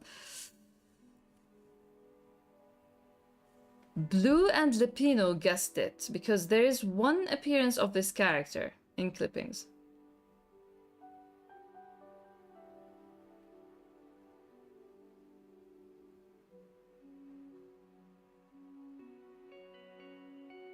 I need to make sure it's... Yes, it's Lupino, yeah.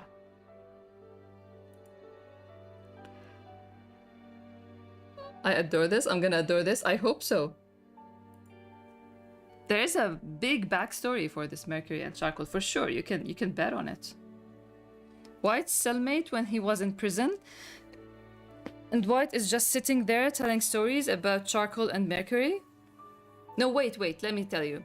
This cellmate is a person who wasn't friends with White, but he'd always listened to him tell stories to other inmates about these charcoal and mercury, and now he puts the pieces. Oh, so this is charcoal and mercury.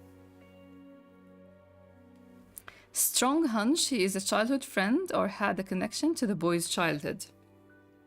He does look like a neighbor, right? He's a guy, right? I mean,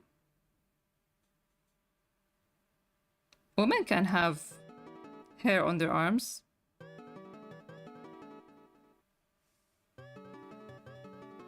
You know what? This is actually a very nice story possibility.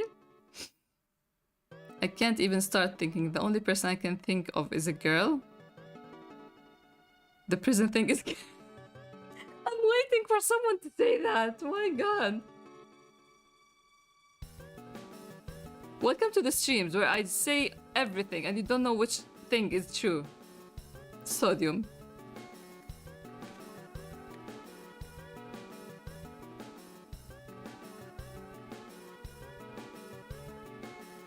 Why is the storyteller sharing stories to the lonely prison people to cheer them up? About black. How obsessed can you be? No, sorry. White was it? They did joke about it in volume 3. And in chapter 78, Black mentions it again. It was in volume 4, not 3. So the mention of prison,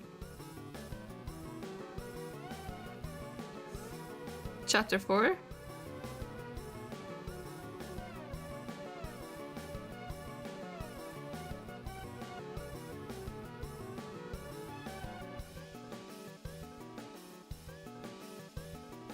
here,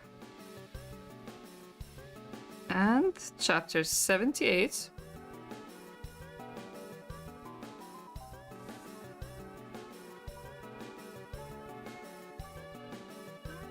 here. Nope. Here. Here. Split? What? Can I... never mind. So, first mention is... What? No, not this.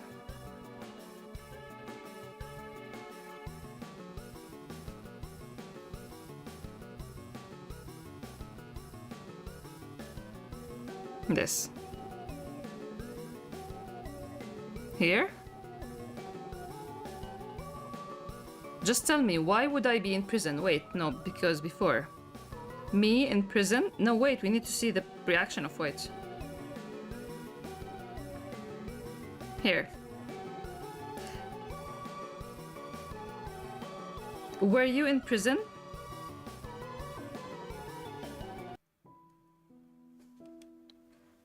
God, am I on a descent to madness? That was his job, not because of crime or something. There was some also flashback panels with a gun and money? Yes. Yes.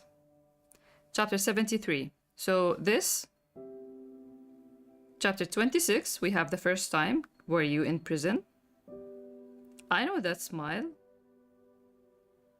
I remember it back when we used to play guessing games and you couldn't hold a straight face when I was close to guessing. Does that mean I guessed right this time? Were you in prison?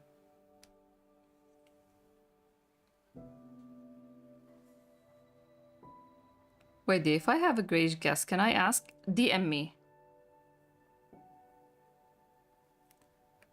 Me in prison, look at him, seriously.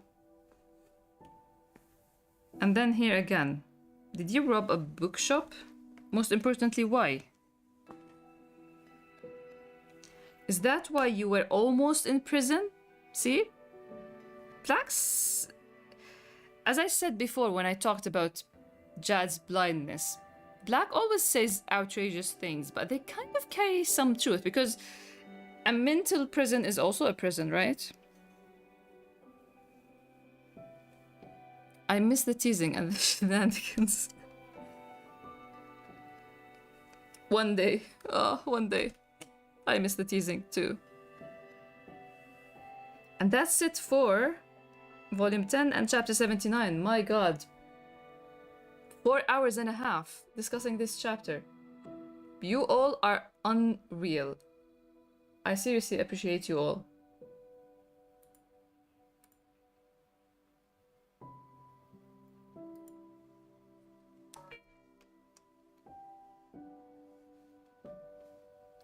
Oh, look, there was an automod. There was an automod for your message, Andy. The fact that we found character names worse than black and white is crazy. Very lovely. How can I? It was held for a reason. Race, ethnicity. Expired, not posted on chat. Sorry, I just saw it.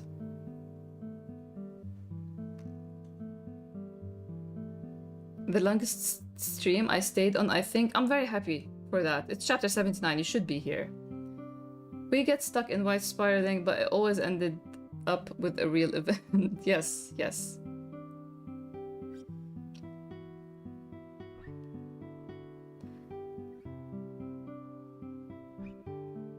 No, don't hate them. You create beautiful things with them and you always share your thoughts. So take a break at this time. It's okay.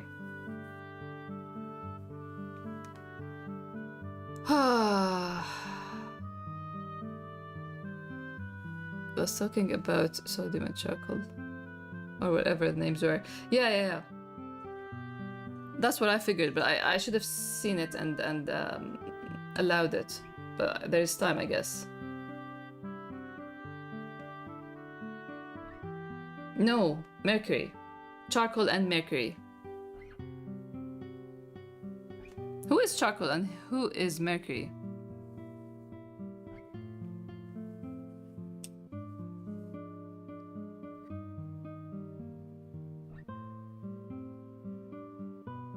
We need more comical nicknames. Listen, there is in story one character that actually studied chemistry. He made one lame joke. It's in volume 6.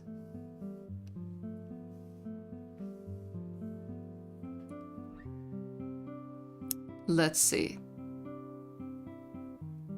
Where is the... to my NA. Wait, I'll show you.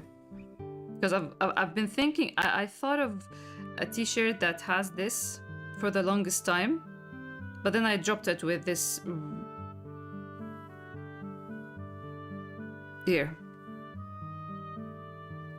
It was hard. There was a thing I wanted to say and scream about. There's the Discord and I can't wait to hear.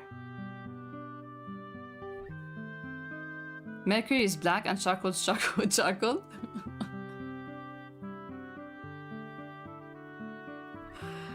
See? It's Mamser.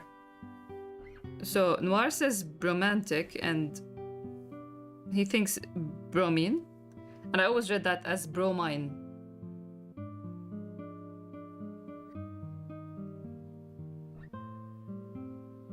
Like bro, mine.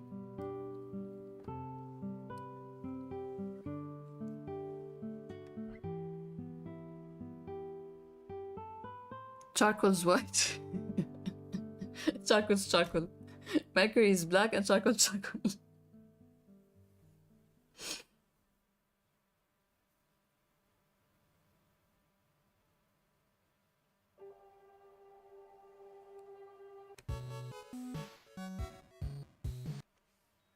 Is it not? Don't scare me like that, Sodium, please.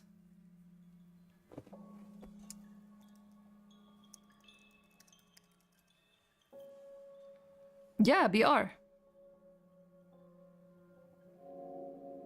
Symbol BR, atomic number 35. Belonging to the halogen group. It is one of only 2 elements that are liquid at room temperature. I love that we both searched up to make sure. I always have to do that. I don't trust anything I write.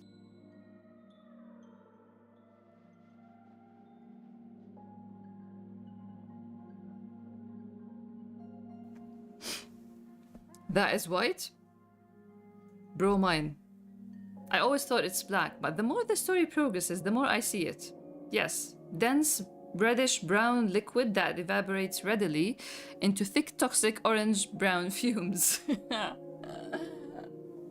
Oh my god. I love white. I love white. Crazy, crazy boy. Yeah, and chemistry too, for sure. I don't like chemistry that much, but yeah.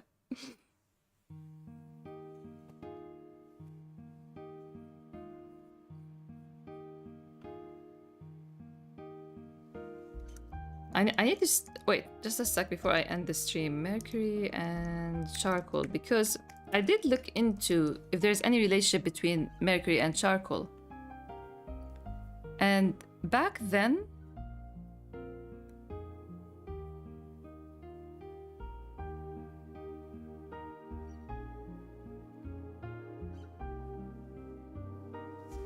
my only knowledge in chemistry is high school chemistry. And your name is Sodium. Wow.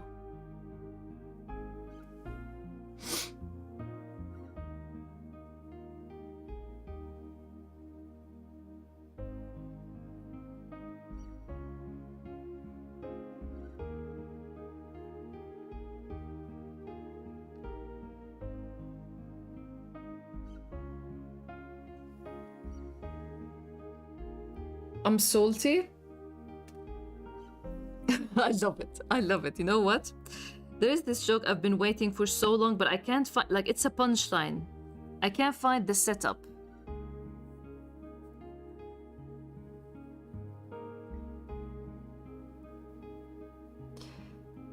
But it kind of relates to that.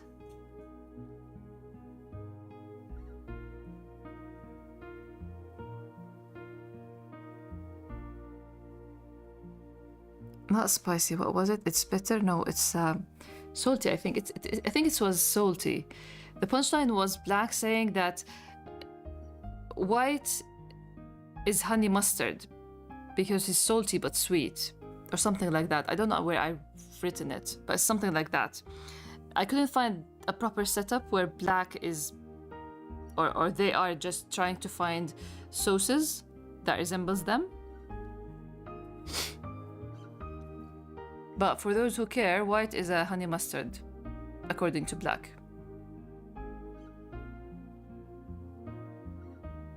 Chemical engineer, wow. Too genius for whatever is on screen right now. Doing my master's in analytical chemistry right now on this, mashallah. There was an ice cream or donut flavor clipping. Yeah, I think. There's one ice cream fighting on salted caramel, and there's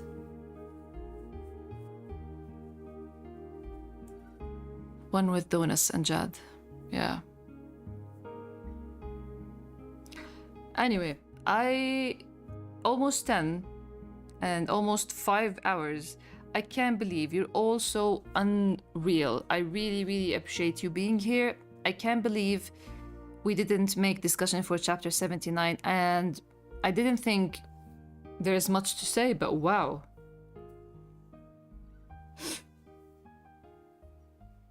There's definitely a do not hug me clipping. There is? Do not hug me. And we haven't even said everything? Well, you know where to go. There's the Discord. This is the longest and first stream I join you guys. Very happy to see you here, Sodium, for real. And I hope you still have things to share about Volume 10. I appreciate being part of every time you stream. I appreciate you being here so much, Psycho. And I hope to regularly stream again. I took some time off to try and... what do you call it? Organize my life. Really, really amazing stream for real. For real. You all made it so amazing. So thank you so much. Enjoy your Saturday. if I finish writing early tomorrow, we might end up having an art stream, a fun stream. See you around. Take care. And hopefully next discussion stream, we have chapter 80 updating.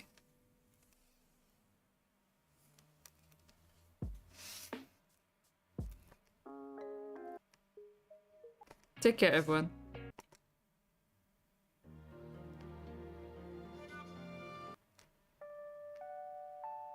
This is good.